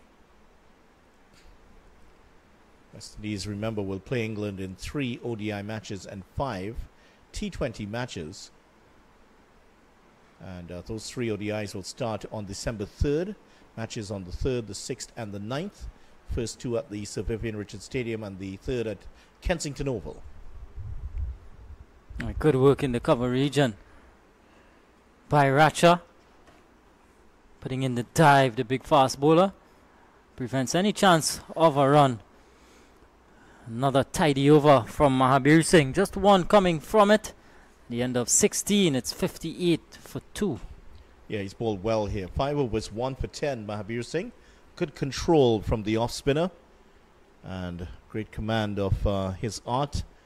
And he's kept these 2 batters quiet. At the other end, he had a good spell from Manik to boost him up. And that's why they were able to get the wicket. But since then, well, Manik has he's come off the attack, and he has been replaced by Ali at the other side. And Ali, just a 1 run in his first over, so he's trying to continue the trend here to keep these West Indies under-19 players quiet. There's a field change.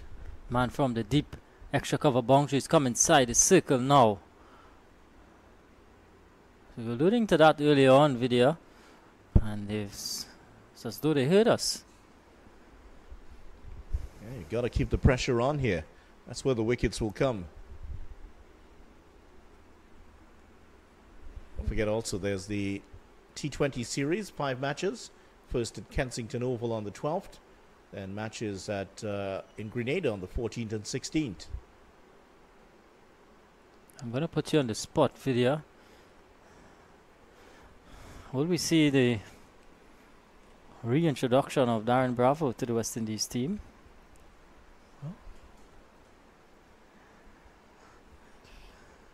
Well, if anything, 2 players that really gave themselves a great chance of being included on that West Indies ODI team would have been Darren Bravo and Justin Graves, the 2 scorers, only 2 batters to get over 400 runs in the Super 50.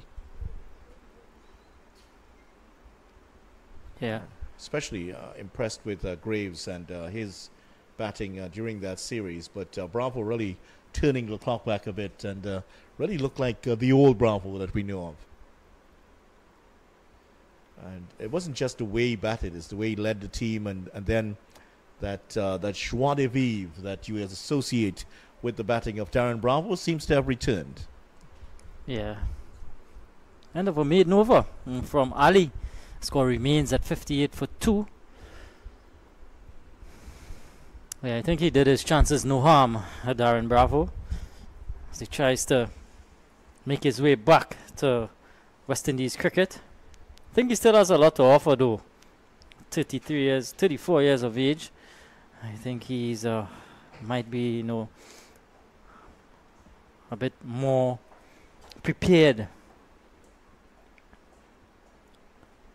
And it looks to be now that Adrian Ratcher is going to pick up the attack from southern end. So here he is, belatedly introduced here, Adrian Ratcher. And after 17 overs already gone, West Indies under 19, 58 for 2. So he's gotten the big build up here. And he's a tall, very fit-looking young man out of Rio Claro in Trinidad and Tobago. Certainly not the tallest man out of Rio Claro. That would be Johnny Hamilton, who's played in the NBA, by the way. He's 7'1". Wow. Ratcher's pretty much David Williams in front of him. Like the comparison. Yeah, but I like the look of this young Adrian Ratcher. He's a hard-working guy. Does a lot of work with Riyad Emirates in terms of his bowling. And see how he goes here. So it's Ratcher from the southern end.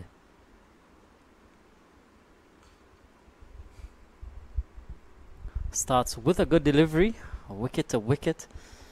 Slightly softer ball now. I know he might be accustomed to bowling the hard new ball. Well, it's never going to be perfect for you out there, the conditions that you come in to bowl. So it'll be testing his skill set here.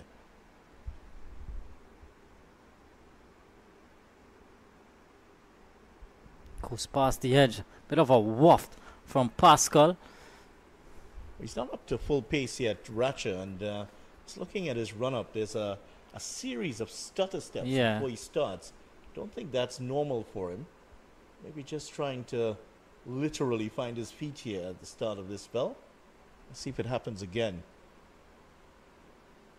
There's his mark just in front of him.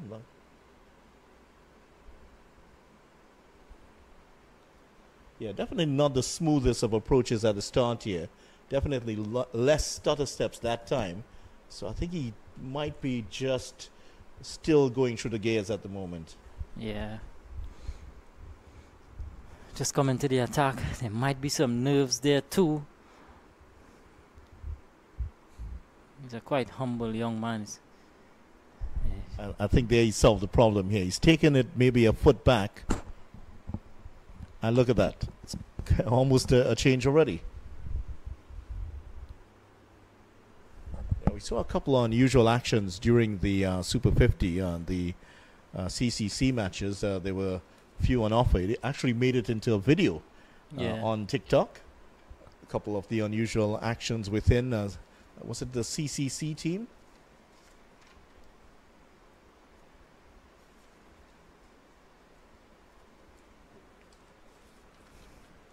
So far, so good. 4 dot deliveries for Ratcher. Wideish slip in. This time, an easy single out to the mid-wicket region. Pascal 3 from 18 deliveries. Required run rate, nothing to be bothered about at this time. Just a 3.4 to the over.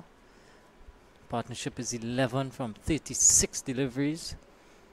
Bit of a fight back here from the under 23s.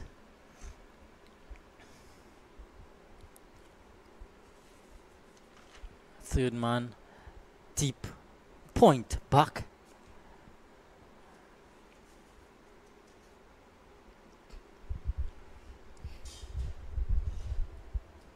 Work for Rambaran to do, does well. Good pickup, good quick release, 2 from him.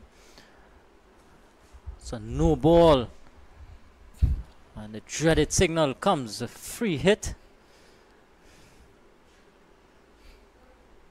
Well, let's see how Ratcher's going to go with this one.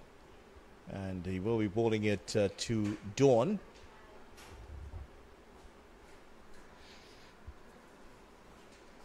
What's he asking for? I think he's asking for a bit of a change. The long off has come into the circle and now looks like he's heading back. Mahabir Singh. He initially came off the boundary and now he's going back. Ratcher's still not comfortable here.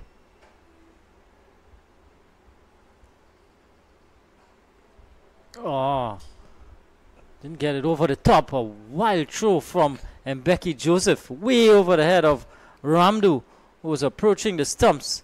And extra run added to the total something that Ratcher is not going to be pleased about, as his first over comes to an end. At the end of it, it's 62 for 2 after 18. Well, he still hasn't, his run-up still doesn't look entirely smooth. He starts off with those stutter steps, and then as he's going through, after the initial first steps, he then goes out to the left slightly, slows down a little bit, and then continues in. And, of course, you're not going to build up supreme amount of momentum with that sort of run-up. I'm sure that someone who's been working with him, Riyad Emrit, might be taking some notes here at the moment, some things to talk over with him. I'm not sure if it's the slope that he's running into has something to do with those stutter steps, because I've not seen that in his game. Yeah. I've seen him before, and I've not seen that. Might be something to do with the slope. I'm sure he's gonna get that sorted out. Yeah, of course, there's the big Kelvin Williams, fast bowling coach downstairs. Yeah. Kelvin and, of course, David Williams, the unrelated Williamses, coaching this under-23 team.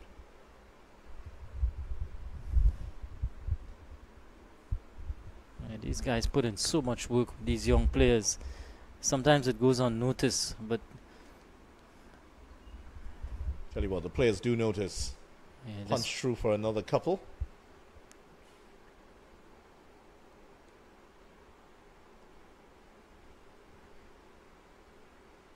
Yeah, Ali too has been quietly going through a good period here into his third over. Just 3 conceded. Pascal 6 from 21.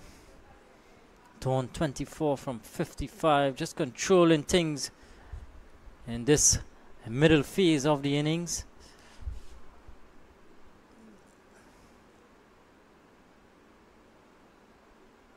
And to tell you how much the game has evolved, Vidya, the 3 phases of a 50 over game: the first power play, the second power play, which is from overs 11 to 40, and then the final phase, which is from 41 to 50.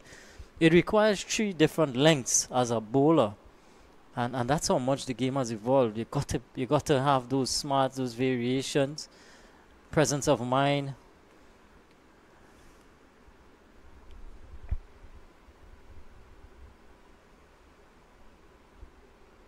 Different skill sets for different aspects of the game, and you got to get it right. And you look back at India in this recently concluded World Cup, brilliant for the first 10 games, and just fell apart in that last game for them.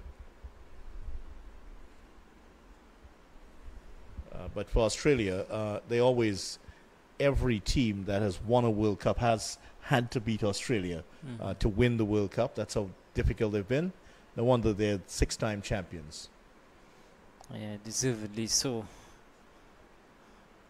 Uppishly, just short of Jagasar at mid-off.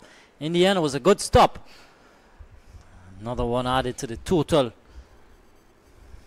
It's not the easiest of stops. That was dropping just in front of him. Took him almost on the half volley there, Jagisar.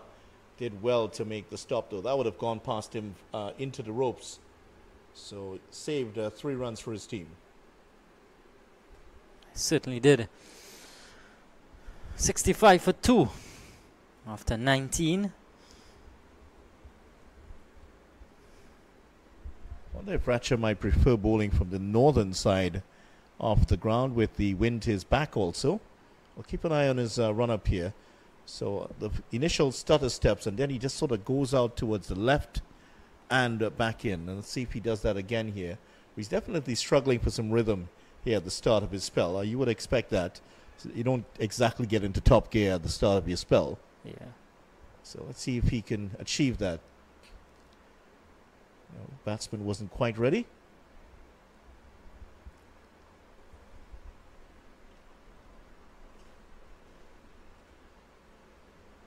Yeah, still seems to have some issues with that takeoff. Yeah, there's definitely a couple of phases to his run-up. The initial spell just seems to be gathering the momentum. Then he goes off a little bit to the left, and that's where it really starts. So almost like 2 phases to his run-up at the moment. And just to take a look at it again here. After a couple steps, he goes left. Yeah. Tapped on its head down to third man, just one. So he's nowhere close to the top pace that we've seen from him here. Now remember, he has had a fair layoff from cricket for quite a while now, so he's not into the best of match fitness and form for as yet. So this may not be the best version we've seen of Adrian Ratcher. So far, Dawn, well, we've seen a pretty good version of him. Yeah, Adrian Ratcher, a member of the academy, just to our left. They're in a living camp and go through a series of programs. Ratcher being pulled from there together with Ramdu, Rambaran too, Chagasa. Yeah, media training is also part of it. We might see him up here sometime soon.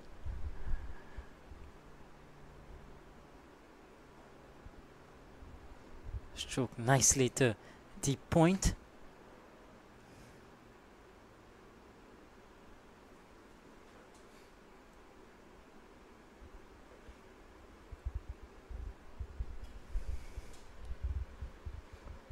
Not much happening here in terms of action. It's more attritional at the moment as we approach the 20th over. The under 23s were 82 for 2 after 20 overs.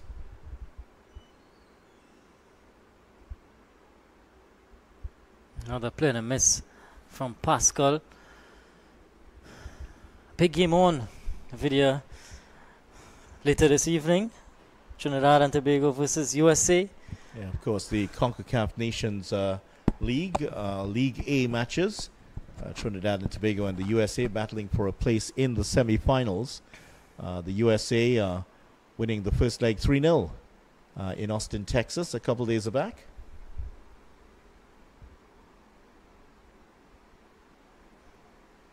Eased out again to deep point. So for football-mad fans like Kadir, who's shown up in a Manchester United shirt to do cricket today, yeah, he's of course looking at that. He'll be eagerly anticipating that result later on today. 68 for 2 at the end of 20 overs.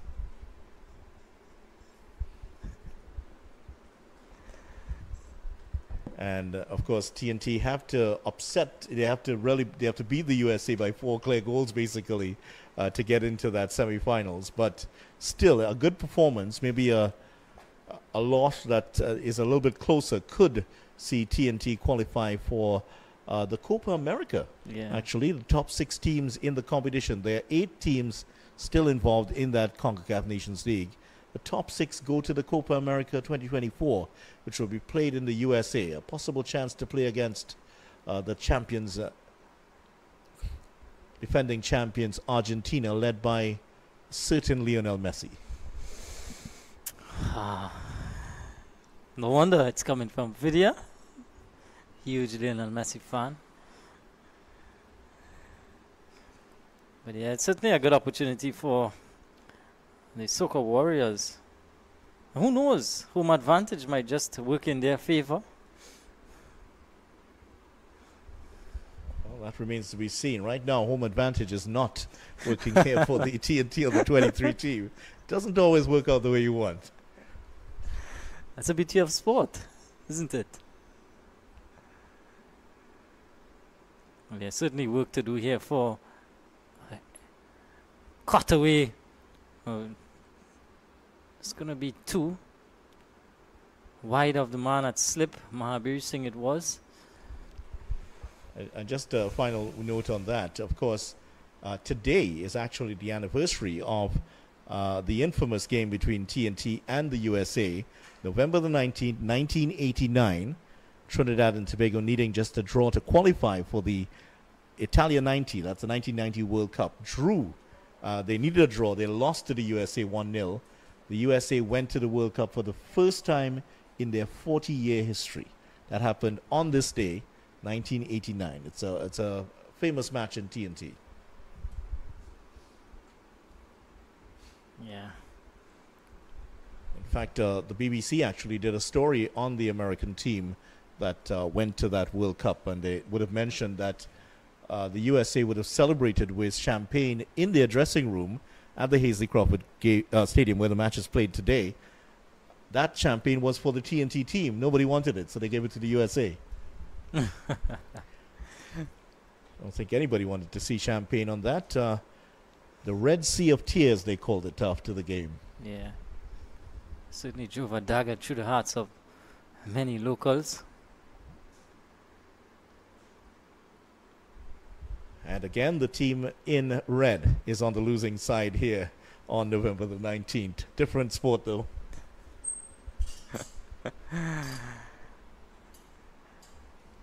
Whenever video's on, we always get these reliable facts. I always make a note in my head. Oh, it seems to have these facts. Where do you store these things, video? Hopefully in my head. So 72 for 2 here, West Indies under 19, just enduring a period here of the game where they have to really battle, and they will face challenges like these in the World Cup. But it has been brought on by some very good bowling here by Ratcha, Mahabir Singh and Manik, and of course some good bowling also by Ali. Those four bowlers have turned the screws here on the West Indies under 19, but they haven't buckled. Yes, they've lost the wicket of Weir, but they've gone along well here. And they're just riding through the storm at the moment, the West Indies under 19. I shouldn't say storm, more of a tropical depression in their innings so far. For use of better words. Yeah. We'd see if Adian Ratcha sorts out his run-up. Yeah, right there. We see that stutter step.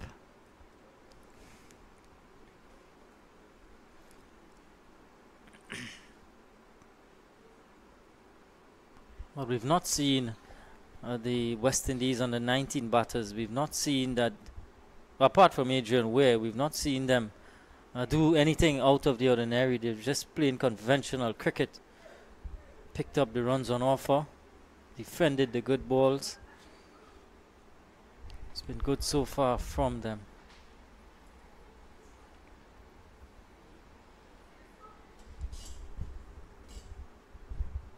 Here's a misfield from Ali at point, allows for a single.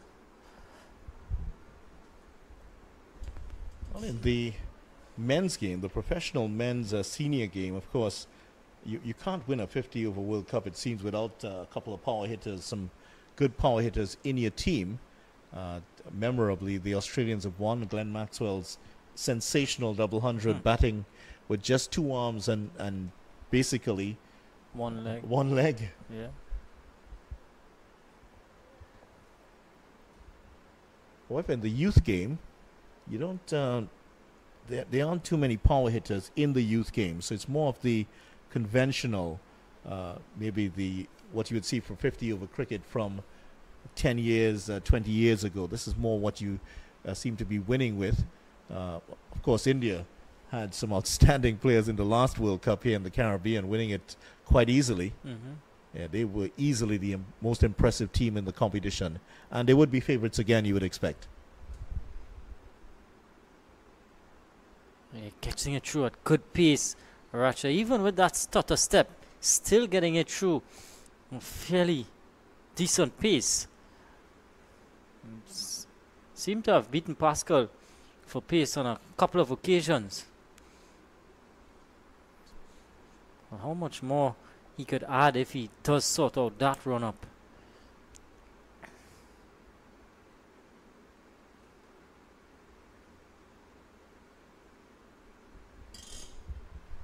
Yeah, he's bowling quite full here. And Pascal has not really fired here so far, but he's done all the right things. Kept his wicket, 11 of 35 deliveries, and Dawn just going on just under 50 runs in terms under 50 in terms of his strike rate, and they're taking the West Indies under 19 team to this total. They're just about the halfway point. The West Indies under 19 team in search of this target of 154.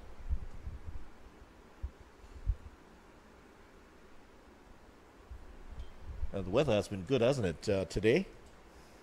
Puffy white clouds away to our right, but the sun has been good. Let's hope it stays this way for the rest of it.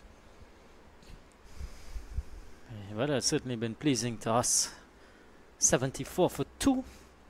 22 overs done.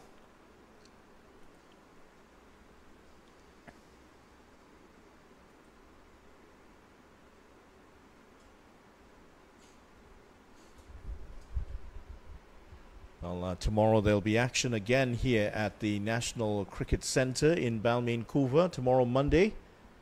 Tomorrow, correction, the 20th. What am I saying, Monday? The 20th. There will be the West Indies under-19s against...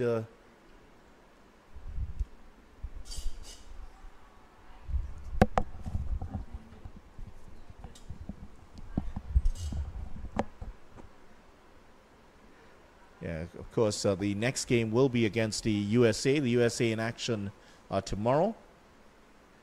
That's on Tuesday, the 21st of November. T&T under-20s versus USA under-19s here at the National Cricket Centre.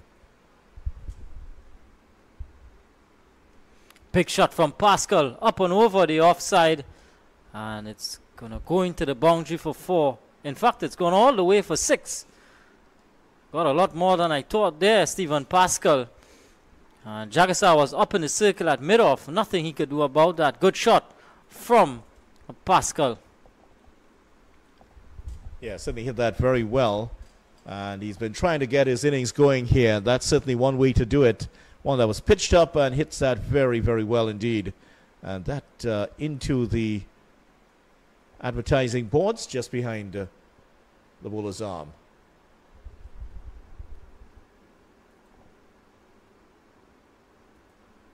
Yeah, good shot from Pascal. Able to free the arms.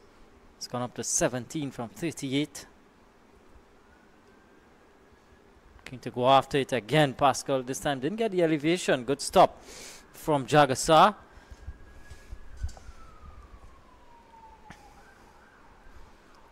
Yeah, a few concerns expressed about the pitch here today. In the air, just short of James at backward point. In the end, some acrobatic stuff to save it from getting past him. Well, if James couldn't get to that, no one could. We saw that catch from him earlier. Sensational stuff to dismiss Weatherburn. Even the batsman wasn't sure that was out. Just couldn't believe that James got across there to take that catch. Yeah, tremendous athleticism from Orlando James. Another over. Done here. 23 gone. 80 for 2.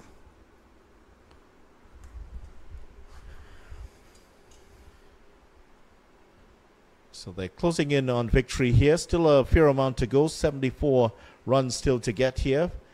But when you get over that halfway mark, it just feels like you're going downhill a little bit. Yeah.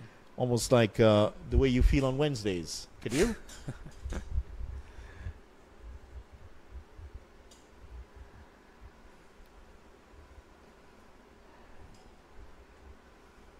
And the thing is, once you get over that 100 mark, that psychological barrier, Yeah. once they get across that 100 mark, it just seems to, as the target will vanish quickly here, T&T need to get some wickets quickly.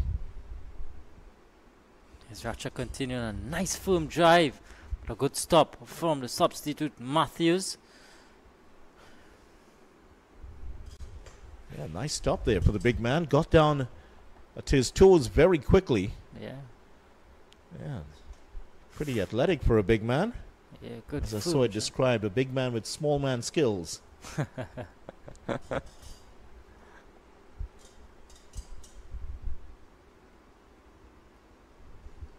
Good again from Racha. Yeah, I'd probably have to take a taxi to reach my toes.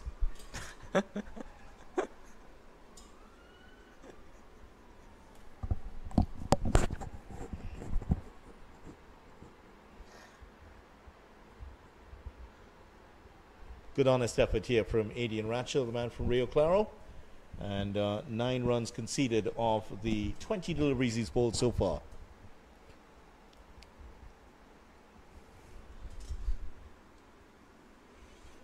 As the big man we were talking about. That's why it was so difficult for him to get down. And he got there very quickly. You know, even though sometimes you tend to have the substitutes come on there. Of course, they've been carrying the drinks for the entire day. They may not be switched on. But that bit of fielding tells you that this young man, he's excited to be out there. He looks like he's been warming up to come on.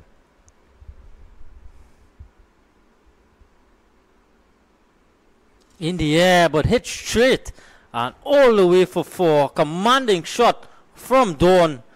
And flat batted really. And it gets to the boundary. Quickly, look at it video. Yeah, he hit that very well. That was a dismissive shot there from Dawn. Made that look a lot easier than it was. And gave Ratcher something to think about here. He's into the 30s now, Dawn. And just 70 runs now needed. West Indies under-19 team. It looks like they've weathered the storm now. And they're ready to find their port. I just may have taken some pace off that one, Ratcher. But yeah, still seems to be struggling a bit with his run-up.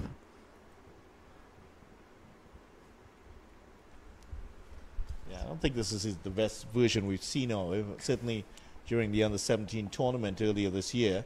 Especially at, there was a game at the Inchinali Park where he really excelled, bowled brilliantly there.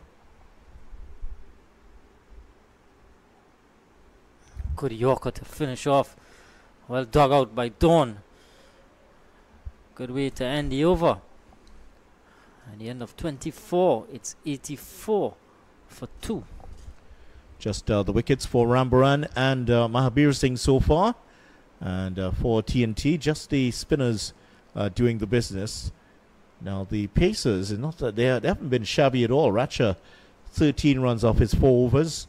Also Manik has bowled well. It's not the pitch that the Pacers would have enjoyed bowling on.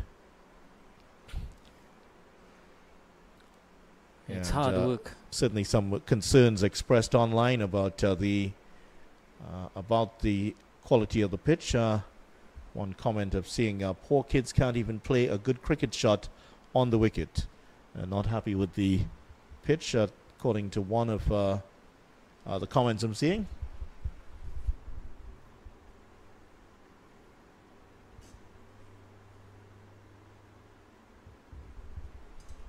Well, we've had concerns about pitches in the Caribbean, but you gotta adjust to what's presented in front of you. You have no control over that aspect of it.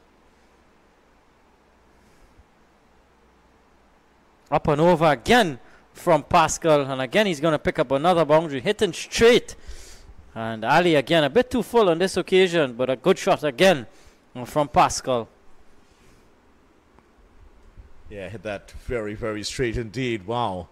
And Ali just pitching up for the second time in the last couple of overs and received the treatment.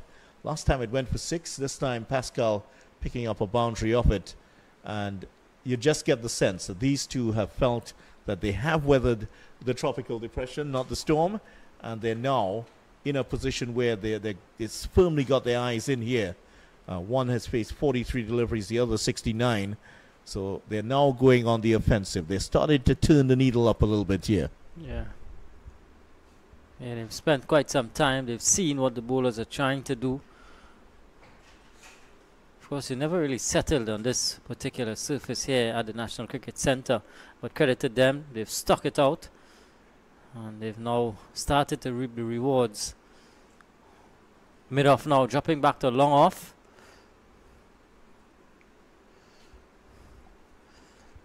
There's also a long on and a deep mid wicket. 3 fielders out.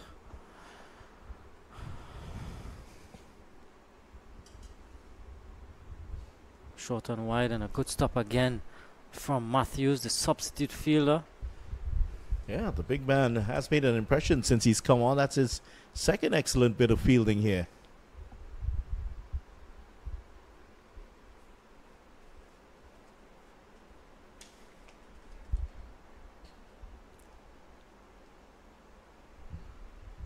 That's Lemuel Matthews, 12th man today. T&T under 23 is also leaving out Tariq Mohammed and Amrit Das. Those are the three players out of the team for this match. Sure, they will get their chance in matches coming up. And Matthew's showing why he should be on, at least with showing off his excellent fielding.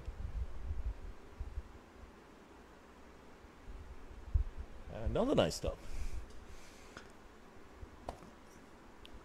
Some 5 runs coming off 25th over at the halfway stage.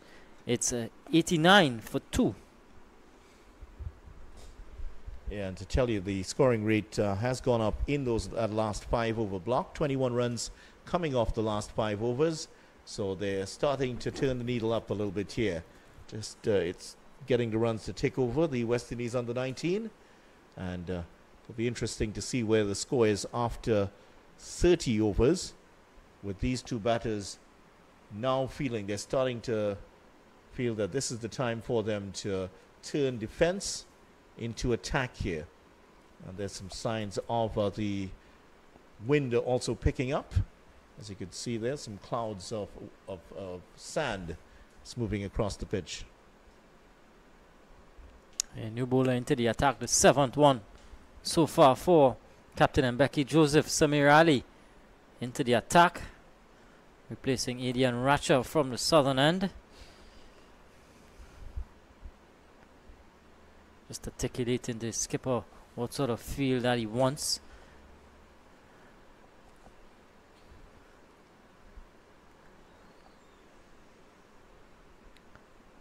There's a slip, there's a backward point, a deep point, extra cover, long off, long on. Man out at deep mid-wicket, a regulation mid-wicket, and the man at short fine.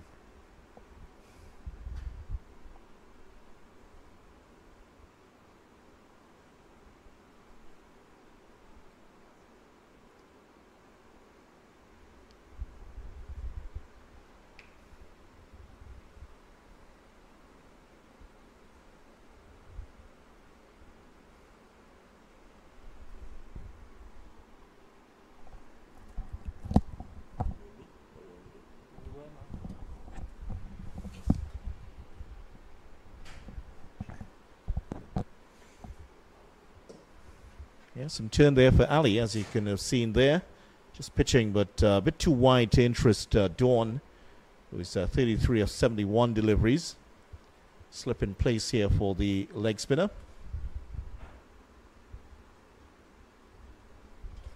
Again, starting a bit too wide.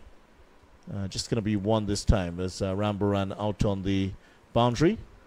We talked about Rambaran. He's 38 not out, taking a wicket.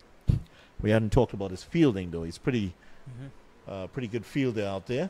Very useful in the outfield. Powerful arm and quick across the ground. Pretty useful cricketer too, Andrew Rambaran. I've seen a lot of him. He's done a lot of good things previously.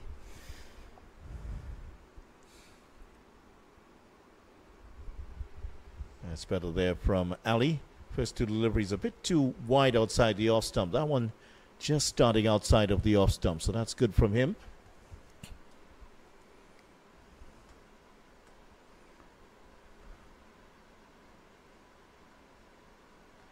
Oh, that was good. Just fizzing past the edge. And the end of a good start to his spell. Here, Samir Ali almost taking the edge of the bat. Good first over from Samir Ali, just too conceded.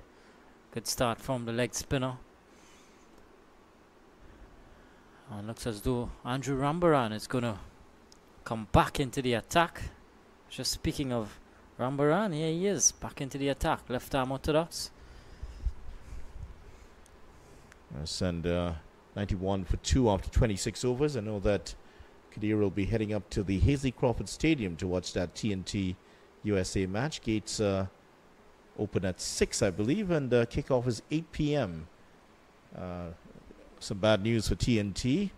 Levi Garcia, their top player, will miss the match. He's injured.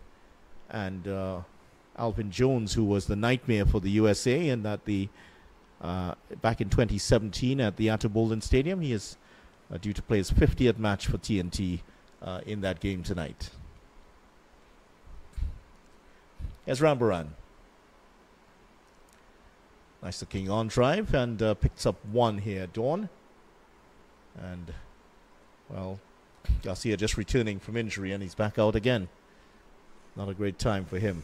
Yeah, certainly not a good thing if you're a Soca Warrior fan. One of our more influential players.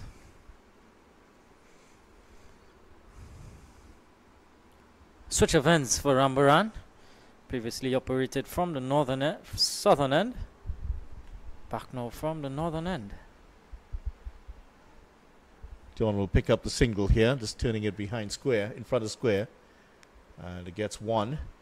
And he's up to 35 now. Just a couple of runs here from passing Rambaran's tally. And very similar, the two innings from those two. Yeah. Not a lot of shots in anger from either of them, if any at all. Almost as though he's taken a leaf out of the Rambaran playbook. Yeah, seems to be in total control, Joshua Dawn. And so too Pascal, 24 from 52.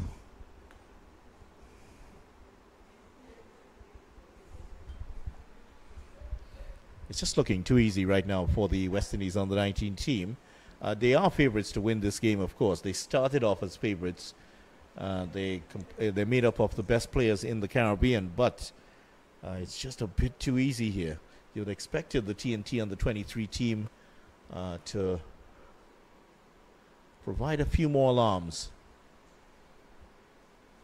After those 2 wickets early, it's been very little else.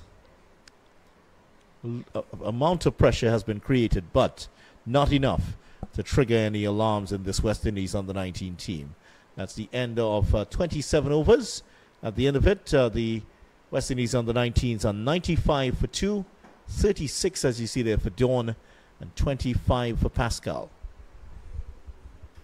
Adrian Ray with an enterprising 20.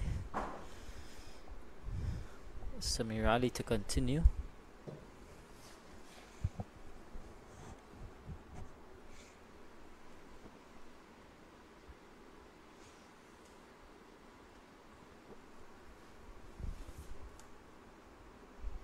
Another good delivery from Ali.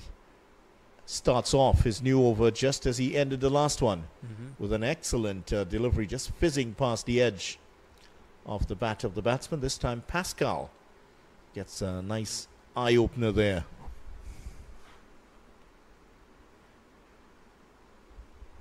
And picks up the single this time. But a good start here from Ali. Oh, they're going to get the second run. That's careless from the under-23s. There certainly were a few players in the way of that should have made the stop. Yeah, should have. We were through in the end from Igor at backward point.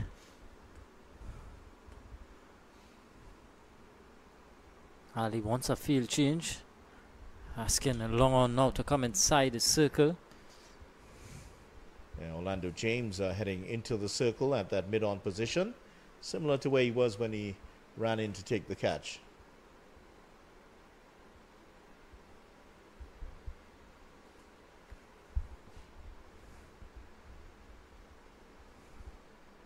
So ideally, fans of the West Indies under-19 team would want to see them go unbeaten through this mini tournament.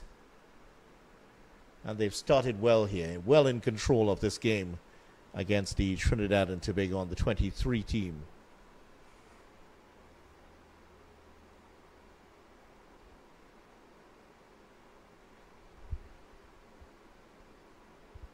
There were a couple of LBW decisions earlier in the T&T on the 23 team. I can't remember too many times the ball has hit the pads here in this innings.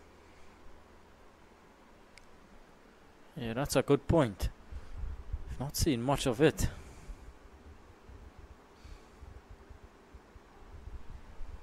Well, that's because it's been missing the bat. That's why.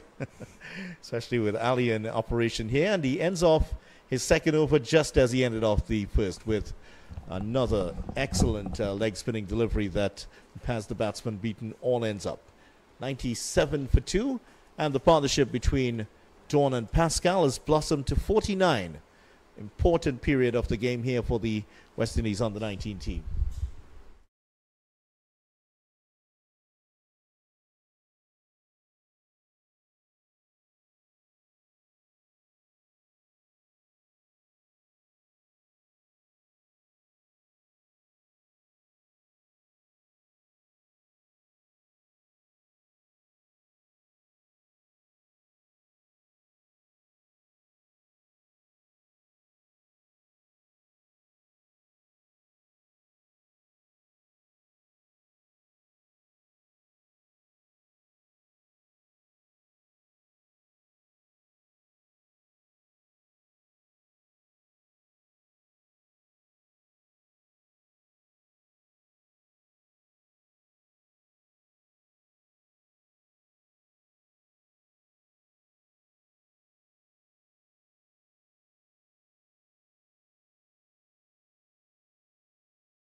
Welcome back to the National Cricket Centre here.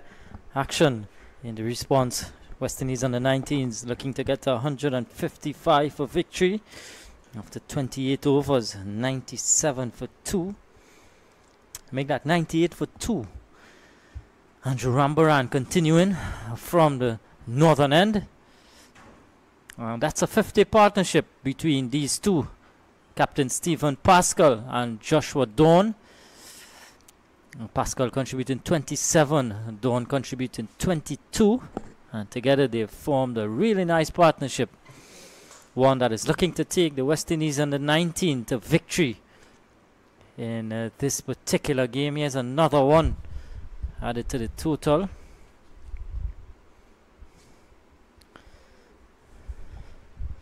Right now, victory looks inevitable at the moment for the West Indies under-19 team. They're so much in control of this match. T&T under-23s need to take 8 wickets. And West Indies under-19s, they need just 55 runs to win here. Look at the number of balls remaining, 130. Uppish again, just short of Samir Ali at extra cover. And another 2 added to the total. Yeah, that would have been a difficult take there for Ali. Just dropping in front of him and away to his right. Always going to be difficult. Ask any goalkeeper when the ball drops in front of you like that. Always difficult. Yeah. And with the small, hard cricket ball, always difficult to pull that one in. But he did well to get a hand to it at least. Slow it down from getting to the boundary.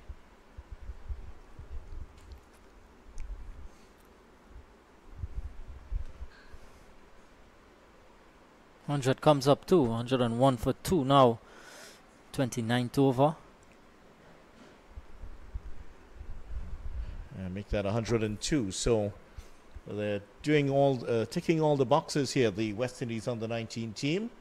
Pascal 28 and Dawn 40 of 78. Well, he's been the most impressive of the batters today.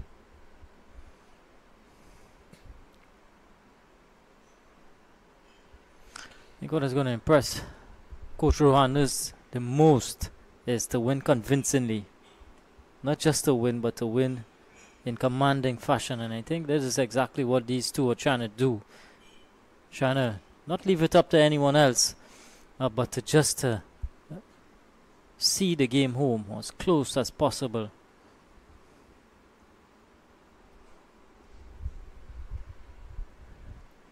Over comes to an end here at the end of 29 overs. West Indies under-19s are 103 for 2. So, of course, the next game on will be telling you on the 21st. That will be T&T under-23s back in action tomorrow. And USA under-19s, they will be in action here against them. And remember that the T&T under-23s leaving out 3 players. And with the games so close to each other, back-to-back 50-over games are not easy to do. You would expect to see that there will be a couple of changes here today. But if anything, I mean, out of these under-23 teams, members of this team, easily the most impressive has been Rambaran. If anybody's going to pose the questions to the West Indies selectors, it'll have to be Rambaran, who's the one who's done it so far. Driven nicely again. Driven, but knocked down in the outfield there. And that was Rambaran again. Just mentioned his name. There he is, showing off his fielding prowess.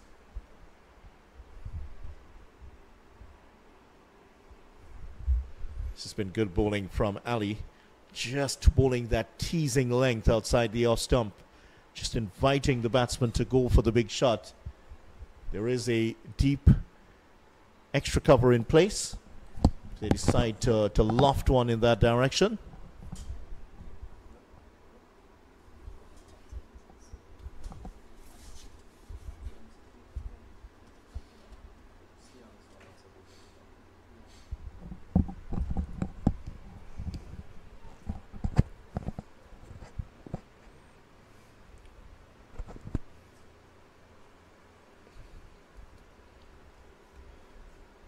Another easy single, and we've seen a lot of these here for this West Indies under-19 team. Wondering if they might just consider bringing that mid-off in just to cut off that easy single.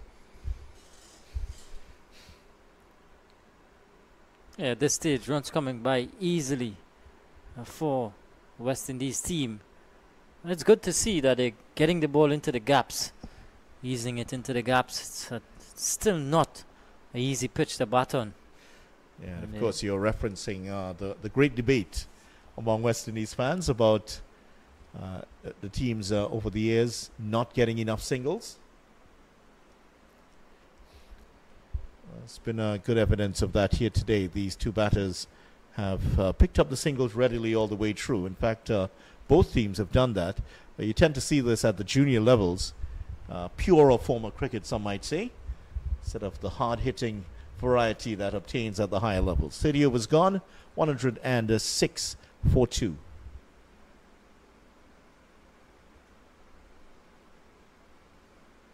"27 runs off the last 5 overs, so they continue to get more and more runs off each 5-over block. So the run rate increasing as they go along here. It's certainly not a breakneck pace by any means. Look at that, the 3.53. But every run, they are starting to really chip away at the confidence of this under 23 team and whether they can win this game. Some good work in the outfield from Mahabir Singh. Yeah, I can't help but to think Coach David Williams would go back to that batting display where they could have gotten, I would say, probably about 50 to 60 runs more than they got had the batters that got in carried on. I think that would be a bit of a concern for the coaching staff.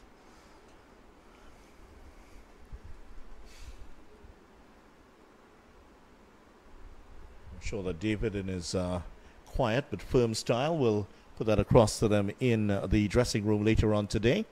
And I'm sure we'll see a better display from the under 23s in their match tomorrow against, that's on Tuesday, against the USA team. And the USA team have now concluded training, by the way. So they will be getting a good rest at the hotel and raring for tomorrow's game.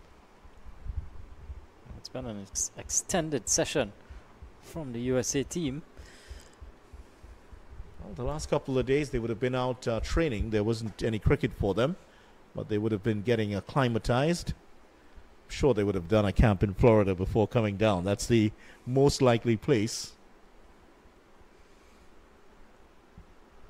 outside of Cabo San Lucas in Mexico, of course.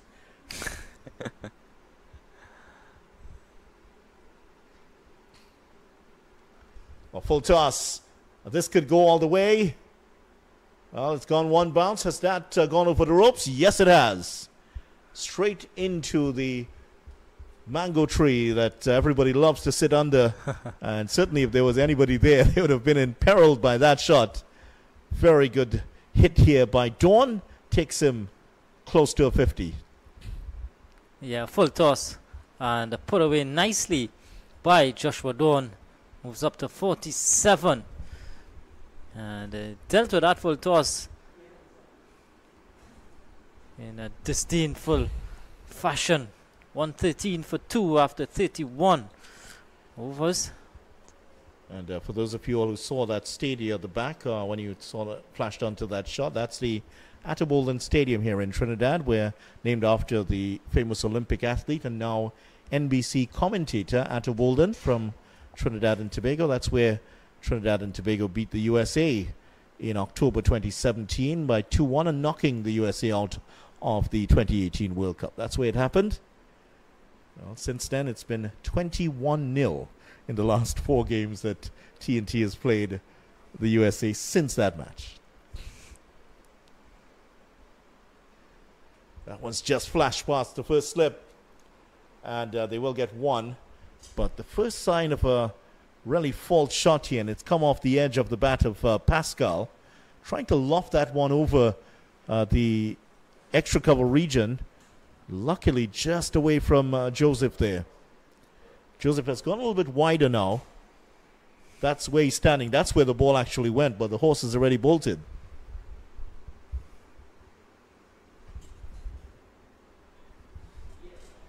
Another misfield and another stolen single here by the West Indies under 19s.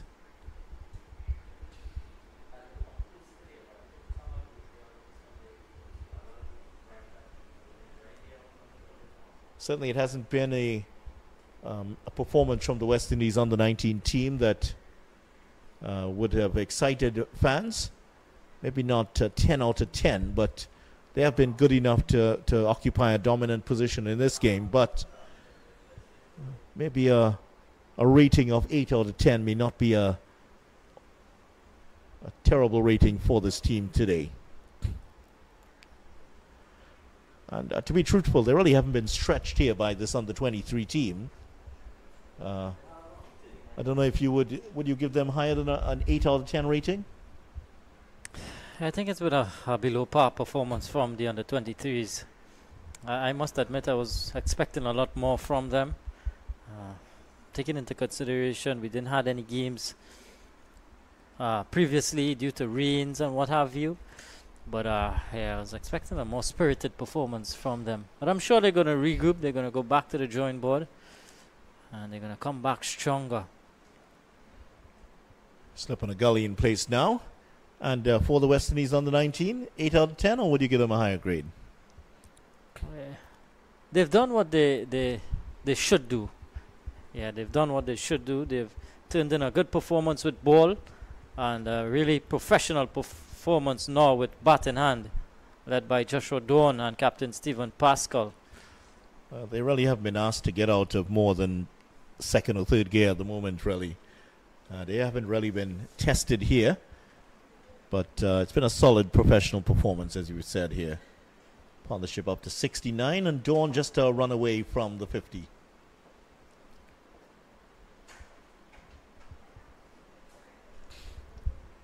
Straight to the fielder, and there's a man racing on at the moment at the end of the 32nd over.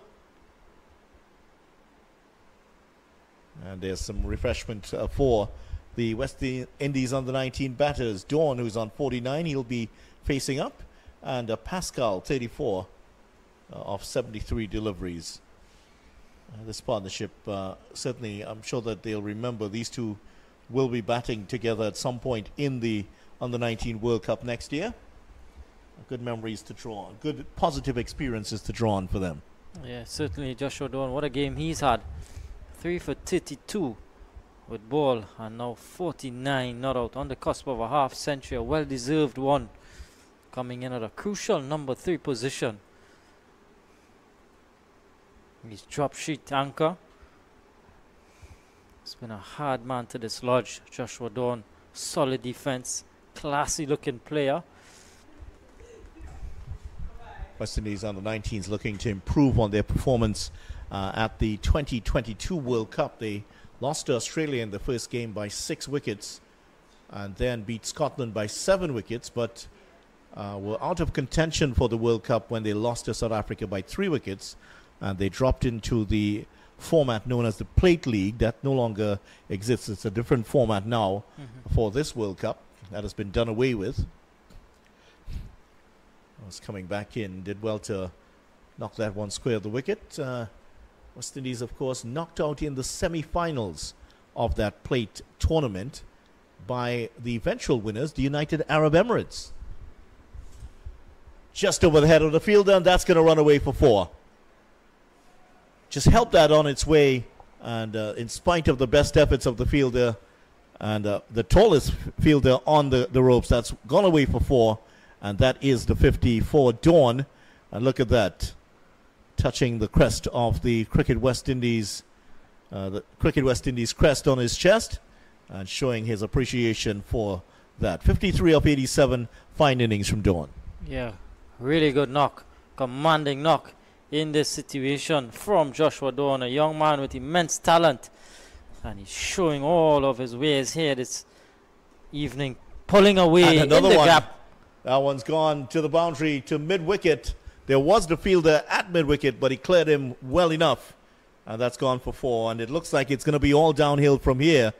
The West Indies under-19 team look like they're running down the hill, and they're running away with this victory. Yeah, short delivery, pulled away, back-to-back boundaries for Joshua Dawn. Takes his tally up now to 57. And they look as though they're going to finish in a canter here, West Indies under-19s.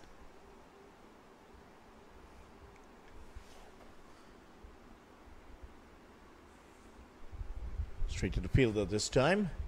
And Nathan Edward, who's playing in this match here today, certainly remembers that loss to the United Arab Emirates in the plate semi-finals. He got 51 in that game, not out for the West Indies. Quicker delivery. Dawn is just seeing it like a football at the moment. And Nathan Edwards, 51 of 65. West Indies bowl out for 142 in search of 225 for victory against the United Arab Emirates. Hits that high. Will that get the distance? There's a fielder coming around. He could take the catch. He has taken the catch. That's the end of the innings here from Dawn. And after a couple of fours, he's still inquiring whether that one cleared the ropes. But the fielder has claimed the catch. And that is the end of an exciting innings from Dawn. Out for 57 of 91 deliveries, caught by Agard off the bowling of Mahabir Singh. Yeah, Joshua Dawn looking to go aerial this time. Didn't get all of it. But credit to Mahabir Singh, he threw it up. And Dawn down the track. And hands are lofted. Agard with a safe pair of hands at long on. And completes the catch. West Indies under 19s lose their third wicket with the score at 125. Dawn for 57. Well played knock from him. Yeah, classy innings there from Dawn.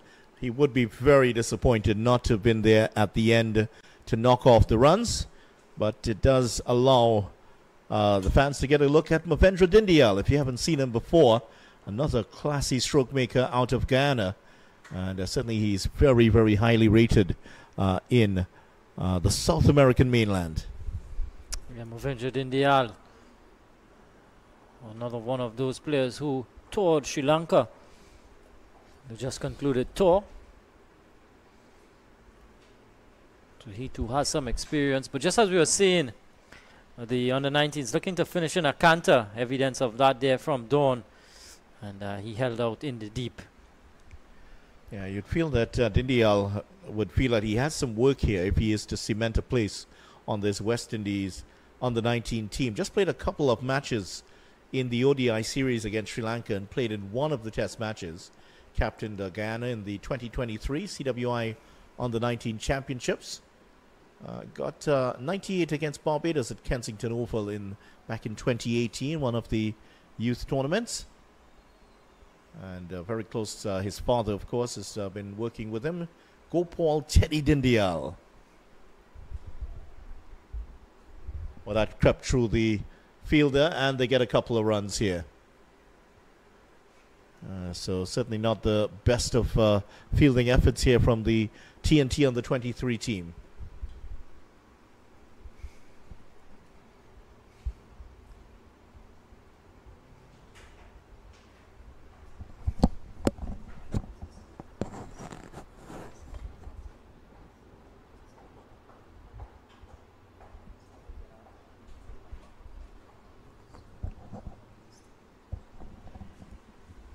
Very good delivery again here from Ali.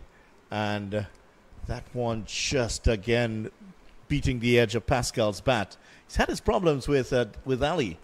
Ali has troubled him all the way through here. Yeah, Ali's been good. Leg break bowler, difficult art. But just seems to be coming out nicely out of the hands. Yeah, the control has been there for him. Yeah, lovely flight as well. Yeah, he's not afraid to throw it up there for the batters. And a couple of them have tried to go after him, but just that teasing length, just about there or thereabouts.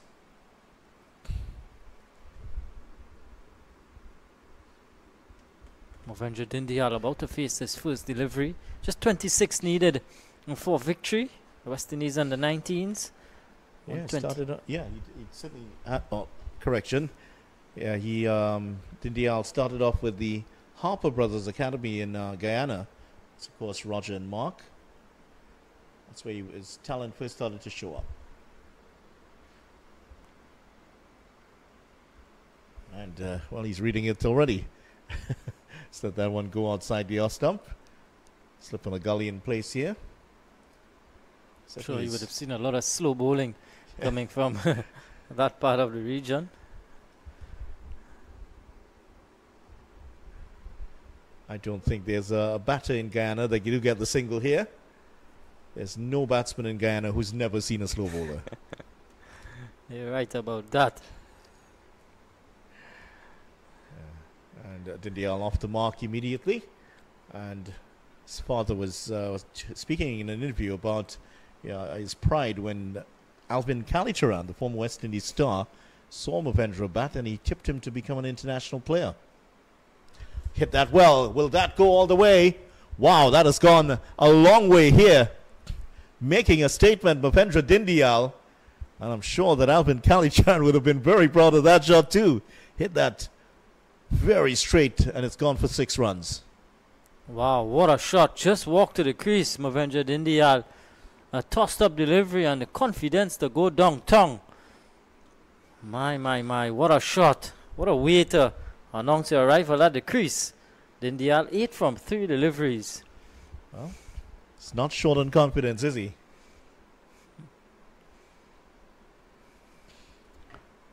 Just like that. Seen T&T batters struggle to get in and he's faced 2 deliveries and hit a 6. Yeah, what an easy game this is. And that's tribute to the hard work that he's put in here. And there's a story that he and his father would bowl 400 to 500 balls at him every day. Get up early in the morning to train, and you're seeing the evidence of it here. Tremendous commitment. Well, Pascal will want to see this home here for his team. 37 up, 77 deliveries. And target, just to remind you, 154.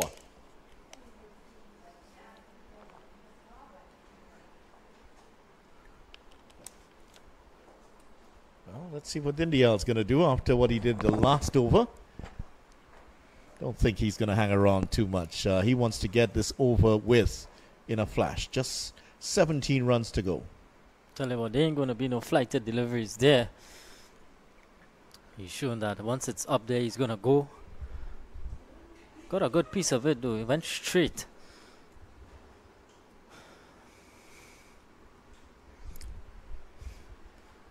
Deep fielders, 2, 3 out on the leg side. And as you predicted, there was not a flighted delivery anywhere coming that way. The only thing flighted in the region came out of the nearby airstrip. Camden Park, very close to here in Cuba. In fact, there's a helicopter passing over. That's the only thing you'll see flighted here at the moment.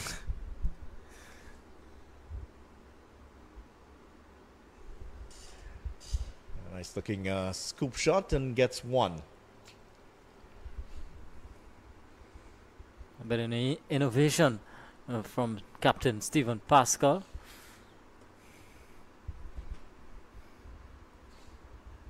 Just 15 more needed for victory. Dindyal 9 from 4.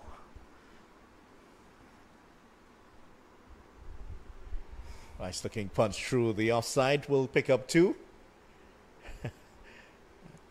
Just get a feeling he's batting on a different pitch altogether. 3rd ball for 6. And he already has the confidence to come down the track. And certainly, I really like what I'm seeing already from this young man. Mavendra Dindyal, 11 of 5. Yeah, using his feet nicely. Met it on the full. How would Mahabir Singh respond? And look at that. Dab that away and picks up 1. He has all the shots. We're seeing quite a few of them already here. Dindyal, 35 overs gone. West Indies under 19s, 142 for 3. Yeah, in the shots there, we've seen a full array of shots. Yeah, it's already pulling them out of the closet. It doesn't seem that, well, if he has those shots in the closet, there's not a layer of dust on any of them. No. He uses them quite well and often. There's also a very exciting young talent coming out of Ghana. He played in the under-17 team and actually was he was the captain of the team, Jonathan Van Lange. Yeah, he was. He got some runs here in Trinidad, not enough to take his team to victory, but he's also an outstanding table tennis player. I'm not sure if you're aware of that. He played for the Arima Masters team in the Champions League table tennis here in Trinidad and led them to victory last year. I couldn't play this year because the tournament actually took place at the same time as the under-17 tournament. Wow. But did get the opportunity to come and watch a few games, and of course, being a wonderful table tennis player, take a little knock with the with the substitutes, but what a talent he is. Yeah.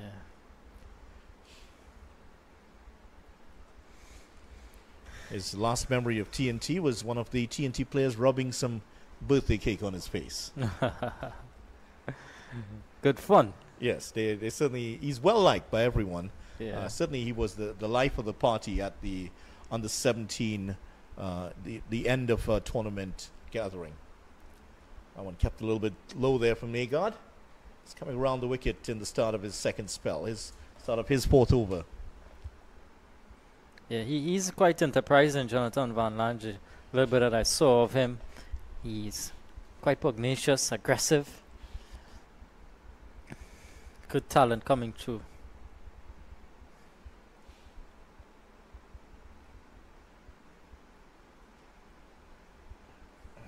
Interesting this. Could get a second run here. They pull out of it, and that's wisely so, because that could have been very, very detrimental to the life the Dindial here and his stay at the crease. He would have been run out by miles. I'm sure the story about his Jonathan Van Lange's table tennis prowess would certainly excite at least one fan in Jamaica. That's Maurice Foster, who was a former Caribbean champion himself in table tennis. Maurice Foster. Yeah.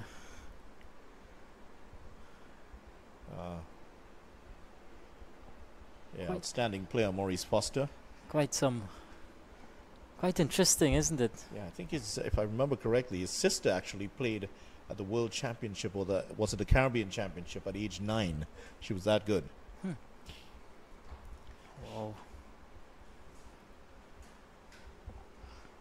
Yeah, they will get one here. Jaggis has come off the boundary to do the fielding.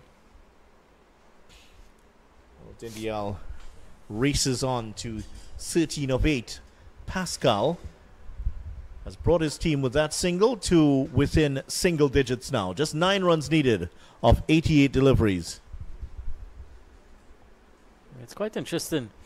Sometimes players excel at sport that might just be a backup to what they're really, really good at. But it's always interesting. It makes for really good reading. And Dindial moves on by 1 here. Well, many coaches actually send out their players to play some table tennis. Their cricket coaches at the start of the season. Just get your eye in, that hand-eye coordination. Yeah. And that's one aspect of it. Of course, it's great relaxation to play a different sport. Many of the top-level cricketers also play golf. It's something that's helped them a lot. Yeah. If you can hit that small white golf ball, it's easier to hit the white ball that's maybe about 8 times its size. Quite a lot of banter goes around that golfing scenario too with players. More than you know. Yeah. Sometimes it's even more fiercely contested than the cricket. If you believe that. I've heard some conversations and I was quite stunned about the enthusiasm that they have about golf. Well, it's quite addictive, I'll tell you. If the first time you hit the golf ball and you see it fly miles away, then, well, not literally miles away, but when you see it fly away, it does get a lot of people hooked on it. Yeah, you're a good golfer too. Oh, I'm not. You heard wrong. Another one of these rumors on social media. Come on, Vidya. Just 8 away now.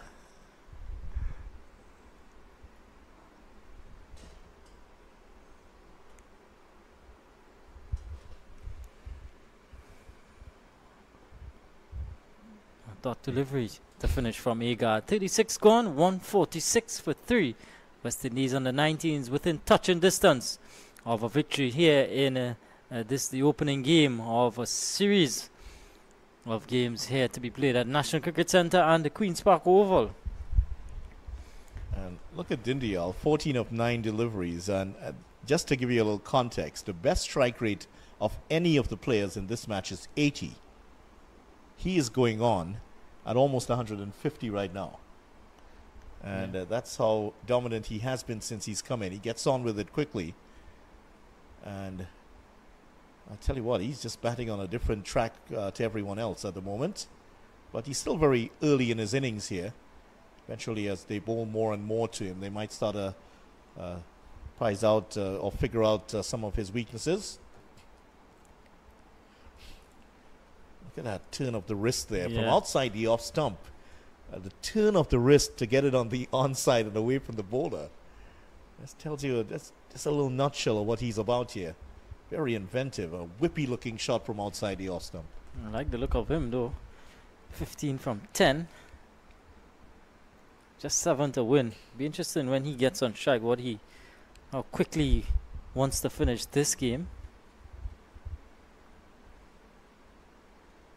Pascal tries to go for the big hit, doesn't get all of it, and perhaps a bit lucky that he didn't, because Jagisow was waiting for it down there. A couple of bounces to him, and they are one hit away from victory here, the West Indies under-19s.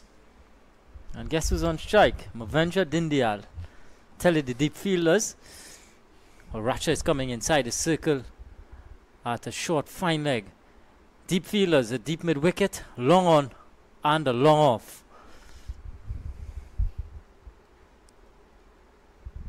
Again, trying to work it from outside of the off stump, and this time the bowler getting across to it. Very wristy, as you tend to see from the Guyana batsman. Yeah.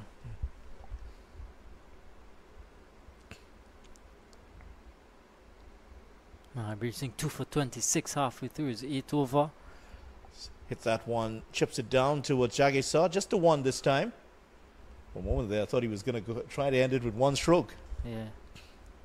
Trying to go a bit squarer, Dindyal. It's gone up to 16. Pascal 41 from 84, 149 for 3. Oh, nicely played.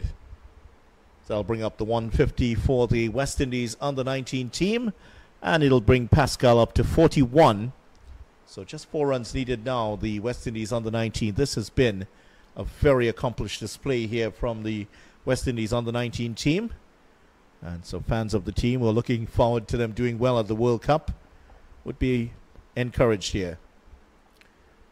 Again, creeping under the fielder. This time, Joseph, the captain, unable to haul it in.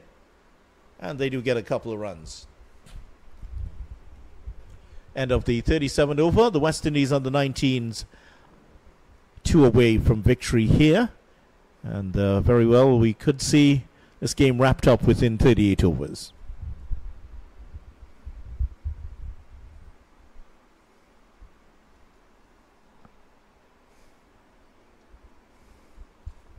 As you look back at this game, certainly the bowling performance from this West Indies under-19 team, all 10 wickets falling to the spinners, 4 wickets for Tariq Edwards, 3 to Joshua Dawn. Dawn turning up and hitting a lovely 57, very composed innings here. He certainly will be the player who will be seen as the player of the match. Yeah. It's been a totally dominant performance so far from the under-19s. Still got across the line, just 2 needed for victory. Jason Agard stands at the top of his mark. Kyle Ramdu up to the stumps. Wicketkeeper. And all the fielders inside of the 30-yard circle. Lifts that over, and that's going to be the match here. That's bounces away, crosses the rope, and there it is. Victory for the West Indies under-19 team. They've won this game by 7 wickets, and they have won this game quite comfortably with 77 balls to spare. So good victory for them, and a great way to start off the tournament, and finished off in style there by their captain, Pascal. Yeah, Stephen Pascal finishing with a flurry. Finishes with a boundary. Gets his team over the line. A totally professional performance from the West Indies under-19s. And as our graphic says, Video Ramfall, no surprises. Joshua Dawn, man of the match in this particular game. Yep, Dawn has put his face over that particular graphic. 57 of 91 deliveries and 3 for 32 off his 10 overs. He is the outstanding player of this match. And as the players greet each other off the field, certainly just to run back on how this has gone. T&T under-23s, 153, bowled out, 38 not out from Andrew Rambaran, 4 wickets for Tariq Edwards, and Joshua Dawn 3 for 32. Good performance from the under-19s with the ball. Yeah, it's totally good bowling performance from them. All 10 wickets falling to their spinners. Dawn 3 for 32 and 4 for 32 also from Tariq Edward. And with bat in hand, Dawn again was the thorn in the under-23s side with 57 from 91, and Pascal with 46 not out.